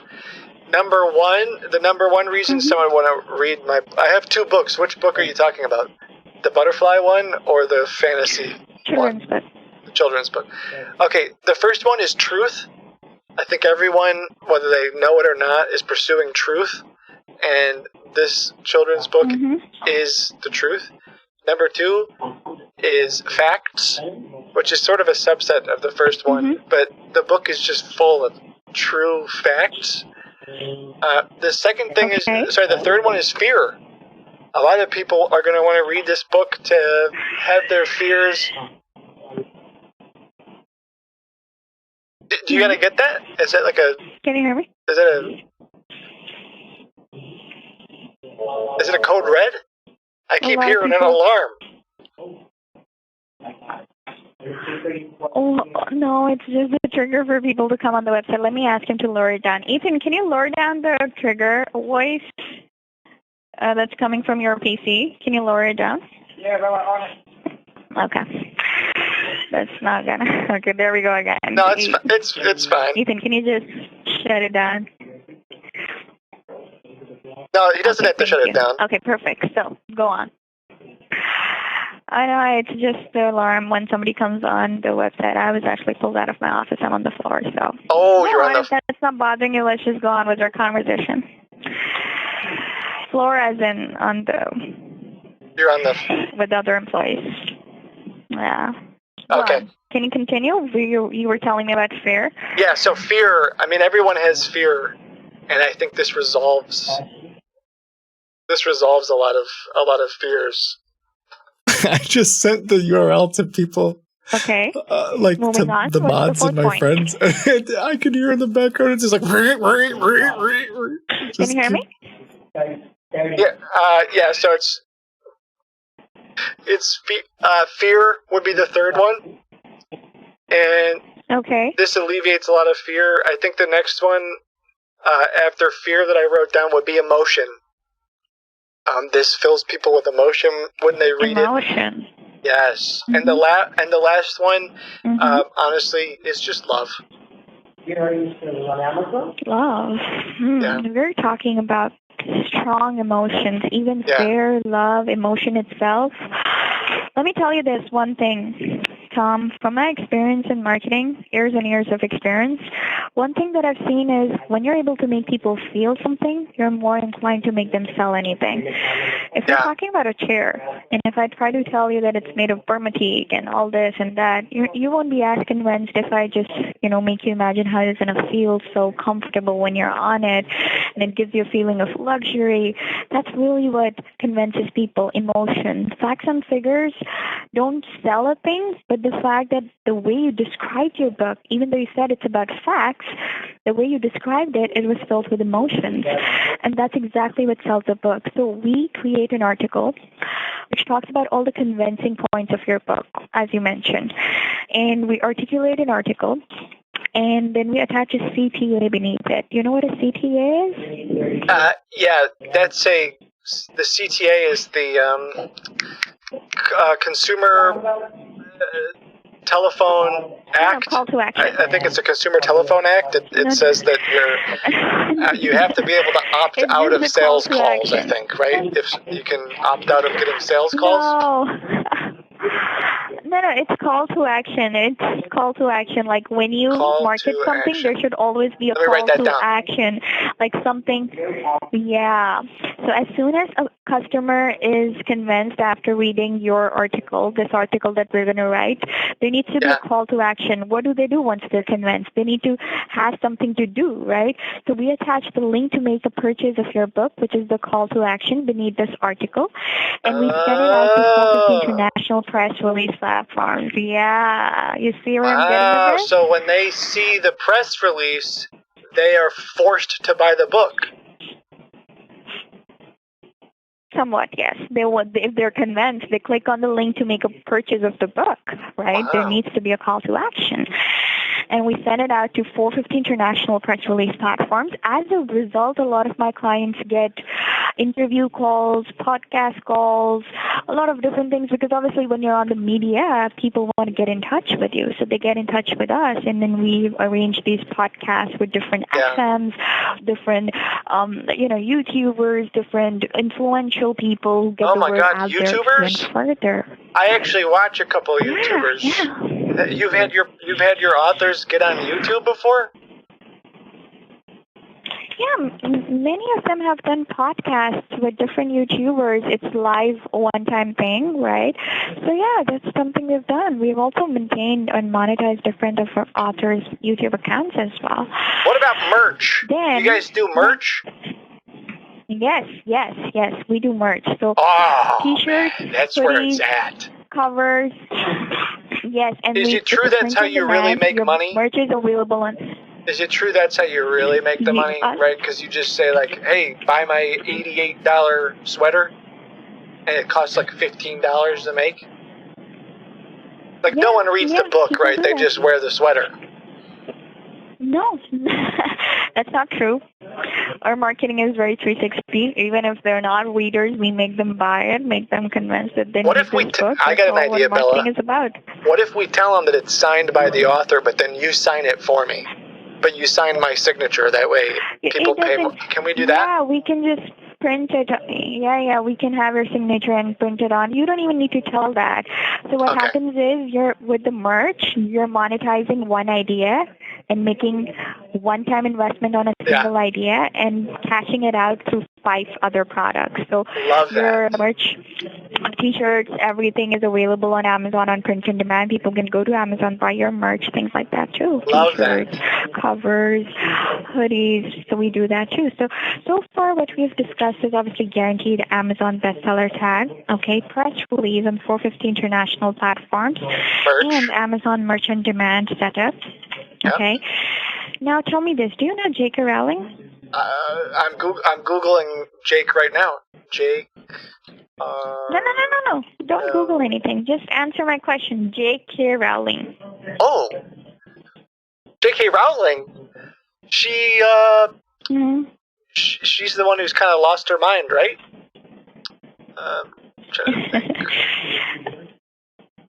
Yeah, the real opinionated one who wrote the book about the wizards. Yeah. I know who you're talking about. Why? What about her? Do you know Charles Dickens? Yeah. Okay. Do you remember the name of their 4th book? Their 4th book. Not really, right? I remember Dickens wrote Moby Dick, right? It wasn't exactly the 4th book, but the whole point is, you know the name of the author. You might not exactly remember the name of his 4th book, right? And that's called author's credibility. And tomorrow they could produce cookbooks and people will still buy it. So how do you get that credibility is the real question, right? And we help you get that. We create a website. Now, answer this question for me, Tom. How many people do you know? How many people do I know? I mean, personally? Like... Yeah, I mean, how many people? Like, if you're saying how many people that I could, in my Rolodex, how many people could I email versus how many people would, like, come to a barbecue, those are 2 different things. Because I want to say I have about generally, I have about 400 Facebook friends. Acquaintance. But, you know, if I were to get... How many people do you know? If I were to invite them to my party, I'd say at least 3 would come. Okay, let's say you know at least 500 people.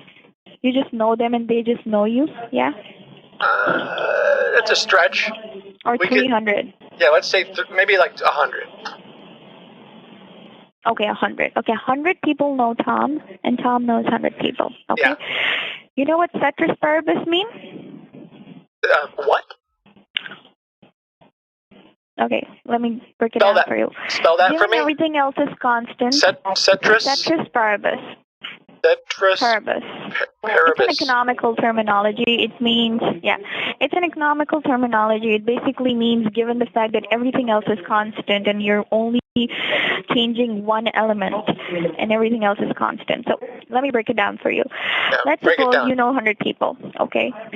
And in the best possible situation, these 100 people just go on Google and write books by Tom. Your book comes up and they buy the book, or they write the title of your book because they know you. You told them about it. They buy your book. Yeah, I mean, best ceteris possible paribus. scenario, these 100 people know you.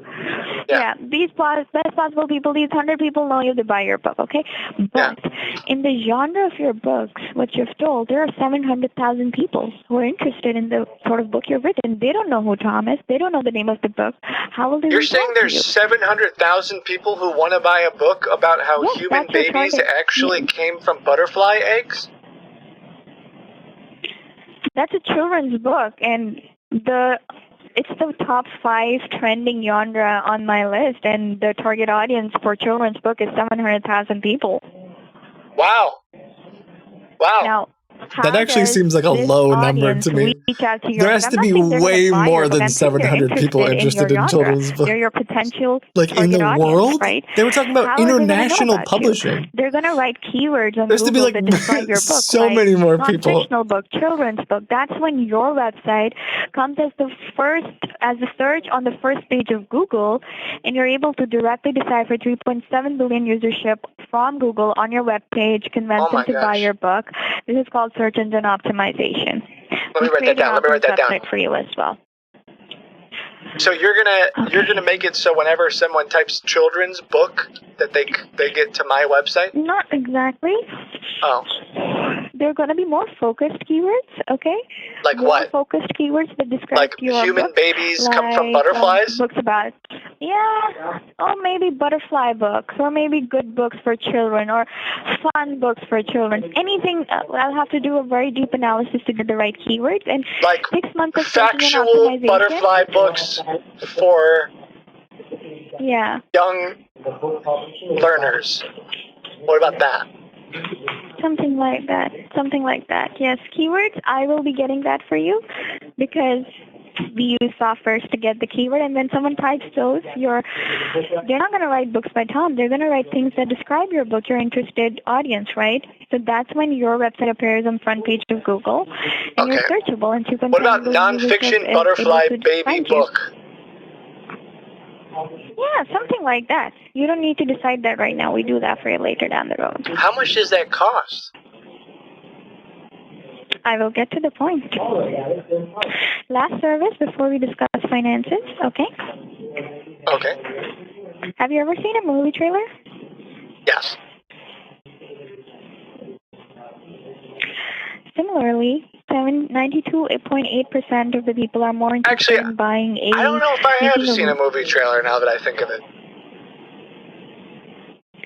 What is a movie trailer? But let me tell you, a small trailer before the movie is launched to create hype. Oh, yeah. Yeah, I've seen those. I've seen those. Yeah.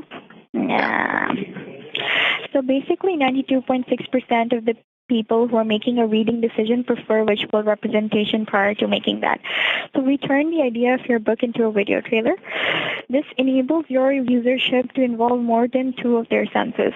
They're able to not only read and see it, they're able to listen to it, visualize it, which convinces them to make a purchase of your book because 60% of humans think visually. And we stream these video trailers on YouTube, on Dailymotion, on all these online streaming sites, and we get it go viral through 360 social media marketing as well.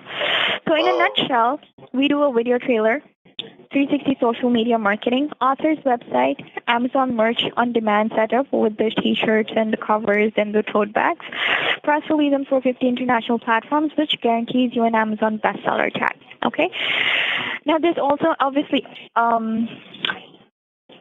what was previously told. Are you saying that the more senses that the more senses that we can touch, that the more likely someone's going to buy it? Yeah. Psychological fact. What if we make it so there's like a scratch and sniff? That way they can touch it and smell it. So you can touch the book. Okay, that's too far. We're not creating a 3D printer yet, but sure, in the future. Okay. Because we could make it so you could feel the butterfly and smell the butterfly and see the butterfly. Like we could do all of it. Well, you can see it, obviously, but smelling and touching is something they need to do after they buy the book, okay?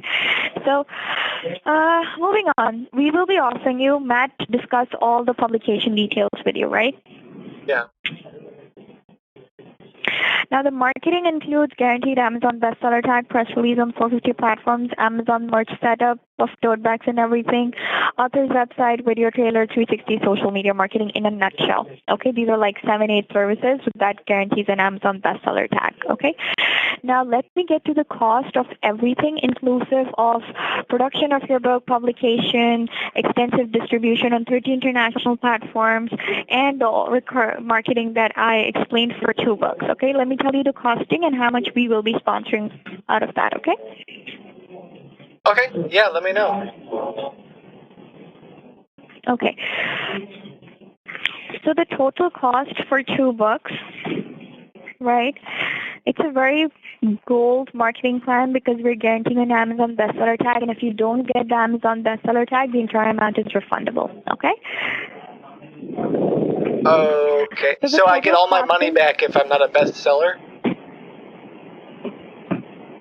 You get all your money back if you're not an Amazon bestseller. That's right, sir. Okay. Wow. That's a good So deal. the total costing, that's why we are going to be investing in your book, because why we invest in the book? Tomorrow, your best-selling book is going to be a testimonial to show other clients that, oh, we produce best-selling books, come work with us. Because in this age, when our review sites are paid, they're not legitimate anymore, and we need to deliver successful projects so that they serve to be So you're saying a lot of words and I don't understand any of them. Can I ask, what qualifies as a bestseller?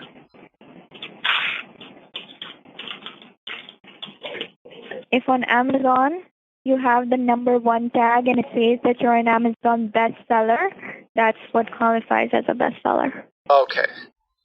Okay, that's good to know. Okay, so the total costing of this entire gold marketing and publication package, which includes everything that Matt spoke to you about and everything that I have spoken to you about, is $25,000. But we will be sponsoring $16,000. That means the company will be investing $16,000 in your book, and the remaining $9,000 is going to be paid from your end.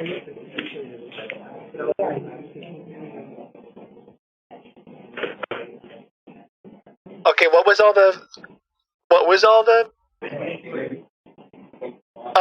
can you hit me with the high level? What am I getting? SEO, search engine optimization.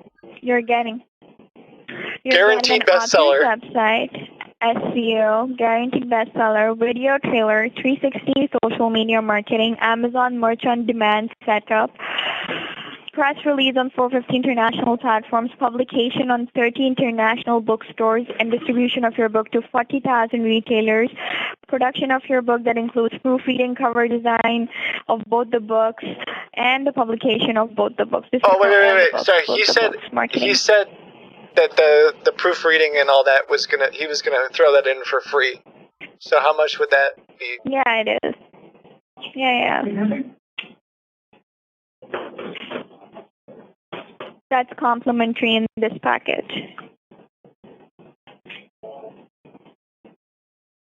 Okay.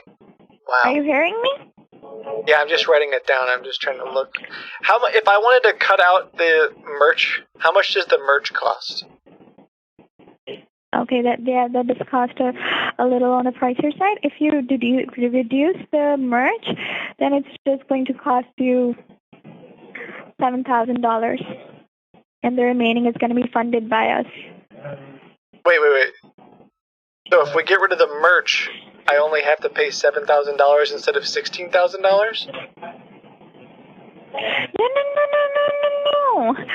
Oh God. Because I want to get rid of the merch then. 25. No. Okay, listen to me.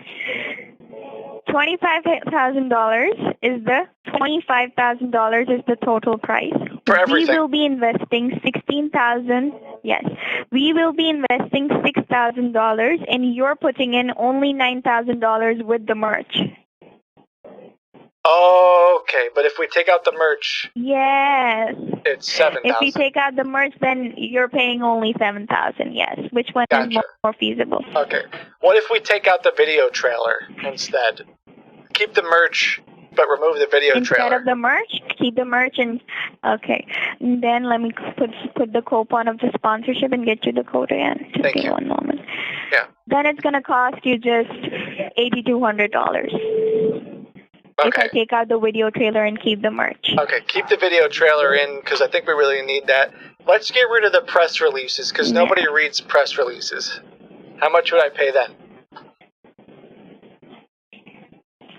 Okay. So if I remove the press release, I'm just trying to go through each thing to find out and the I keep price. everything else.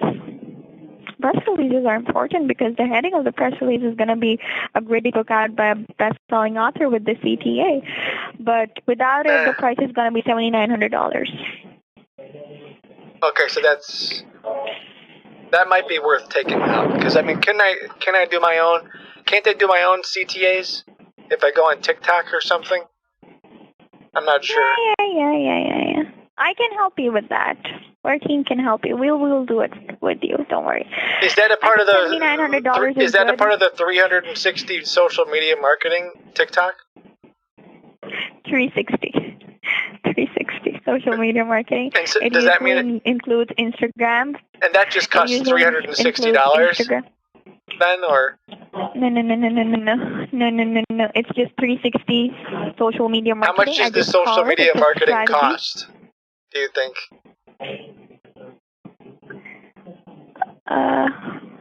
It's in the package. The pricing are reduced. So you want me to remove the social media now instead of the press release and tell you the pricing? Yeah, please. You want to keep the press release? Yeah, let's keep the press release because you're right. Those could be pretty important. Okay, so if I remove social media, then it's going to cost you a total amount of $8,150. And how long do you do the social media for? 6 months. This is a whole 6-month marketing package. Okay, this is 6 months. It takes place over 6 months. Yeah, we will be doing 6 months of marketing. Yeah. How many posts? 5 per month. Wow. Okay. That seems like a lot.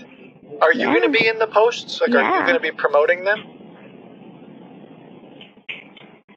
No, we're going to use graphic design posts, and you can share your pictures. We can utilize those as well, but they're graphic designed by our illustrator. Okay. Graphic design by the illustrator. So which one do you want? Do you want to keep the social media or take it out? There's not going to be a person? Like, you won't... Because if you were going to be in the posts, I think it could be worth it. But if it's just graphic design, I don't know if that's really... Is that worth it? We can put pictures of people. Yeah. We can put women pictures in the posts or men. I mean, they can be women or men, or I don't really care. Like, as long as they're humans, I think people resonate pretty well with humans. Yeah, humans. Exactly. Or dogs. I didn't mean to be sexist. Dogs or humans or parrots. I don't know. Yeah, they're very interactive. Don't worry about that. You can actually get it customized to your needs. Can you send me an example? Revisions. Oh, sure, we will send you the example. Yeah, this sounds amazing, Bella. This sounds incredible. Sounds incredible. I think you should just go with the whole package. Trust me, because it's $25,000. We're investing $16,000. Your stick is half the price, only $9,000. In 3 months, you don't get a bestseller tag, which is going to be a guarantee mentioned in the contract. The entire amount that you're paying of $9,000 is refunded back to you. Wow. That's incredible. So you don't want to, take out two, three things from my You don't want to take out 2-3 things from my hand-curated plan and then reduce the effect as a whole. I think $9,000 is a good deal. Yeah, it's a good deal. Okay, so let's keep the 360 marketing in there. What if we take out the proofreading and cover design? Because I already kind of have that. Then how much would I pay? That's complimentary. Oh, okay. Do you want a discount? Just tell me. Do you want I'm just trying to... Can you just give me the itemized... Can you give me the itemized? So I've got video trailer, $800. 360 media marketing, $850. Merch on demand, $2,000. Press releases to $450, $1,100. Then we got publication and proofreading, right? I think that was it. No. Okay, so in this bundle package, the pricing of each service is reduced. So I'm just taking it out on my system and I'm getting an automatic price because okay. Will you take the publication out? 360 social media. No, you can't take the publication out. How your book won't be published? I was just trying to figure out how much money the publication costs. Okay. Okay, I can give you a breakdown. This way you won't get the breakdown because the pricings are subsidized. If you're going for separate service, a press release alone is for $3,000, but in the package it's subsidized because of the sponsorship. Yeah, Matt told me that the government is subsidizing it. Is that right? Yeah. Can you? No. Are you able to tell me who in the government is subsidizing? Is it Biden or? One of our stakeholders. They keep money aside for authors, and they basically is utilized for sponsorship. I cannot disclose the name of our stakeholder. He told me it was he already told me it was the government, so you don't have to tell me. If you can't go beyond that, that's fine. You don't have to tell me if it's Biden. Yeah. How about I just start saying names? Okay. And you, is it Bernie Sanders? Okay, let's not go down. Is it Joe Biden? This is a recorded call. I can say yes or no. Is it Mike Pence? Obama? Maybe it is. I don't the know. The FBI? Maybe. It's Obama? Maybe. Holy hell. Maybe. Baby! I don't know. Maybe. This is huge! Mm-hmm. It's Obama. It is Obama. Oh my God. Does it mean he likes my book? Thanks, Obama! Okay, let's not good. Oh my gosh! Is he gonna endorse it too? No, that's not happening. It's an NDA. Let's not go down that road, can we? Okay, tell me, is 9,000 something in your budget? I mean, if Obama was endorsing it, yes. But I guess.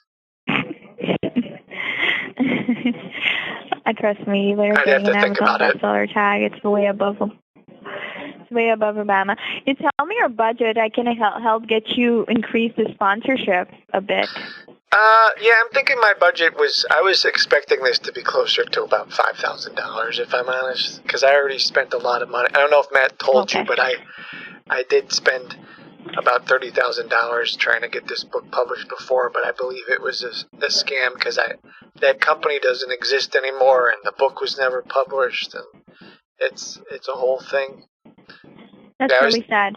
How really about sad. You can pay $5,000 up front and remaining after you get the Amazon bestseller tag? Well, I just spent like $5,000 as kind of my total budget.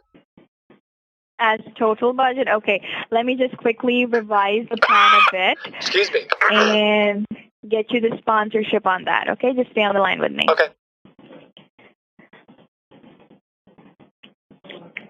Let's remove Amazon Merchant Demand for now, and once your book is successful... that feels really important, though. That feels like a really important part. Okay. That's one of the most important parts to me. Okay.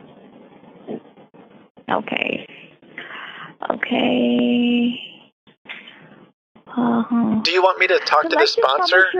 Maybe if I talk to the sponsor, I can convince them to... You know, because I think if they know my story, they don't come on calls. They don't take calls. They're anonymous. Oh. They don't come on calls. Wait, it's anonymous? The I anonymous? have authority. Like the company anonymous? Like the hacker known as Anonymous? That's the one who donates? No, it's anonymous to our clients. Okay, let's do this. Since there are 2 books, I'll give you the website, the merch, the press release, and the Amazon bestseller tag. Social media, I'm pretty sure you can do yourself. No, I can't. You can't? I don't know how to do TikTok. TikTok isn't in the package anymore. Wait, is this $9,000 for both books? Yes. I thought it was per book. That $9,000 is great. No. I would have paid $10,000. Okay. Oh. I thought I was saying $5,000 per book. Wow, that's a really good deal. Mm-hmm. Okay. That's what I'm trying to tell you since the past hour. That's why we're investing in your book, right? Because the original price is $25,000. It makes sense. $25,000 for 2 books, but we're investing $16,000 for your. I mean, it's going to be really hard for you guys to do the 360 social media marketing. No. Like, that's a lot of work. No, it won't be. Oh. Never. It's not worth it then? We're going to do it. Should I take it out then? Is it not worth it? No, it is worth it. It is worth it. But it's just not very hard. Like, it doesn't. I thought.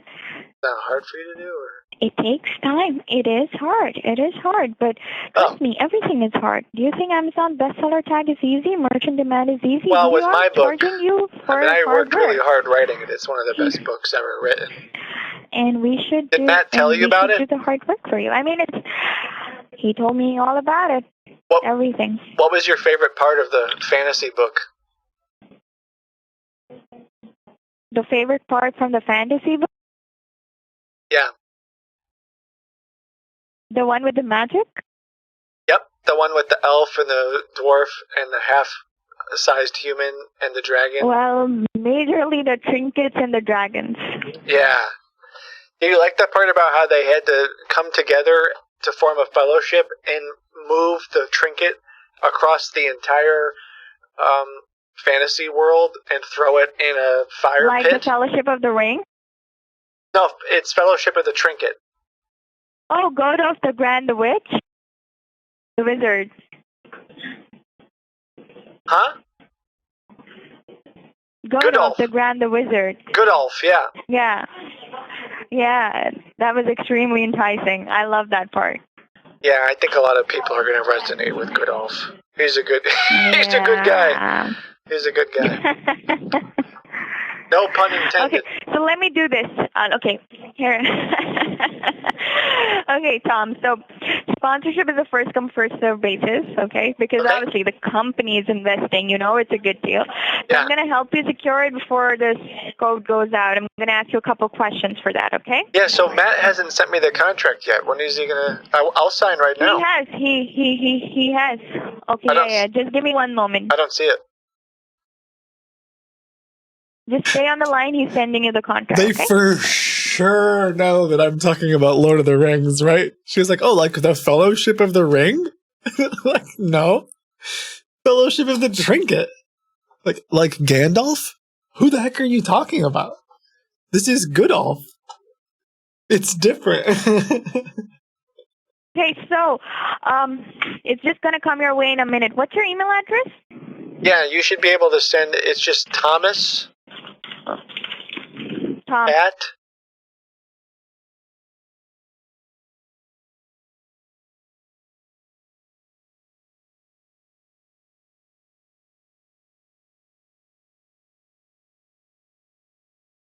Matt is emailing it to you in 2 minutes, okay? Okay. You have 61 seconds. Oh, it says you have 61 seconds. Oh, do you guys... Matt doesn't pay for Zoom. Do you guys not pay for your phone calls either? Do you need to call me back? I can call you. I can call you back right now. Just let me call you back, okay? Yeah, call me back when you send the contracts. Maybe we should do that. Okay, just like 5 minutes. I'm calling you back. Okay. Okay, I'll go to the bathroom. You have 30 seconds. Thank you, Bella. Okay. No worries. Let me call.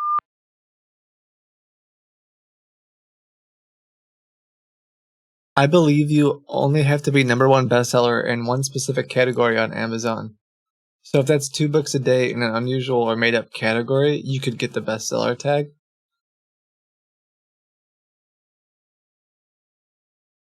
It's not difficult to have a BS bestseller Amazon book. Yeah, I was wondering, so could they, because you can pick 3 categories for a book, right? Or maybe 2 or 3 categories. So if they pick some obscure category, make the book free, and let's just say, hypothetically, they have 1,000 Amazon accounts that they, like, download the book on, right? Like, they actually just have some system where they... Is that basically like, look, you're a bestseller. This is great news. This is great news. Look at you. You're a bestseller. Is that what they do?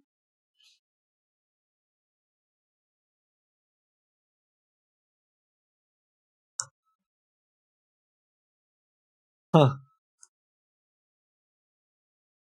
Yeah, anyone who thinks that anyone who thinks that you can't manipulate Amazon,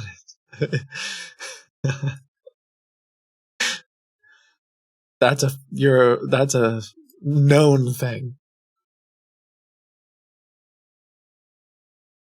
I don't think I have bought. I did buy something off Amazon, I guess, semi-recently, but it was for a friend, and it was from a specific brand. But I stopped a couple years ago. I tried to buy. I think it was like a battery. I think it was like a replacement battery for some, like an electric drill or something. And when it showed up, it was like a completely different brand in like a random box, and it wasn't even. It was like completely different. And that was the day where I was like, you know what? I just don't want to use this website anymore. This is not okay. But yeah, it just keeps getting weirder.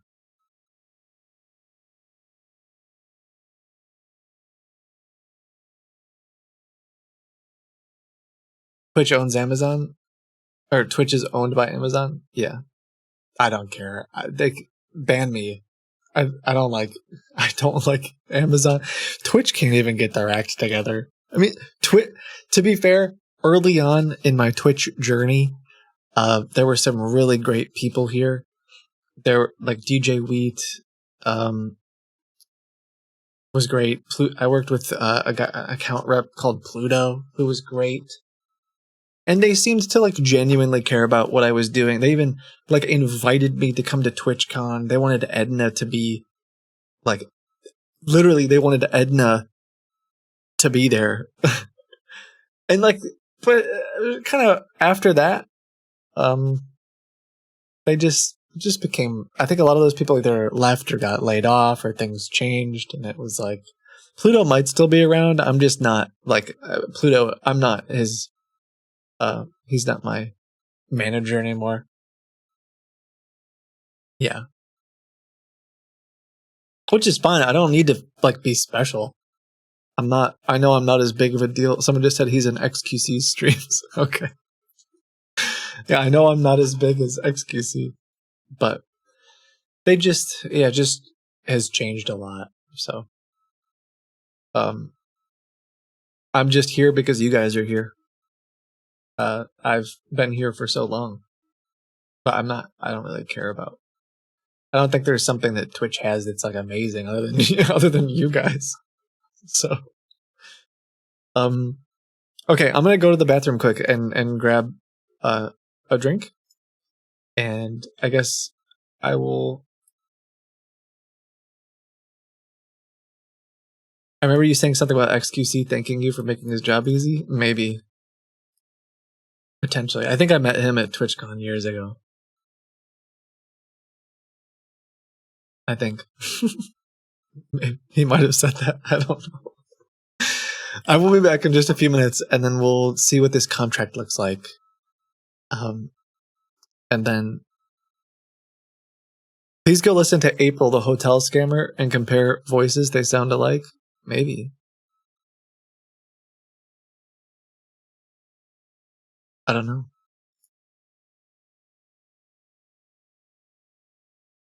Oh, check call support.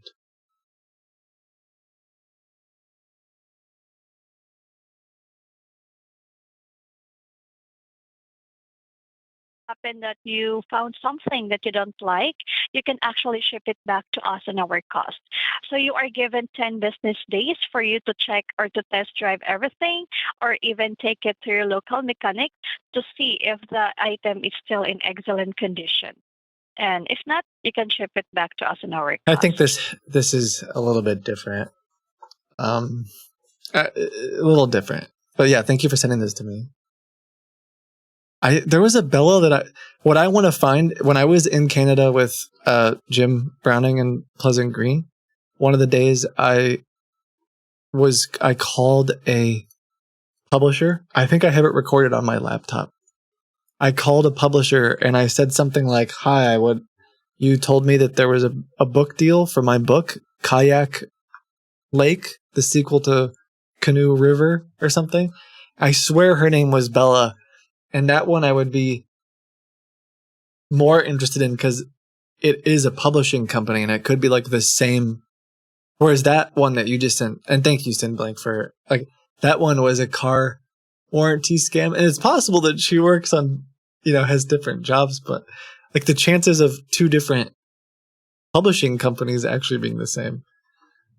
Just casually name dropping Jim Browning. I do feel like I have to do it. When I was in Canada with Pleasant Green and Jim Browning, I could just say when I was in Canada.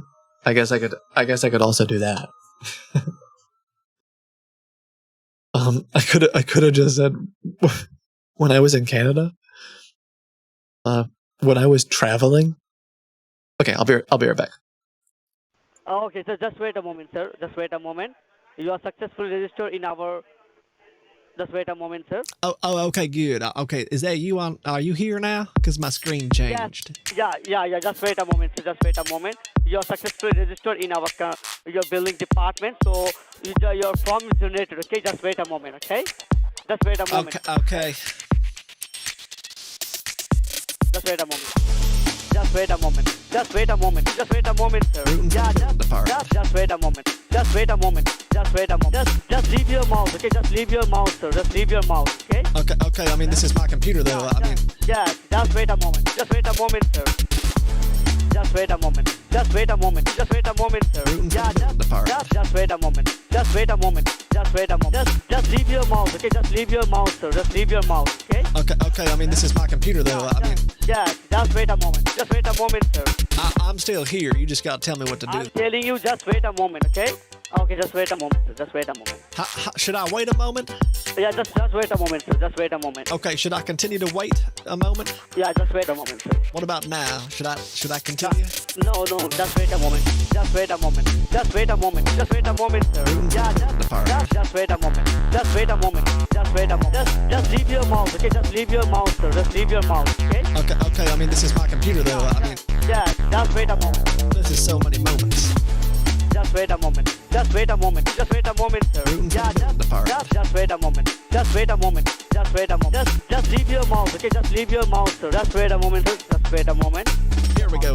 Let's just go. Give me that refund and then I'll go. Just wait a moment. Just wait a moment. Just wait a moment. Just wait a moment. Just wait a moment. Just wait a moment. Just wait a moment. Just wait a moment. Just wait a moment. Just wait a moment. Just wait a moment. Just wait a moment. Just wait a moment. Just wait a moment. Just wait a moment. Just wait a moment. Okay, just wait a moment. This is a real banger. What do they call this? This is the jazz. Just wait a moment. Just wait a moment. Just wait a moment, sir. Yeah, just wait a moment. Just wait a moment. Just wait a moment. Just leave your mouse, okay? Just leave your mouse, sir. Just leave your mouse, okay? Okay. I mean, this is my computer, though. Just wait a moment. Just wait a moment, sir.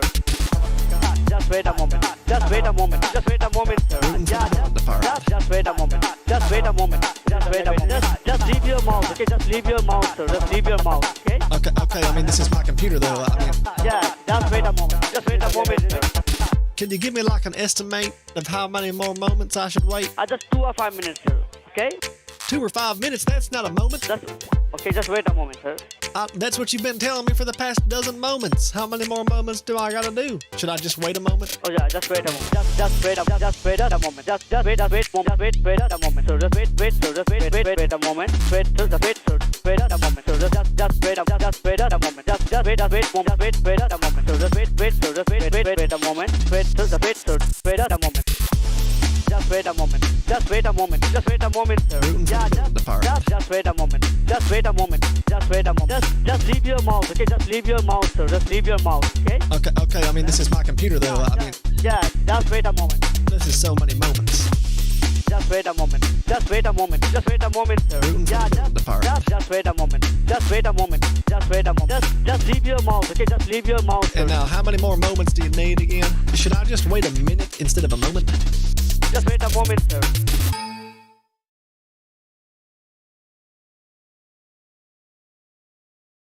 Okay, so just wait a moment, sir. Just wait a moment. You are successfully registered in our. Just wait a moment, sir. Oh, okay, good. Okay, is that you on? Are you here now? Because my screen Yes. changed. Yeah. Just wait a moment, sir. Just wait a moment. You are successfully registered in our your building department, so your form is generated. Okay, just wait a moment. Okay. Just wait a moment. Okay. Just wait a moment.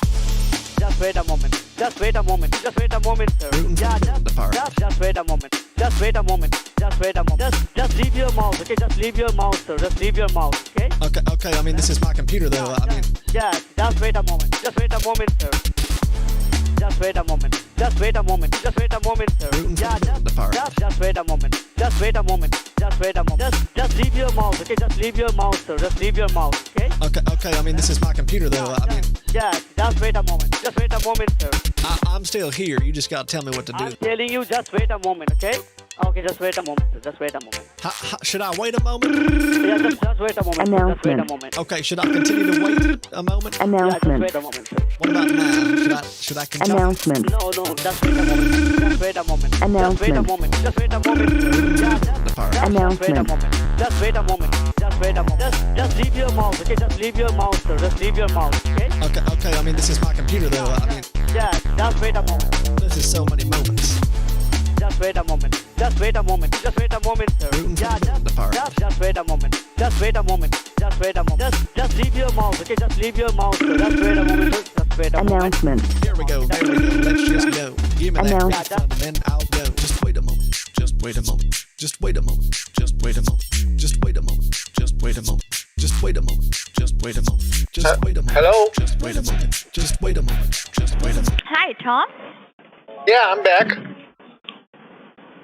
Okay, you saw my email? Oh, well, let me look at the email.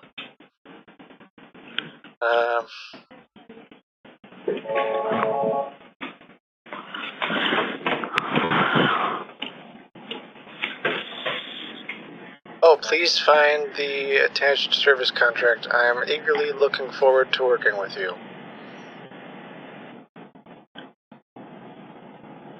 Okay, great. 1 minute. Open the contract. Let's go through it.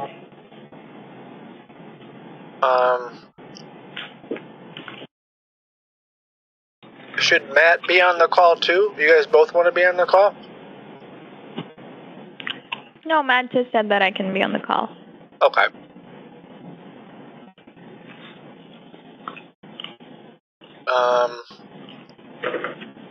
Okay, I'm pulling it up. Now. Okay. And do you do any hotel bookings at all? No. We do have book fairs. Okay. Okay, this contract is effective on 8/13/24, blah, blah, blah. Blah, blah, blah, blah, blah. By signing the contract, author grants the publisher the right to the book as stipulated by the services agreed upon. The rights mentioned in this section are sanctioned by the author on behalf of themselves and their successors. Successors? Sorry? Is the successor, is that someone who succeeds? Successor? Yeah, if you pass away, then the person who takes over everything in your will is going to have the right to do this once you're not alive. Okay. Yeah, that would be like a big press F to pay respects moment. The author agrees on delivering a completed manuscript to the publisher until completion of the work certified through email. Okay, but you guys are going to do some editing, right? Yeah, we're going to do proper editing. If you even need us to suggest areas of improvement or give you any recommendation to change something, we do that properly. If you even want us to add or eliminate anything, we do that for you. Okay. The printing cost of the book will be determined based on the final specifications agreed upon, including... what does that mean? The final printing costs? Are there going to be costs that I have to pay to print it? No. Oh. That's print on demand. What happens is once your book is finalized, you get a fixed printing price, and then we help you set a market price after analyzing the genre of your book, so you're making maximum profit and maximum sales. So the price is not so high, nobody's going to buy your book, or not so low that you don't make any profit. So that's not your concern. That's print on demand. Okay.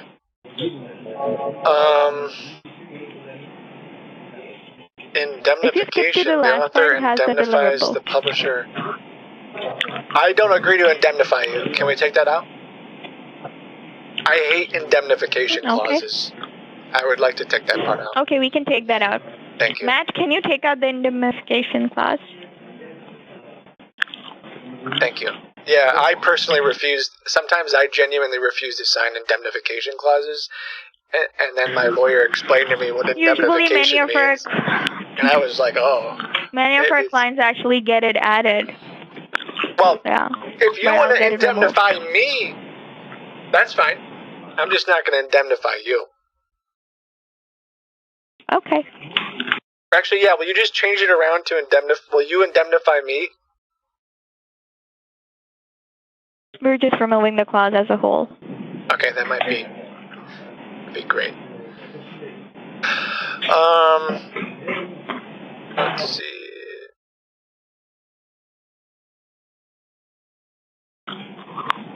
Choice of law. This agreement shall be governed by and construed in accordance with the laws of the state of California and the laws of Australia.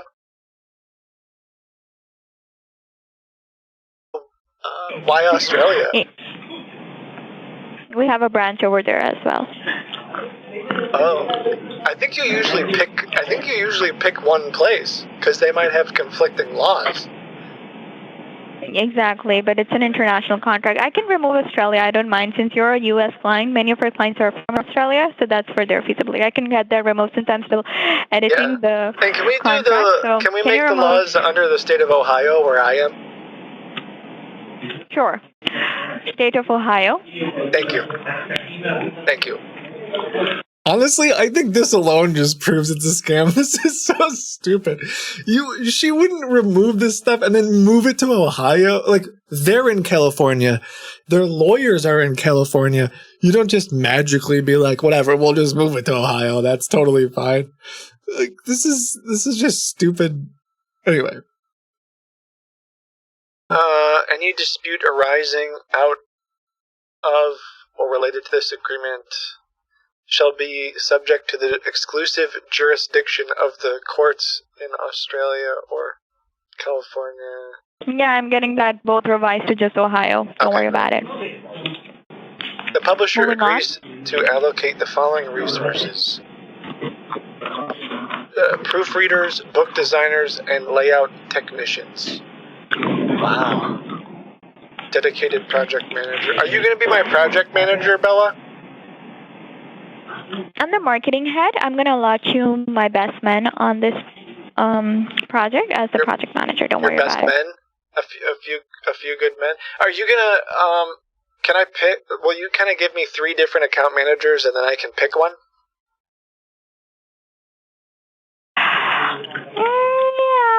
Yeah, I can do that. But usually, I can just assign you a good project manager who's going to take care of all the intricacies. If you're not satisfied with him, I can get him replaced. If you're not satisfied with him, I can get him replaced. Can you give me your top 3 account managers? What are their names? Top 3 account managers. We've got Peter Wilbur. We've got David Luiz. Yeah. Okay, I would like to meet all 3 of them, and then I'll just pick which one I like best. Yeah, once you're on board, you can speak to all 3 of them and pick whoever. I don't mind. Yeah. Okay. And then, what are you eating right now? Sorry, a chewing gum. Oh, okay. All of the aforementioned resources shall be the client's. Okay. The publisher shall make available a dedicated team that will be accessible to the client 5 days a week, 9 hours a day. Wow. Even on holidays? Obviously not on holidays, but usually they are available on holidays too. Okay. Is there a clause in here about how to get out of the contract? Like if you were to violate your contract, is that in here somewhere? Yes, the violation is at the end. If you don't get the Amazon bestseller tag, you get the refund. You can go through the entire thing. You'll find all clauses in here. Let me see. This is looking pretty good so far. Publisher allows for unlimited revisions. Are you guys by chance connected to the Publishers Clearinghouse? Have you heard of them? No. Okay. I've always wanted to get involved with that group. Okay. This will allow the book to be, the client's book will be made available on a minimum of 30 platforms. Ooh, that doesn't seem very good. I thought it was like hundreds of platforms. There aren't hundreds of platforms. Oh, that was press release on 450 platforms. Don't worry about that. That was different. This is just publication.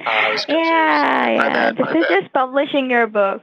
Like 30 Might be. That's fine. It's on me. Okay. It's on me, Bella. Okay.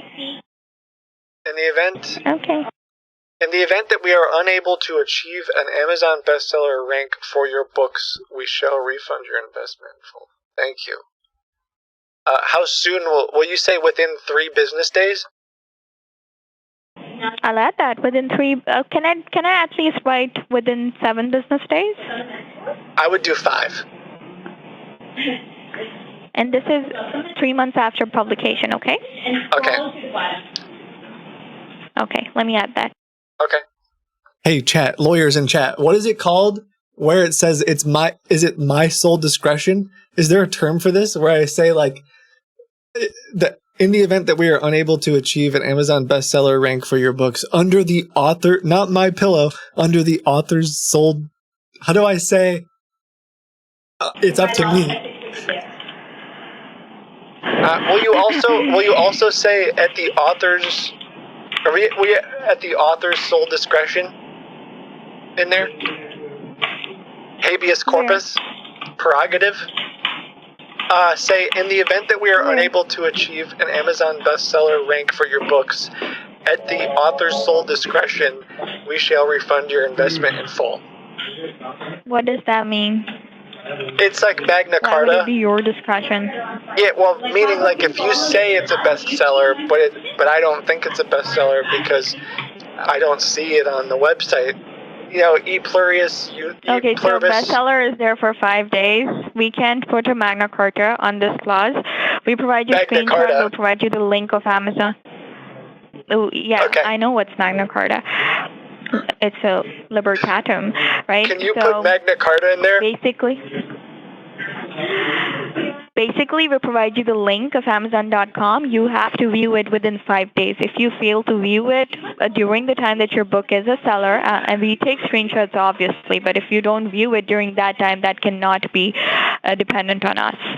So we can't really put Magna Carta over here. Okay. What about... Yeah.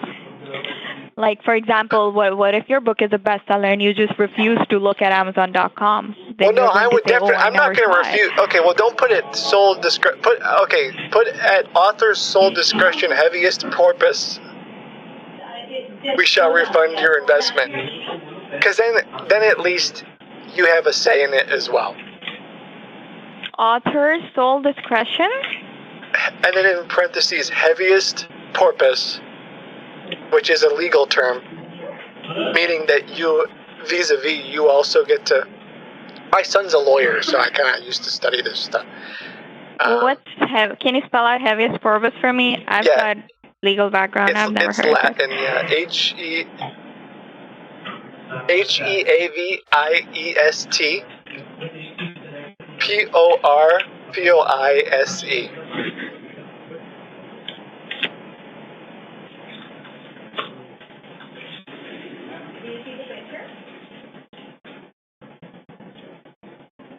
Is she Googling this right now? Did she just Google heaviest porpoise? Well, that still gives you sole discretion. I can add until That gives me full discretion. bestseller, given... Yeah, What about that gives Habeas you full Corpus discretion. I can say...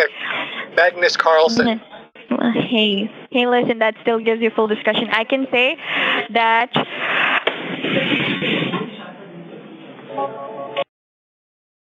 What?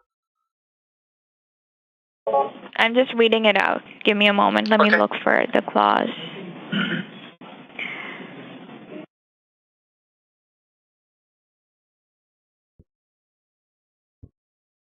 I just want to make sure that here's what I'm concerned about. What I'm concerned about is if it says in the event that we're unable to achieve an Amazon bestseller rank and for your books and are unable to provide you the proof thereof, we shall refund you. Okay. Okay. Okay. Can we add ad hominem? Unable to provide proof thereof.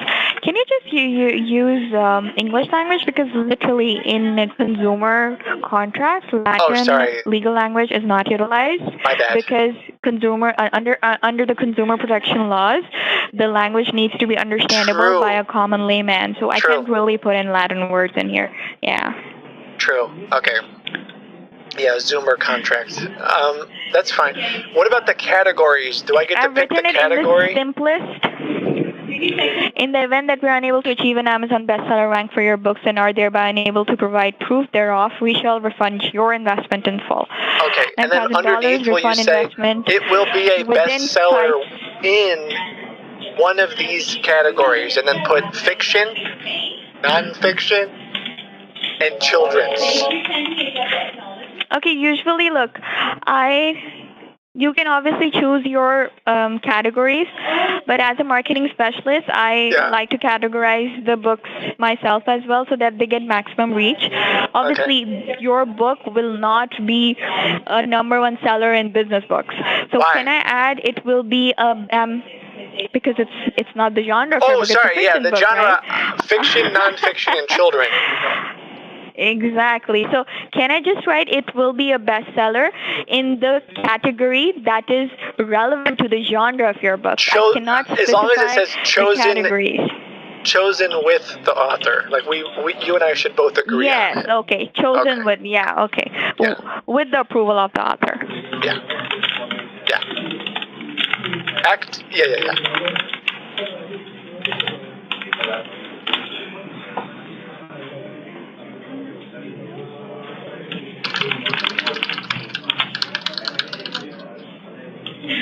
Okay, let's do this. I appreciate that. Anything else?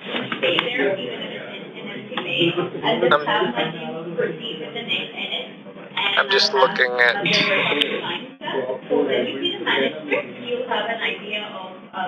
proofreading, cover design.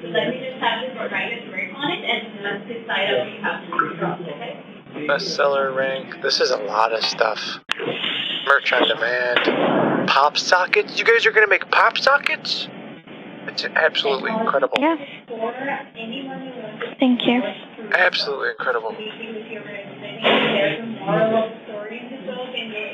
I have a question. What's a personalized BSR strategy?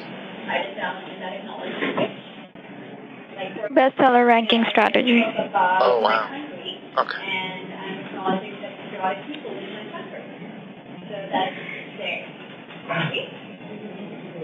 Okay, I'll go ahead and sign this. After you send me the updated thing, are you going to put it on DocuSign? Let me just do it right now. Give me 1 moment. I'll tell you how to do it. Let me email it to you. Stay on the line with me, please, okay? Okay. And then how should I pay? Do you guys have do I pay on your website or? Yeah, I'll be sending you the payment link with the contract. I'll help you make the payment over the same phone call. Don't worry about it. Okay, incredible. Thank you so much, Bella. Thank you. Just stay on the line with me, okay? Okay, so part of why I want to get the payment link is sometimes these scammers are dumb and we're able to find victims from their payment links. So hopefully these, fingers crossed, they don't know how to do anything with their websites and they like, I'll give you an example. I brought this up the other day. Sometimes it'll be like invoice ID equals 12345 on the top in the URL, and if you just change it to 12345, it's just a completely different invoice for a completely different like every once in a while the scammers are really dumb. And so that's why I always try to like get this type of information from them. I can't believe that I can't believe she was like, I know Magna Carta and we can't put Magna Carta in the contract. And then the heaviest porpoise, I'm for sure she looked that up. Right? Like, she had to have looked that up. And then instead of being like, sir, I just have very large porpoises on my Google search, she said, no, you would still have sole discretion. We can't use that in the contract. Pure genius. To be fair, I didn't think of that. Lucifer said that in chat, and I thought it was funny. Let's just be honest. I'm not that funny. I just take things that you guys say in chat, and I say it. I'm just a guy talking to scammers. You guys are the ones who are funny.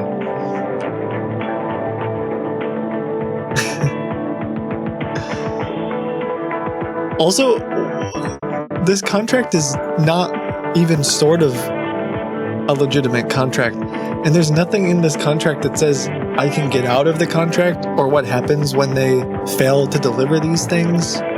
This is a terrible contract. I've seen my fair share of contracts in my day. And this is a really bad contract. But there's a lot of really nice words in here about me owning 100% of my rights and all the stuff they're going to give me. But yeah, I don't think that this is actually... I think that if any lawyer or any judge looked at this, they'd be like, what the heck is this?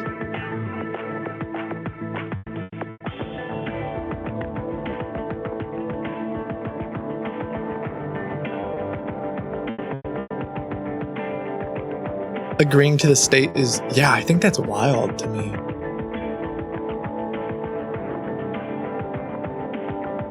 I mean, I could be wrong, but like my understanding of that is, like on some of my contracts, it says like my lawyers are in California, and lawyers as if I have a bunch of them. My legal team, that still sounds cool, but they so in a contract, it would say that it's under California law and all this stuff, because if it ever did go to court, well, that's where my lawyers are. Then they can just casually deal with it. And they're like licensed to practice law in California and all this other stuff. So for them to be like, yeah, whatever, it's fine. We'll just do Ohio. Seems wild.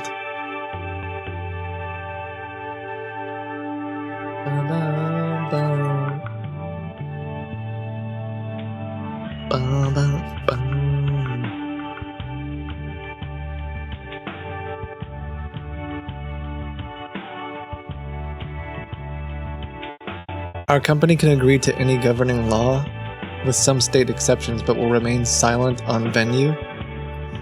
Oh, because like... Yeah, I mean, I don't know what I'm talking about.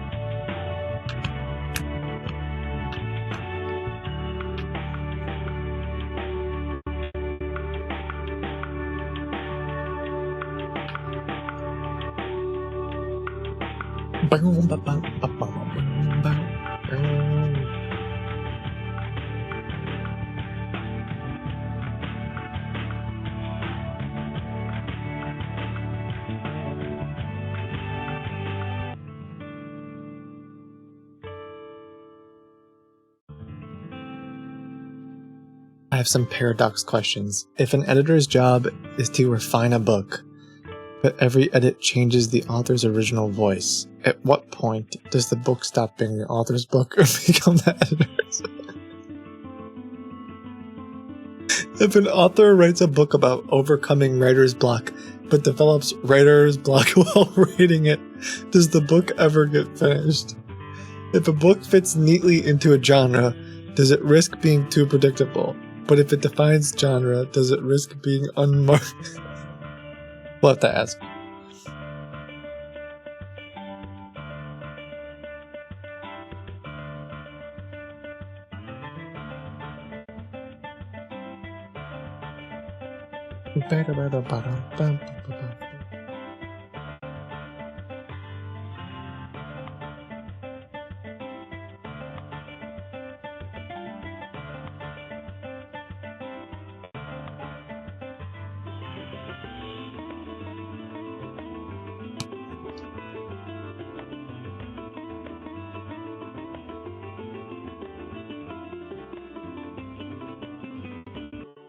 Why is this taking so long?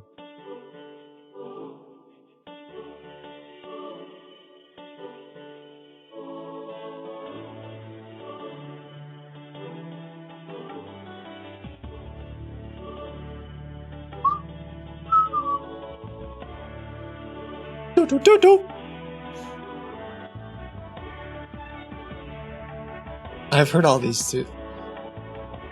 Are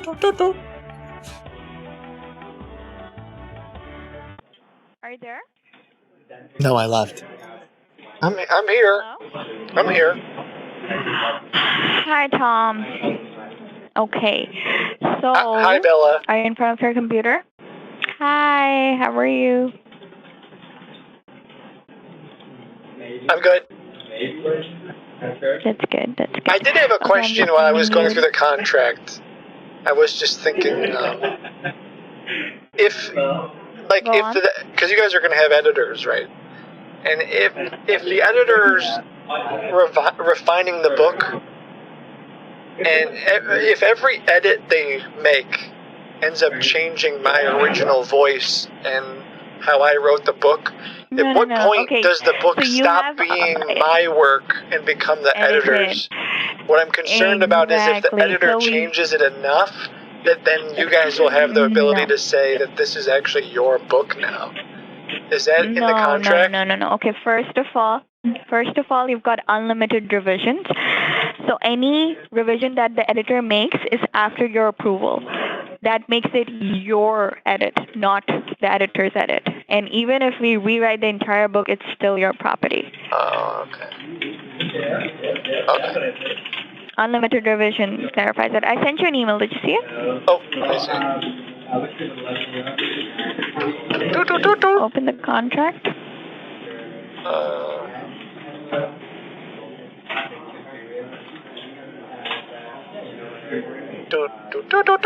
I really like your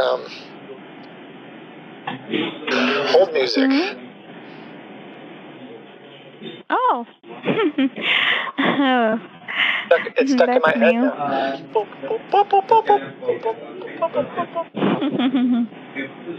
Mm-hmm. Oh, cool. I see it.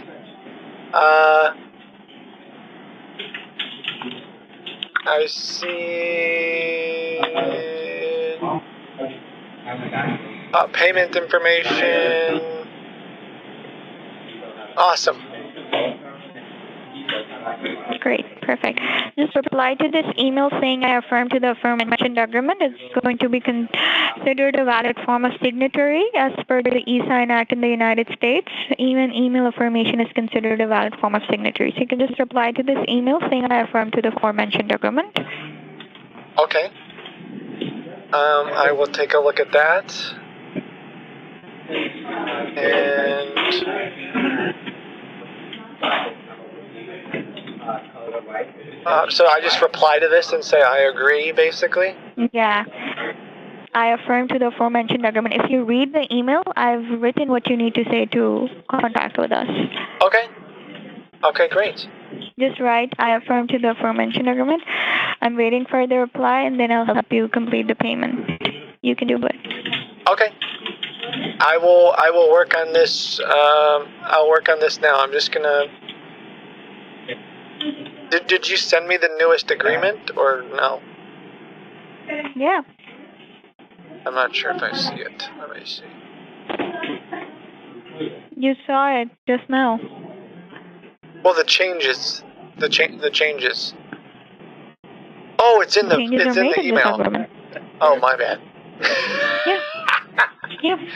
All the changes are made.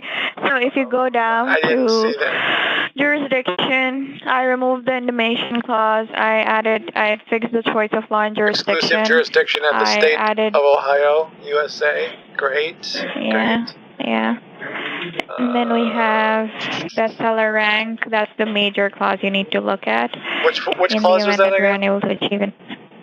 Bestseller rank activity. It's in Schedule 2. In the event that we are unable to achieve an Amazon bestseller rank for your books and are hereby unable to provide proof thereof, we shall refund your investment in full within 5 business days after 3 months. It will be an Amazon bestseller in the category that is relevant to the genre of the author's book with the approval of the author. Is there a retractable clause? What do you mean? This Like is considered to be the retractable clause. Okay, and do we have a NDA? Non-disclosure agreement? Yeah, I'm wondering if we need Protection of your retractable intellectual clause. property? I think we might need retractable clause and an NDA. Retractable clause and an NDA? Yeah, because I just want to make sure that you guys don't end up sharing this with people that shouldn't. And then the retractable clause seems important. It's already there. It's there. I didn't see the retractable clause. Which clause is that? Which clause is that? By signing this contract, the author... Sanctioning rights. Let's see. Will you just write under section 2? Will you put 2.4? Under section 1, terms and conditions. Will you put 2.4 retractable clause? And then 2.5 NDA? Okay. Okay, just give me one moment. Okay, thank you, Bella.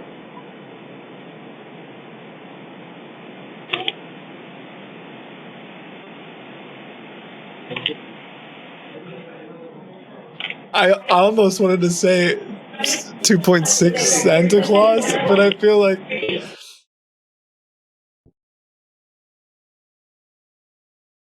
ugh.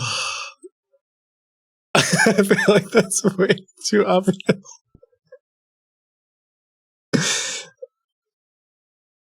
Why is the marketing head modifying contracts? I don't know. I'm going to be honest. This feels like the sketchiest part of everything we've done thus far. Like the fact that she's just going to add NDA. I mean, maybe she doesn't care. Maybe she's like, whatever, this is dumb. The person asked me to write literally just the words NDA in a contract doesn't mean anything. But that's just really dishonest and sketchy.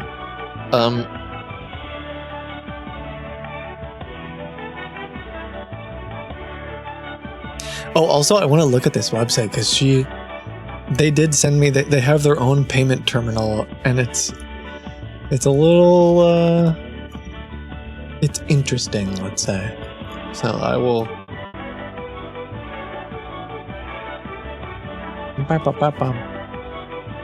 I'll have to play around with it. Ooh, baby. Oh, yeah. What is this?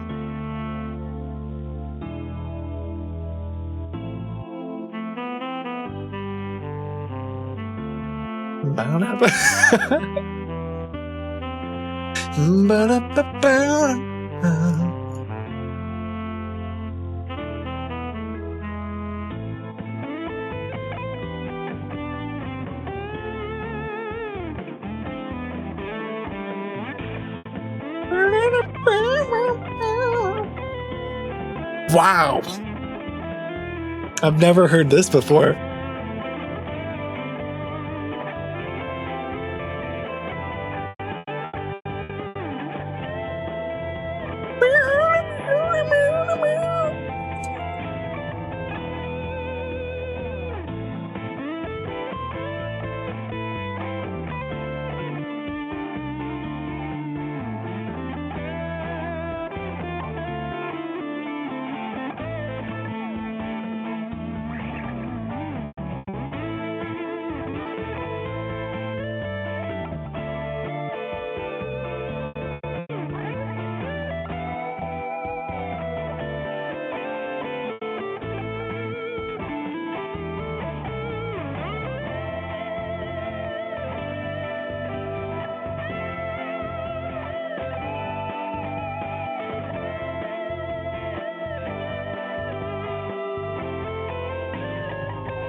Oh,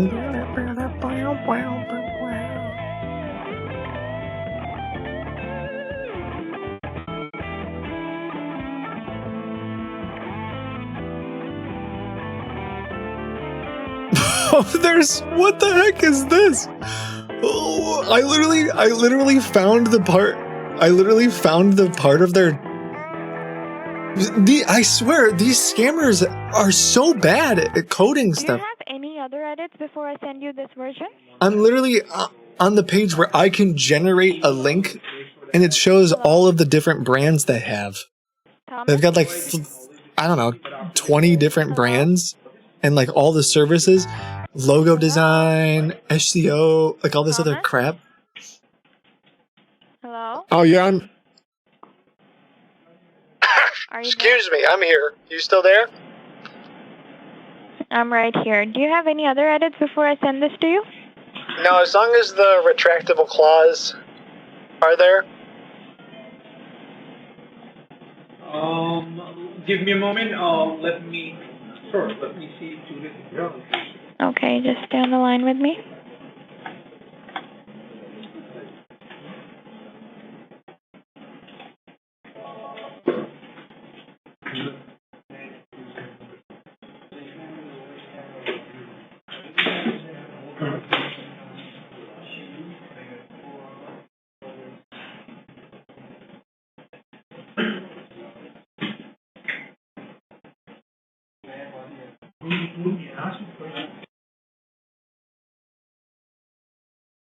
Alright, I just sent you over the contract. Can you check if you got it?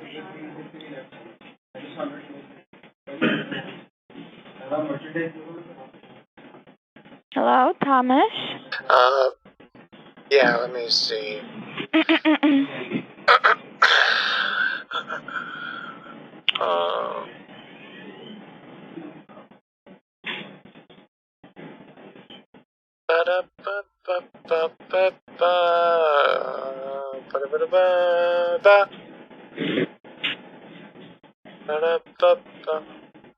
What's that song again? 29 or 625.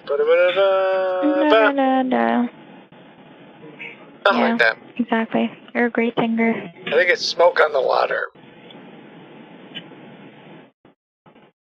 Okay, thank you, Bella, for all your work on this. It means a lot to me. Okay, can you now reply affirm to the aforementioned agreement?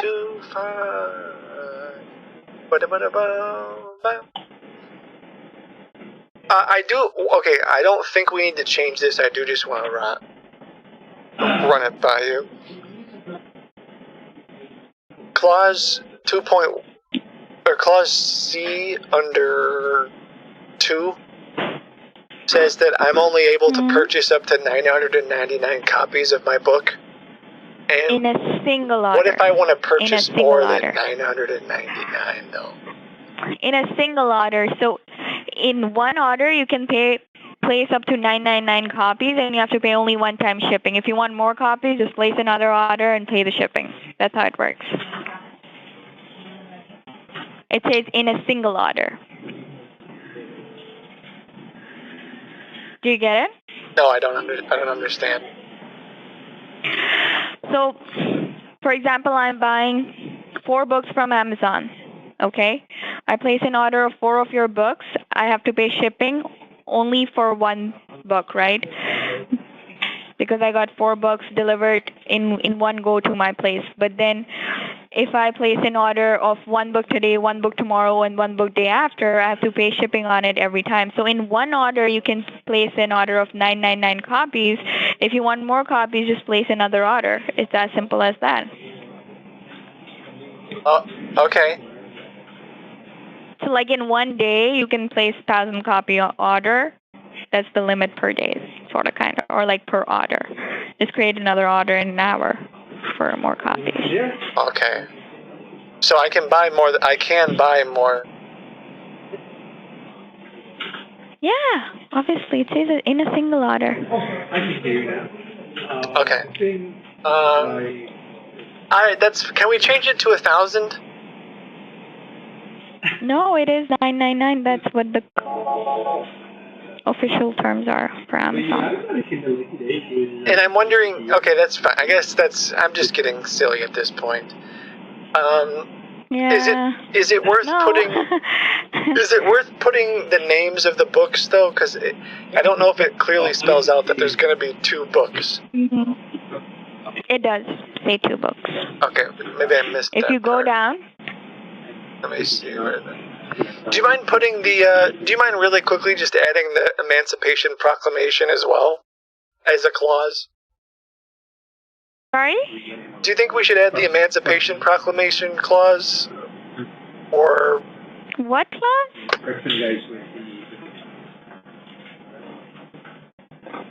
Just at least as a side note. Hello? But what clause? Emancipation Proclamation? Can't you just tell me all these clauses in one go? I'm just thinking about it right now.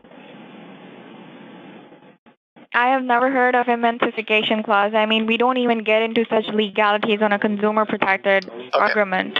I don't know why you're putting yourself under so much jeopardy. Okay. Oh, I see NDA clause. And the retractable clause. Thank you for adding those. Did she? She literally just said she has a whole paragraph about retractable clause. Did she chat GPT that? Rights and second point manuscript draft. Where the heck did she come up with retractable clause?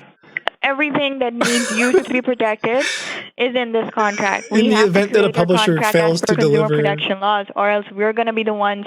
You can just literally go to the court and say this is not as per the CP and the entire contract is going to be void and you can get your money back. So we have to take care of your rights before you need to think about it. So trust me, even if you're getting these clauses added, in the first 5 clauses, all of these rights are already given to you. Okay. So you don't have to worry about anything in this, trust me. Okay. You're protected. Alright, I'll go ahead and sign this. I'll print it out and sign it. You don't need to sign it. And then should I mail it back to you guys in Irving, California? You just need to reply to this email saying I affirm to the aforementioned agreement. Prefer to Did you sign read my it. email? I'd prefer to sign it. So if I sign it, e-doc. I don't like the idea of that. I think I prefer to I think it's safer for me to sign it and then mail it to you. I need an e-copy. Okay, can you DocuSign it to me? Yeah. Just let me DocuSign it for you. Okay. All right. Thank you, Bella. Thank you so much. It's been great working with you. I'll look forward to the DocuSign. Yes. Stay on the line. I'm sending it to you. Okay. Oh, stay on the line. Okay.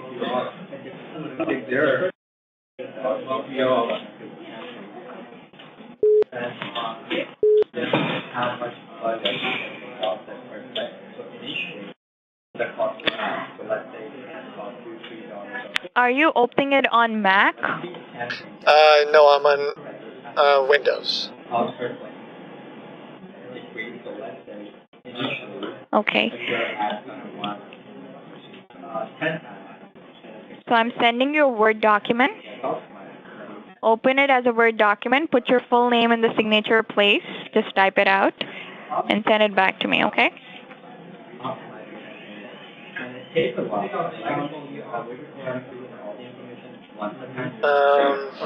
Hello? Okay. Because DocuSign is a third party. I prefer everything to be transparent, so you should just... I think what I'll do then is I'll go ahead and I'll just go ahead and sign it and mail it to you guys. And then we'll get started from there, okay? I don't understand why you have to mail it to us when I need an e-copy of the agreement. Well, you can mail it to us later down the road. After I mail it doing to that. you, I'll get maybe you the you can address. scan it, I guess? Okay, so we have a mailing address to receive anything from the clients, and usually you can send your manuscript and everything to us on that address, right? That's a warehouse for receiving anything from the client for the protection of the specifically the NDA clause, right? So that nothing gets lost, right? I can definitely give it to you, but nobody actually mails us the contract. They mail us the manuscript materials, yes, but you can do, I can still provide it to you, but I don't need your contract. I need it e-signed, okay? Because having everything done on email gives me proof that this was done via your email address and my email address on the company record. So it protects you tomorrow and protects me as well. So it needs to be signed over here.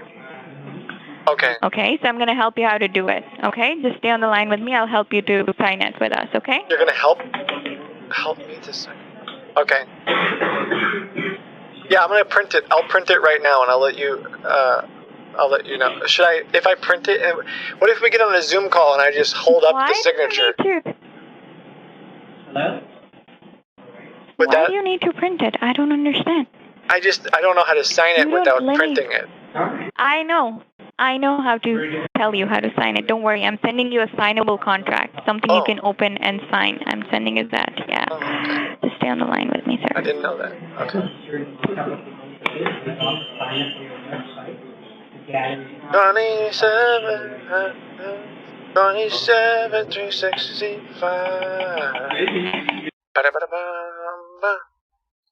Man, I'm really glad that we met, because this is going to be incredible.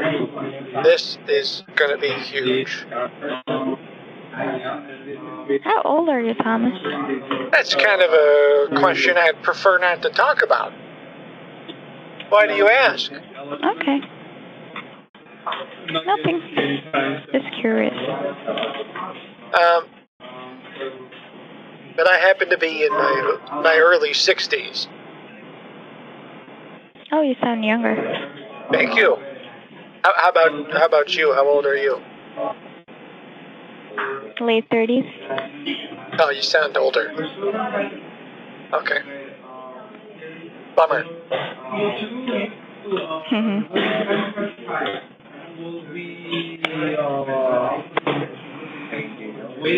Where do you live? I'm in Ohio. That's great. What do you do for a living? I'm an author. That's it? Well, I used to be a teacher, and I did a lot of. I'm still a part-time car salesman. I do like used car sales, but yeah. So, how long have you not been working? Well, let's see, 3 years.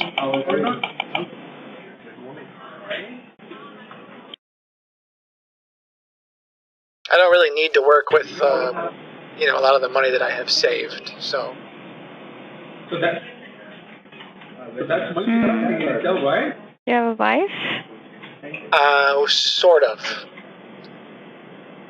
It's complicated. Everything's complicated these days, trust me. Yeah. We are not living together. We are separated, moving towards divorce.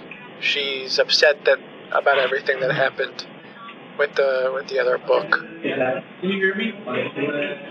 That's why you are divorcing? I can hear you. Well, she's upset about it. So. And you're letting her go? Well, I've tried to work with her through it. It's really complicated. Well,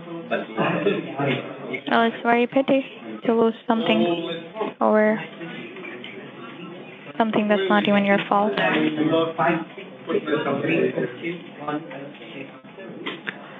Okay, now open this document.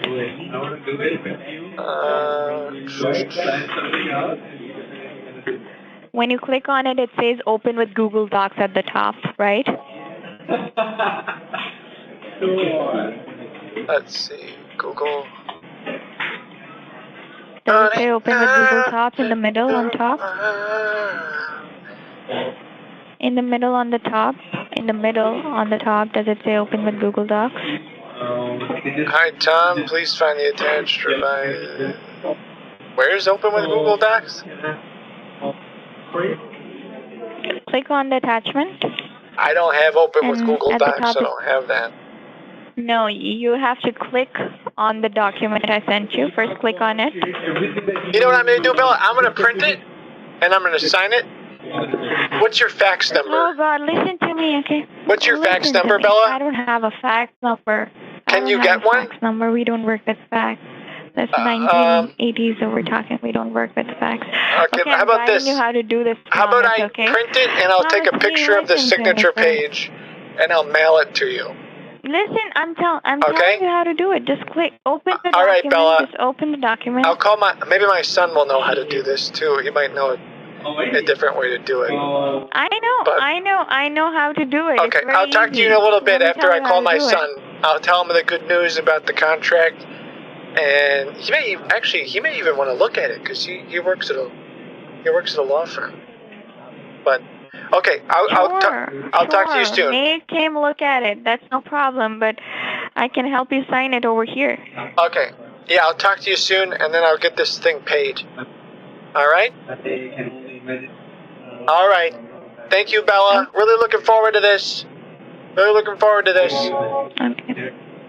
Okay. Take care. Bye. Is everything okay, Bella? I don't understand why you're not listening to me. I am listening. I'm just gonna. I'm trying to explain. I'm trying to help you out with something. I'm trying Bella, to. would it help if I give you a something. signed copy of my book when it's published?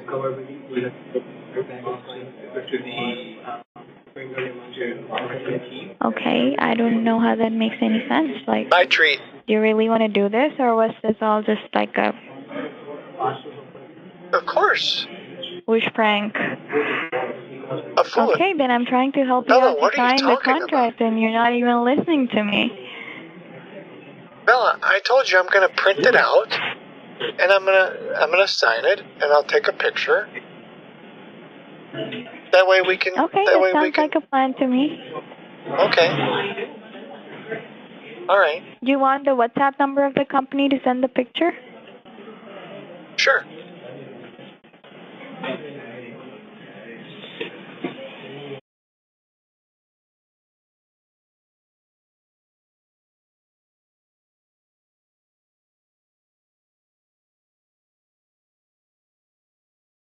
Oh, just email it. Okay. All right. Thank you, Bella. Looking forward to this. Can I get a time? All right. When I should call you back? Wow. Very interesting indeed. Especially the some of the stuff they sent me is quite strange. It opened up just like this whole can of worms. All this other stuff. Announcement. Announcement. Who's calling me now? Relax, guys. I'll pay you soon. Holy moly. Announcement. Announcement. Announcement.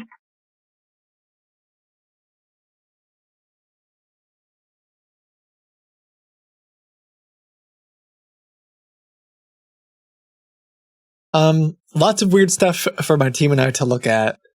It looks like, so the short story is they sent me a invoice and it was like terminal dot their website or whatever, like this whole thing, their website, and then a bunch of slashes and IDs, and if you change some of that around, it takes you to a page where you can make a new invoice. And then it has, let's see, 1, 2, 3. I don't know, like 20 different book publisher type websites. And you pick which brand you want to send the invoice from. Like, it's very strange. Like, they have a bunch of different brands and it all leads back to this, which maybe makes sense as to why it was a little bit busier in the background. It's a whole can of worms. Something weird's going on. Maybe there's a whole bunch of. He said he'd give you authors to call. Oh, true.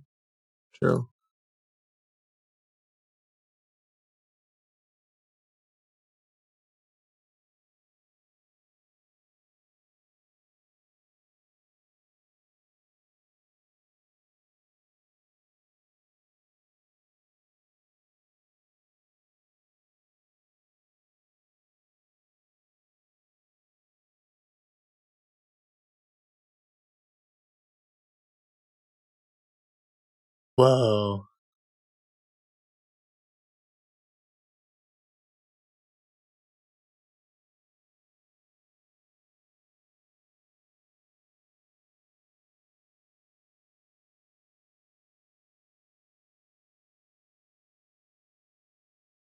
Okay, I should probably hop off and.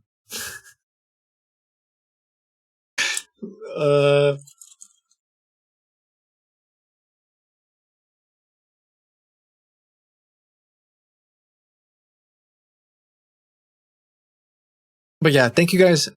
Maybe we can find some victims, and we'll see.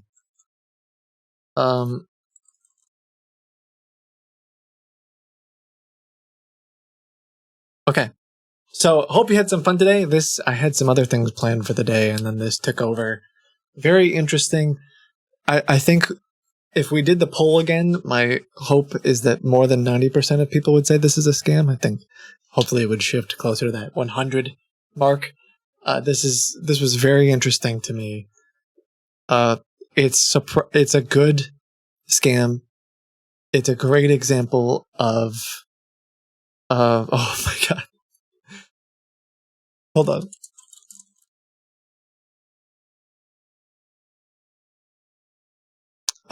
Sorry, I was just looking at something. Very interesting. It's tough because I should say not say it's tough. It's particularly interesting to me because of how legitimate this seems. To me, this is so much different than some guy just saying, "Go buy me a Sephora gift card." There's a lot going on here, tugging at your dreams and your heartstrings, and going through the level and the time that they're taking to do all of this stuff. This is wild. Thank you guys for watching. I hope you learned something. Hope you had some fun. Got a new YouTube video out from this weekend. If you didn't already watch it, check that out. We'll be back tomorrow, and we'll try some more things. There were some other scams we want to check out too. So, sorry that I didn't stop the timer. Yeah, well, I'll get it to the right time. And yeah, thank you guys for the continued support. You're valuable. Hopefully you get a chance to do something that you enjoy or find value in this week. And I will see you tomorrow. In the wise words of Bob Ross, happy painting. God bless. As Miss Frizzle says, don't be afraid to take chances, make mistakes, and get messy. Thank you. Bye.